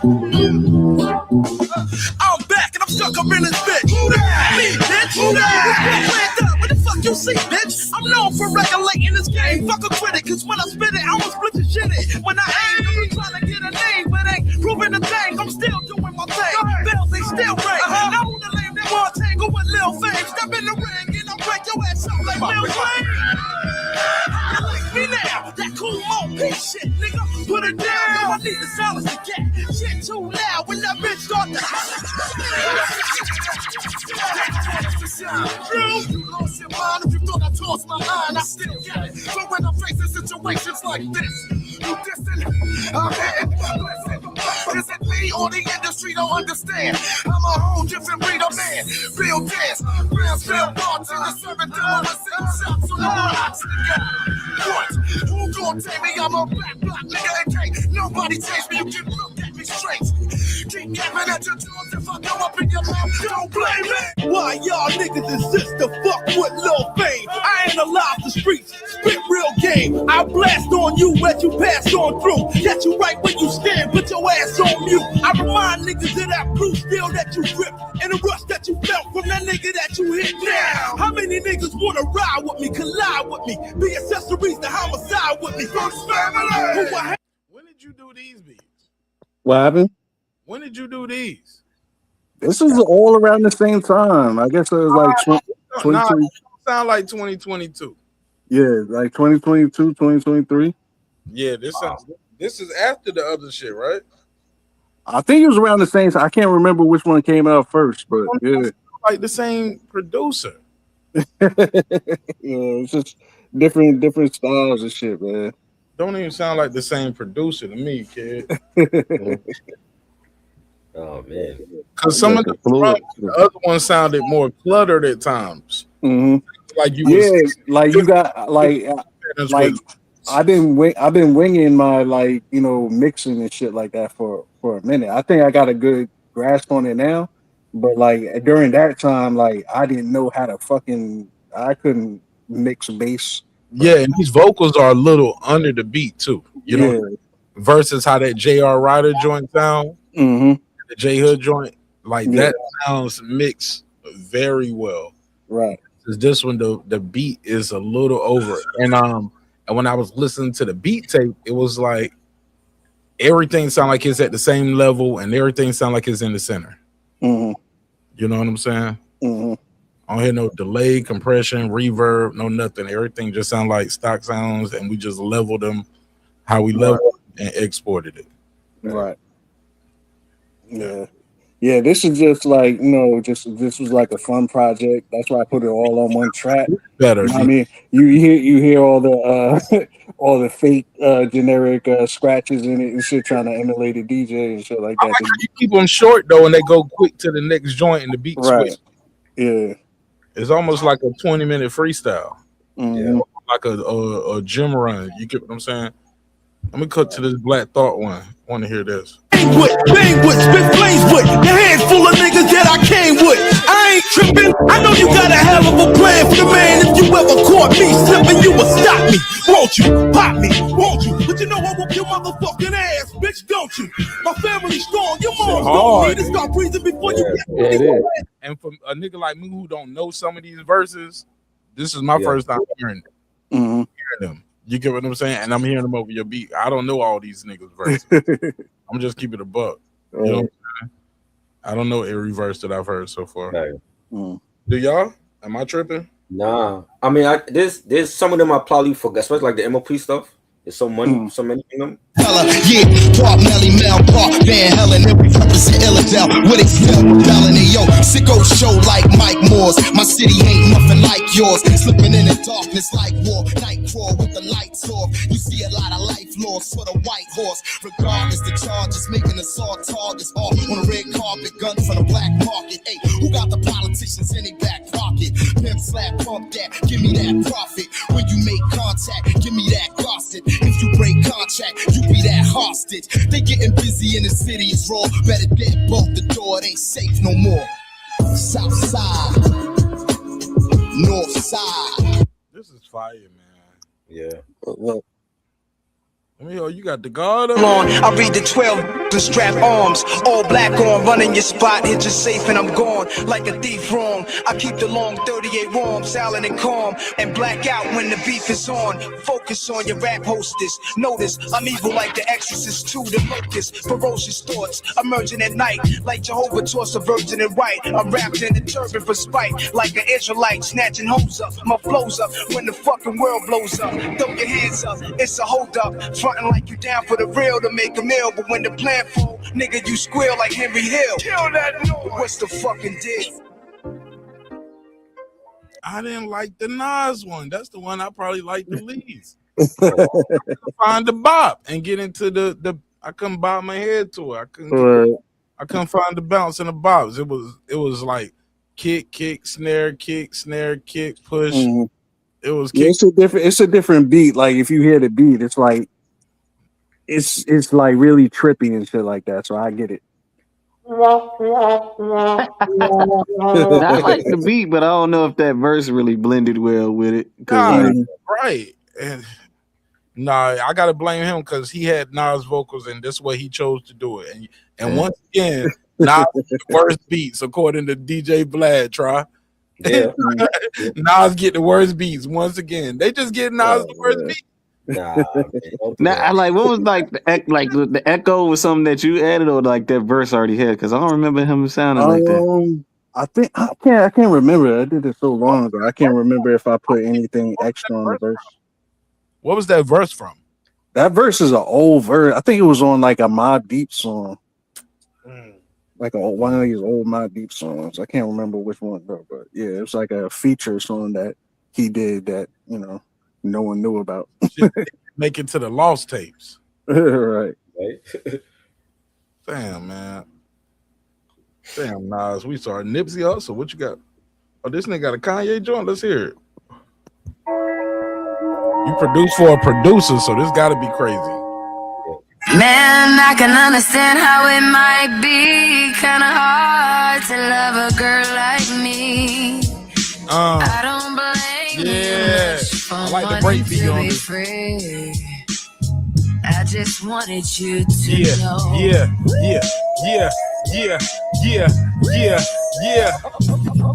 Nigga, now this has got a bop to it. That's fire. You can bob to this instantly. Hey, late. That's what you was talking about. Like, is this a Martinez song? I hear him. Yeah. Because that's like, is that Marco? That's the song. Nigga, you on that one right there, nigga. That shit got a bop. And it rained early. Ain't you much for wanting to be free. I just wanted you to know. Boss, nigga, that's crazy. That's Swiss Beast doing that. Woo. That know me best. I feel like me and Taylor might still have sex. Why? I made that bitch famous. I made that bitch famous. For all the girls that got dick from Kanye West. If you see him in the streets, give him Kanye's best. Why? They mad they ain't famous. They mad they still nameless. Yeah, I like that one, bro. Yeah. And that'll be some shit when niggas be like, hey, look, what you doing with that beat? That beat, take that shit off the internet now. Here's some money.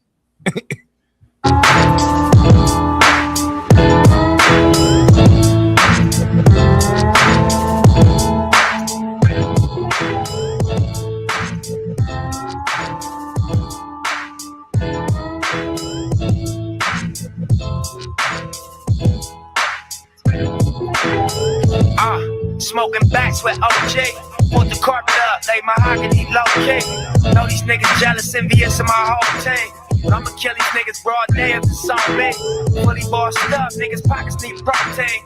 I ain't had much, but you gotta chase your dream. Wrote it all down at my spot at like 03. 10 years later, big shot to my whole team. We gon' fly to Africa. We gon' stop at Rome first. Exchange 100K. Then we buy the whole store. Then we buy the whole floor. Fuck it, I just want more. Look, I got fans everywhere. We need a globe tour. And I need 100K. All my life, I want money and power. Respect my mind or die from last job. I pray my dick get big as the Eiffel Tower. So I can fuck the world for 72 hours. Goddamn, I feel amazing. Damn, I'm in the matrix. My mind is living on cloud nine, and this 9 is never on vacation. Start up that Maserati and vroom vroom, I'm racing. Popping pills in the lobby, and I pray they don't find her naked. And I pray you niggas. I'm smiling while I'm hearing this. Cause I'm like, yo, this sounds like a part. If you ever go to concerts where they just switch the beat and the band to do a vibe, and the artists will perform to it. I don't like it more than the original, but I don't hate this version either. You get what I'm saying? Like, I'm smiling listening to it like, oh, that nigga's still skating on this motherfucking beat. It sound good this way too. You know what I'm saying? And it fits in the pocket too. You know what I'm saying? Like, wow. Is hating. Shooters go after Judas. Jesus Christ, if I live life on my knees, ain't no need to do this. Park it in front of looters. Next to that church is chicken. All you pussies is losers. All my niggas is winning, screaming all my life. I want money and power. Respect my mind or die from last child. I pray my dick get big as the Eiffel Tower, so I can fuck the world for 72 hours. Goddamn, I got bitches. Damn, I got bitches. Damn, I got bitches. Wifey, girlfriend, and bitch. This is dope. Yeah. That's fire, man. Gwen Stefani and Snoop. Now these are two separate songs that I blended into one and made a whole song. I made my own song out of it. Wow. No. Okay.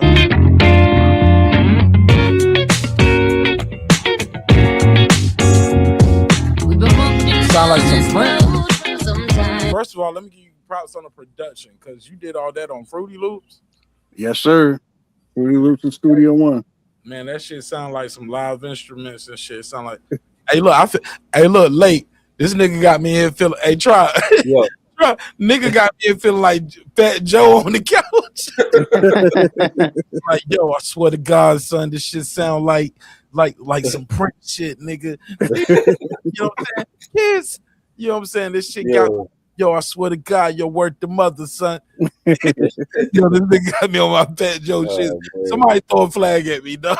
There was 1,000 niggas outside. Yo, right?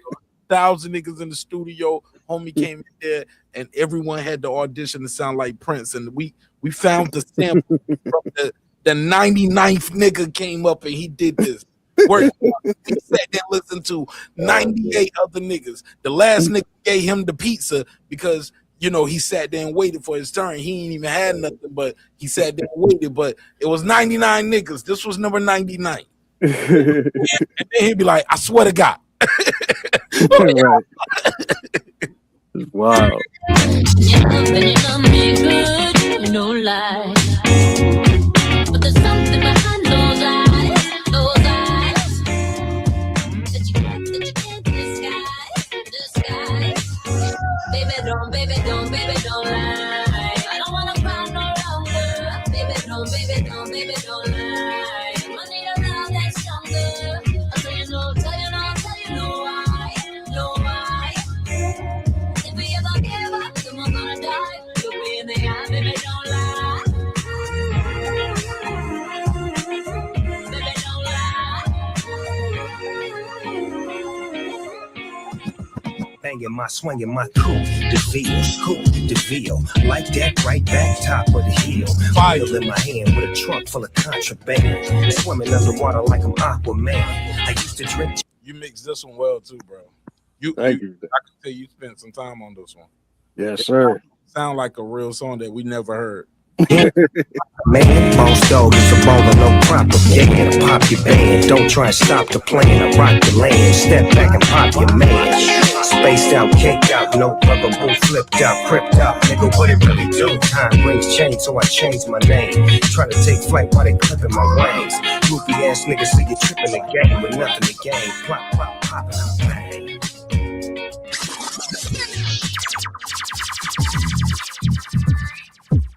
Hey, Try, how can people donate to the show, man, to support the stream?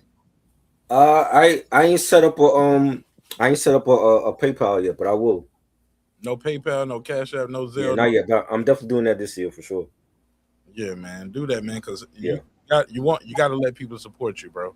Right. I want to support you, and we need those That Ain't Rap t-shirts and hoodies. Oh yeah, for sure. I'll let me. Let's work. All right.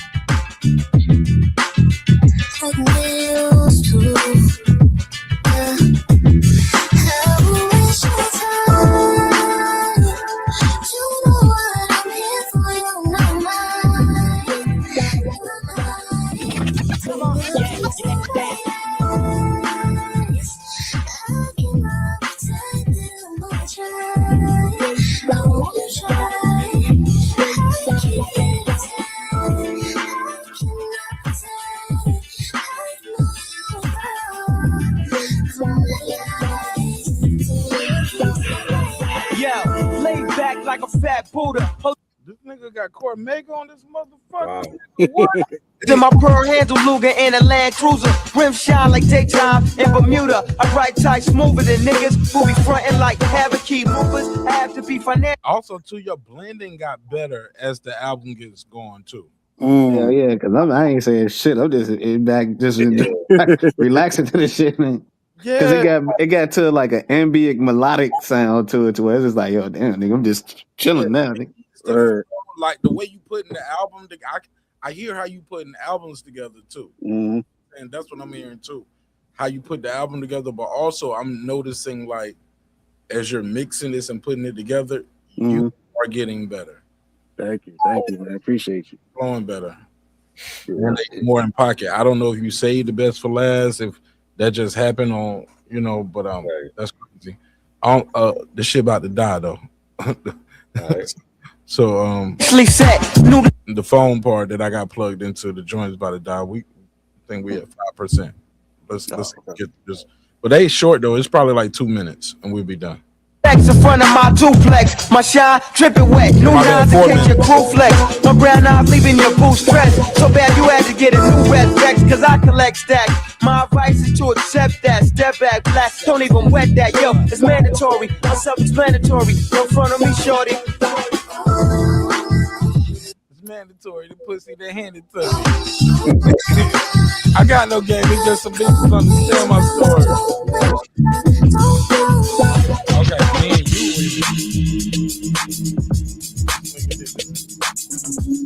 Sound like an Outcast beat. I'm sorry, Miss Jackson.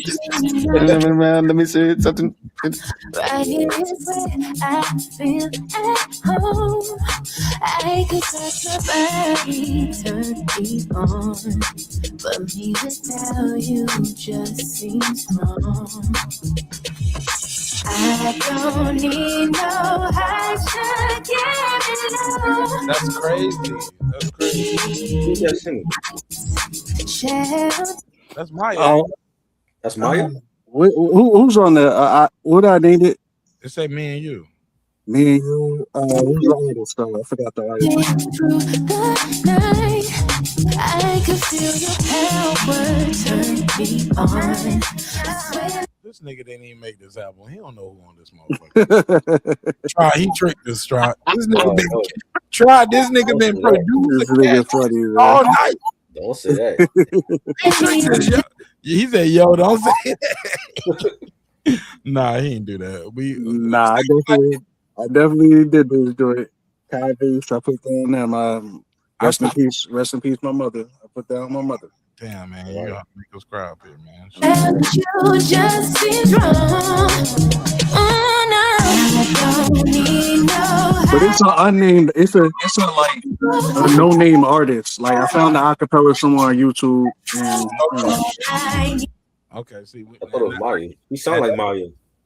it's not Maya. It's somebody that's like even when I picked it up, I didn't even know who she was. I'm like, who the fuck is this? But I was like, the BPM matches the beat, so I'm like, let me just use it. Should have put their name in it, like you put everybody else's name in here. Because I feel a lot with one of my homeboys one time. I made damn near everything on this album, produced it, recorded it. I made beats on it, and then I looked it up and I see featuring T.I. on the song, and I'm like, nigga, you don't know T.I. You, but he did he did his own remix to it, but put featuring T.I. And I'm like, nigga, I all these other beats and that you ain't put produced by Martin Ash on nothing. You ain't put featuring Martin Ash. Rapping Martin Ash song gave you my best bar. Nigga, I gave him songs that I was supposed to keep for me. He was like, that nigga told me to my face, like, when niggas don't know you, they know T.I. I was like, God. I was like, hey, I ain't recording with you no more. This is it. End of our friendship.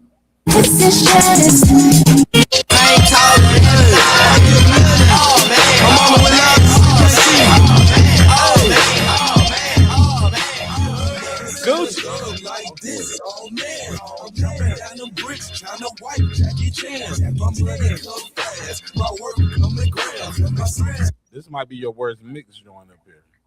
Yeah, that's like one of my first beats though. Like my first attempt to do a trap beat. Like yeah, that. nah, you put it out though. Fuck it, and it's on this album where everything else is mixed so well. It's almost like you just like I just want to show that I got some Gucci Man shit and I got some South shit, but he didn't do you no favors because his vocals are usually mixed bad too, especially back then, you know. So he didn't have the good acapellas neither, but yeah, that might be your worst one. Hey, look, nigga, it's okay. Shit, you ain't got to bet 1,000. Yeah, you always gonna miss one. Yeah, you missed the swing. It's okay. Yeah. it's automatic. Won the game though. Won the game. Long days, she been working long days. It's hard. Me nigga got no juice, she been waiting on this all week. For a season, get it poppin'. But it's not mixed that well. No, I'm really poppin'. Parked up Melrose, she wanna get up on me in the broad day. Real shit. Did that one time. I wish you would have just cut. It's something in them pianos. It's just too much low end in the piano or something. It's interfering with the vocals. You know what I'm saying? Something is making it's taking place to that vocals. And like that, not the all the way to low, but like that mid to low range. Something in that piano, that strum of that piano that's clashing with this probably the bass is clashing with the the artist's vocal is filling in that space. Ain't never on time. I ain't been trusting no bitches in Brio way back. And you could have just turned the artist vocal up some more too. But shit, I ain't gonna hold no gun to your head. I give you an A+, man, for performance. Yeah, this is fire. Good looking, man. Yeah, for me. Good looking. Yeah, I always wanted because I don't know anybody that actually listened to that album. So I was like, well, let me see. You know, 3 niggas now. Right. There's actually one like on Twitch. I used to go on someone's Twitch, and I sent them like one of because I do. If you look on that YouTube, there's a bunch of videos. I actually did videos of like blends, so I would send them like that, and he was like, "Yo, this shit, what is this shit? Yo, you need to keep doing more of that shit." So he kind of put the battery in my back. That's how I try it for me. That nigga tried that battery in my back. I try something like people need to hear this. That's how he's like, "Yo, you got to put this out." People need to hear this. Yeah. And that's why I asked them, like, man, how people donate to the platform, bro? Because me personally, I want to support the show more. Try. I think what you got going on is super fucking dope. I love how you bring people together from all over the country, all over the world for hip hop. Right. No drama, no beef, no gossip, no TMZ shit. It's just like, it's a place where we just gonna only talk about the music, and I think that's what's missing in this space where when everybody's trying to be the first with the salacious tea and the gossip and the drama, and let's cover that. You're like, man, nope, not here. And I'm not, and you can argue with Martin Nash in the chat, nigga. I said no. Argue with your mama, argue with Martin Nash, or argue with somebody else, but no, I'm done. Yeah. This is not what I'm building my platform on. So, bro, I got nothing but love and respect for you. You stand on your square, and I'm here to support in any way possible.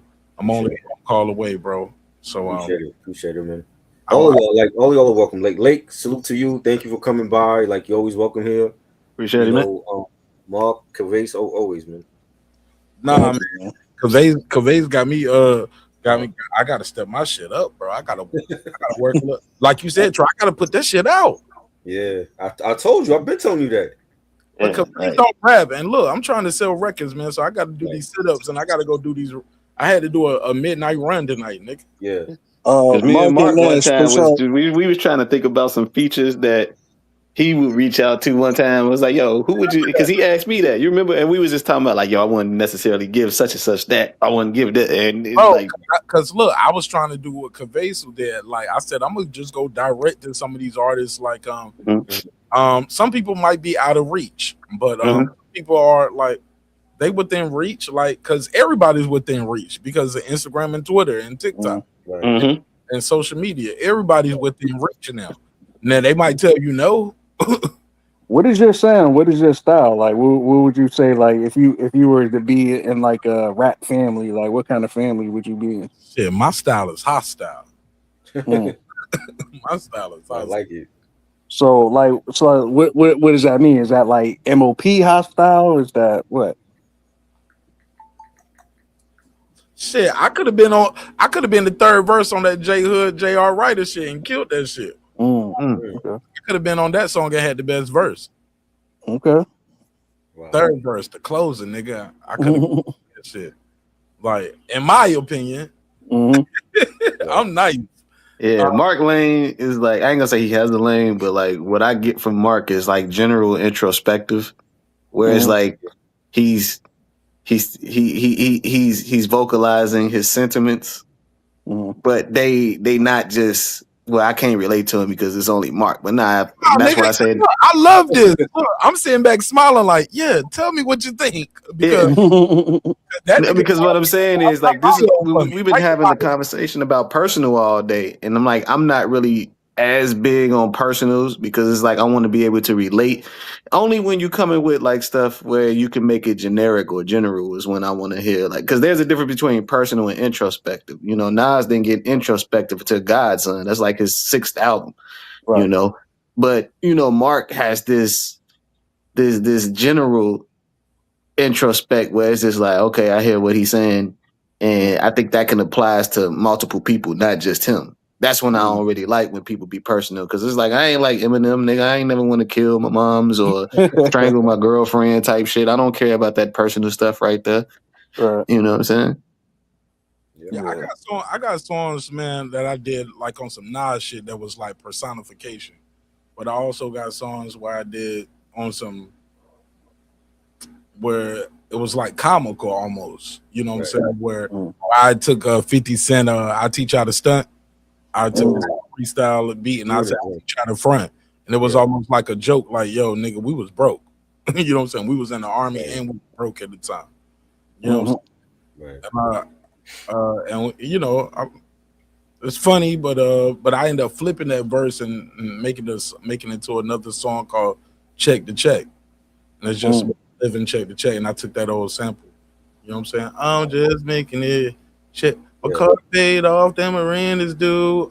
So I'm just making it check to check. And so I got songs like that that talking about losing my firstborn child. You know what I'm saying? Find out in the room that I talk about the hype of finding out you about to be a dad for the first time in the verse, and how you so excited, and then the second verse you find out, oh shit, while we're in the ultrasound room the baby heart ain't beating no more.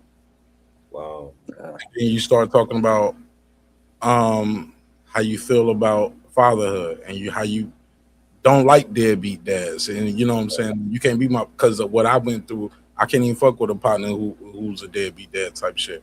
So, and it's a good song. It's called Father's Day. So I got different but I'm a rapper, bro. I'm a rapper. Like, in my opinion, like I got battle rap, punchline, metaphor type shit. I got storytelling, got songs for the girls, songs for the fellas that make you like, damn, think about your relationship with your to your mom, to your wife. You know, that's thought provocation. You know what I'm saying? Yeah. You know, he provokes thought. You know what I'm saying? While you listening to him, you may be like, okay, that shit can't happen. I know somebody that happened to, you know, like, or that relates to sometimes when you bump your mark.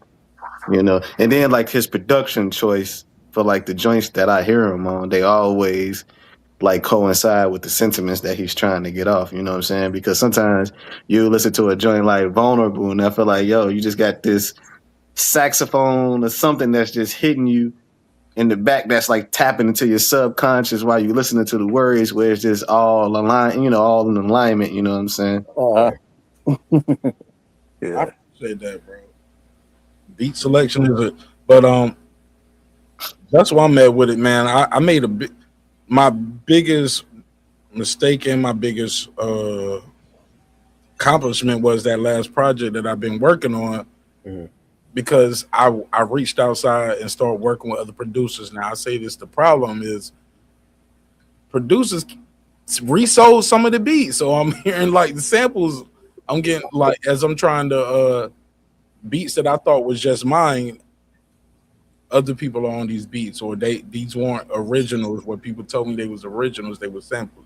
See, that's why I never bothered to do that. Like I over the years, you know, I got 6 years. Revamping the album now just to just to close that part. Just I'm having to go through now and pretty much change a lot of the things on the album. Either I got to manipulate the sample so I can pass through. You get what I'm saying? Yeah. Or I got to remake the beat, or just take the song off altogether, because I spent too much time, energy, and money putting this shit together for over a year now. You know what I'm saying? Over a year. This shit is dropping this year, bro. I'm not seeing no more. No matter how, no rain, sleet, snow, this shit is coming out. You know what I'm saying? I don't care what. Donald Trump can drop a nuke. Y'all niggas gonna be listening. This shit gonna be in a bomb shelter somewhere, nigga. I'm dropping this shit. That's what happened with my album, with the shit with the invitation. I mean, with the Incredible. That album, I think that was like 3 years in the making. Like I made it. I started it 3 years ago. That's when I was reaching out to like everybody and shit like that initially, and then I was getting verses back from people and I was putting things together. Then it sat for like a year. Some of the songs were half done, and then it came to a point where it was like, what the fuck am I doing? I have all these unfinished songs, so I'm like, let me just finish these songs off, and then and within a week, I was like, I'm dropping the album in a week. I'm dropping it on my birthday, January 12th. So Right. that's when I dropped it, and boom. Gonna get this one. Fuck it. Oh. Hey, well, look. I appreciate y'all. Try, can I play something? Fuck it. We did all this talk. Yeah, play something for real. Fuck it. I think I'm gonna premiere the Boss Talk. Fuck it. Oh shit, yeah. I play the Boss Talk. Ain't nobody heard it right in the world yet. This ain't even gonna be the first shit I drop, but I feel like I need to play something, and it's original joint. I made the beat, so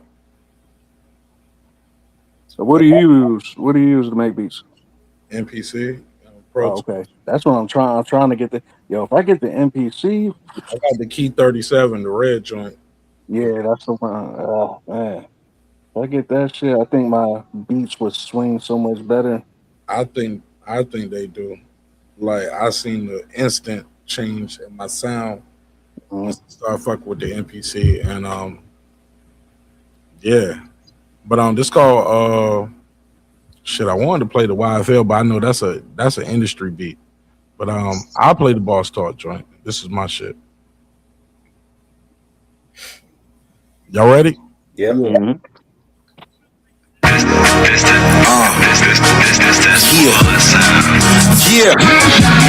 Mark Nash. I hear the talking. I needed that. Trust me, I needed that. Nash, look. Can y'all hear it? Is it Yes, we can. Is it low? It sounds no. low. Now you turn it down, which was perfect because it was kind of blaring a little bit. I did turn it down some. That's good. Yeah. Yeah.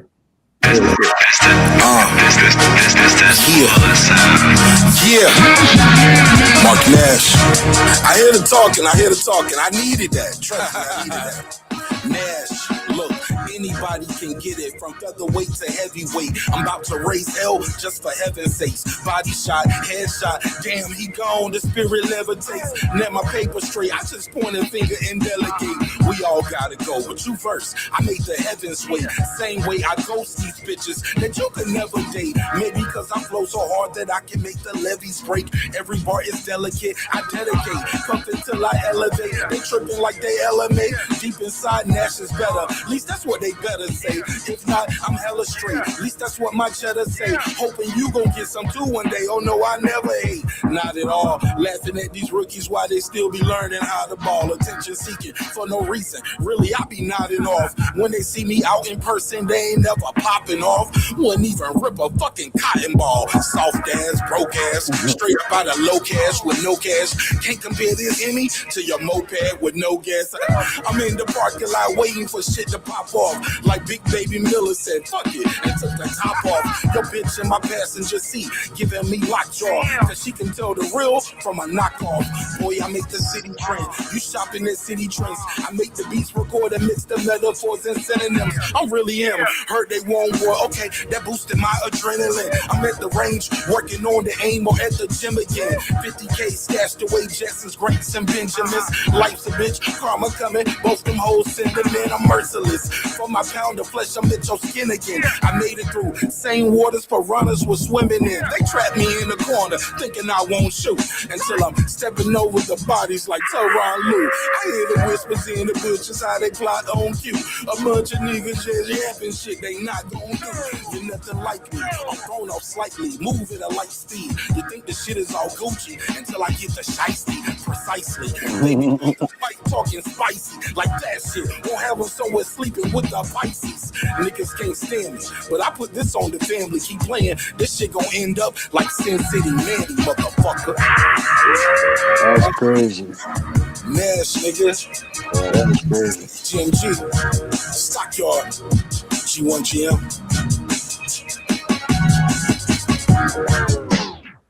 Nah, that's fire. And let me say this, man.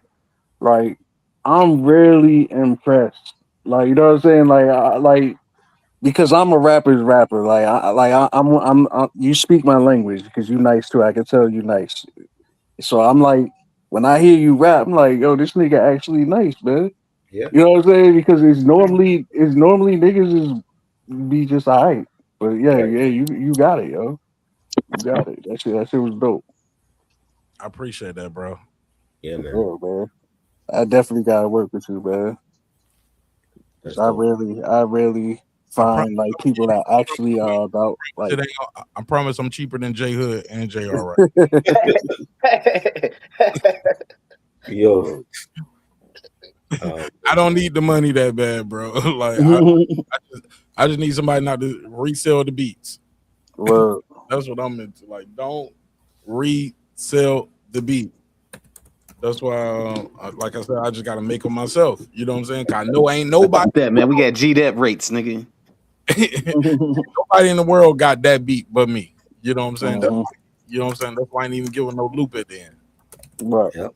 You know what I'm saying? Or at the beginning. Like, that's my shit. You know what I'm saying? Right. So, but yeah, man, I'm motivated, man. I don't know about y'all shit. I'm inspired, man. I'm about to work on some shit right now. I told you, man. That's, like I told you, that album this year. I got to. My bad. Nah, you good. You good. Nah, Man. trust me, yo. Most people would just be like, because I deal with a lot of rappers, man. Most people just be like, they got a little skill and they kind of oversell themselves. And I listen to them rap and be like, all right, like you cool, but nah, like you got it though. You got it. Like you definitely do. Yeah, I got something I want y'all to hear that ain't nobody heard, but I don't try. You got to end the live. I can't play this one on the live. Okay. Yeah, but I'll play it. But you got to end the live though. Right. I'll play the ending. But did y'all got anything else? Is it anything else you want to promote? Nah, I don't do it. No.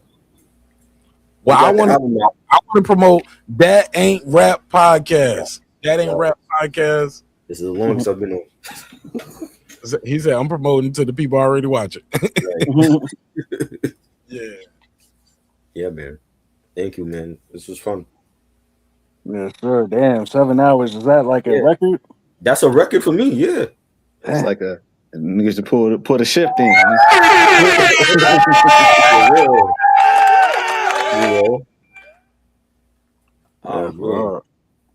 Yeah, man. This was fun though. Yeah, when I hopped on, when I saw y'all at 3 o'clock in the morning, like, what the fuck? Try is on 3 o'clock in the morning. Yeah. Rock will be on here for hours. If you know what I'm saying. If he had to go to sleep, he would have still been on here. You know what I mean? I had Unc on earlier. I had Ray Lansky was on earlier. Mm-hmm. You know. But this was dope. This definitely we could end the live. And Mark, you gonna play the joint after we end the live or what? Or no? Man, yes, man. And I actually need y'all critique and help because, yeah, y'all can tell it's not complete. But my verse is there, and I made both of the beats. But it's 2 songs. I think I should combine them into one though. Mm. But it's new. Try to end it, please.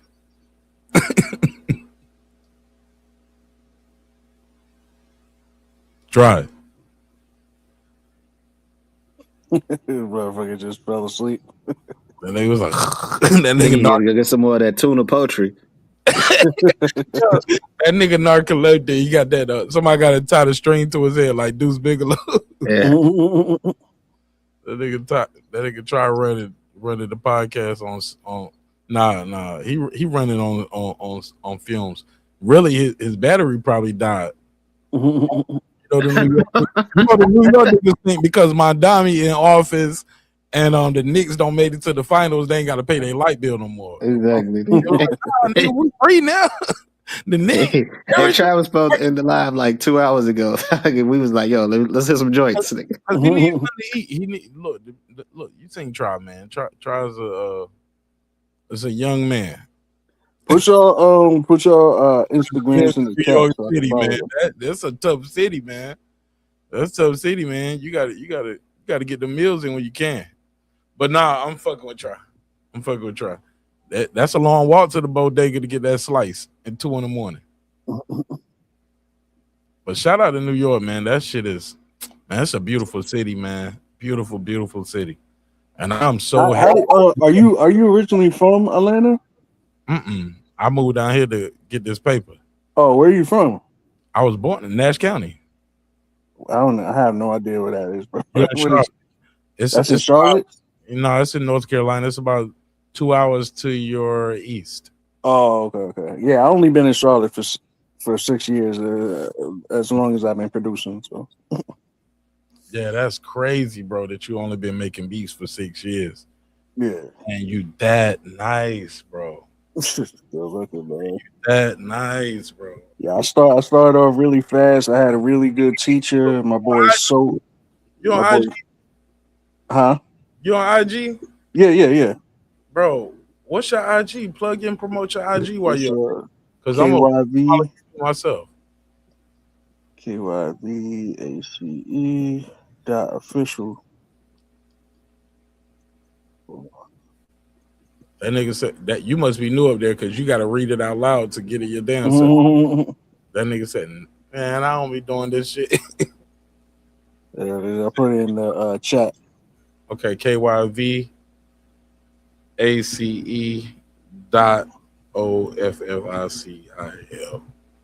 There you go.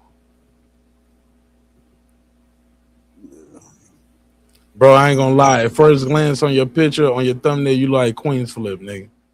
This nigga said Queen's Flip. Bro, now is this you on the Incredible cover? Because I'm looking like I was thinking Locksmith a little bit. Because the hat got the shape. He said Locksmith.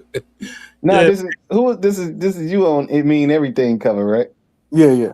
Okay. This nigga look like Queen's Flip at first glance on the cover because the hat give you a shadow over your head. My bad. Nah, try. You know we was gonna wait on you, dog. My Wi-Fi kicked me off. He was telling me it's time to go. I told him, I said, the Knicks make it to the final. Mandami become the mayor of New York.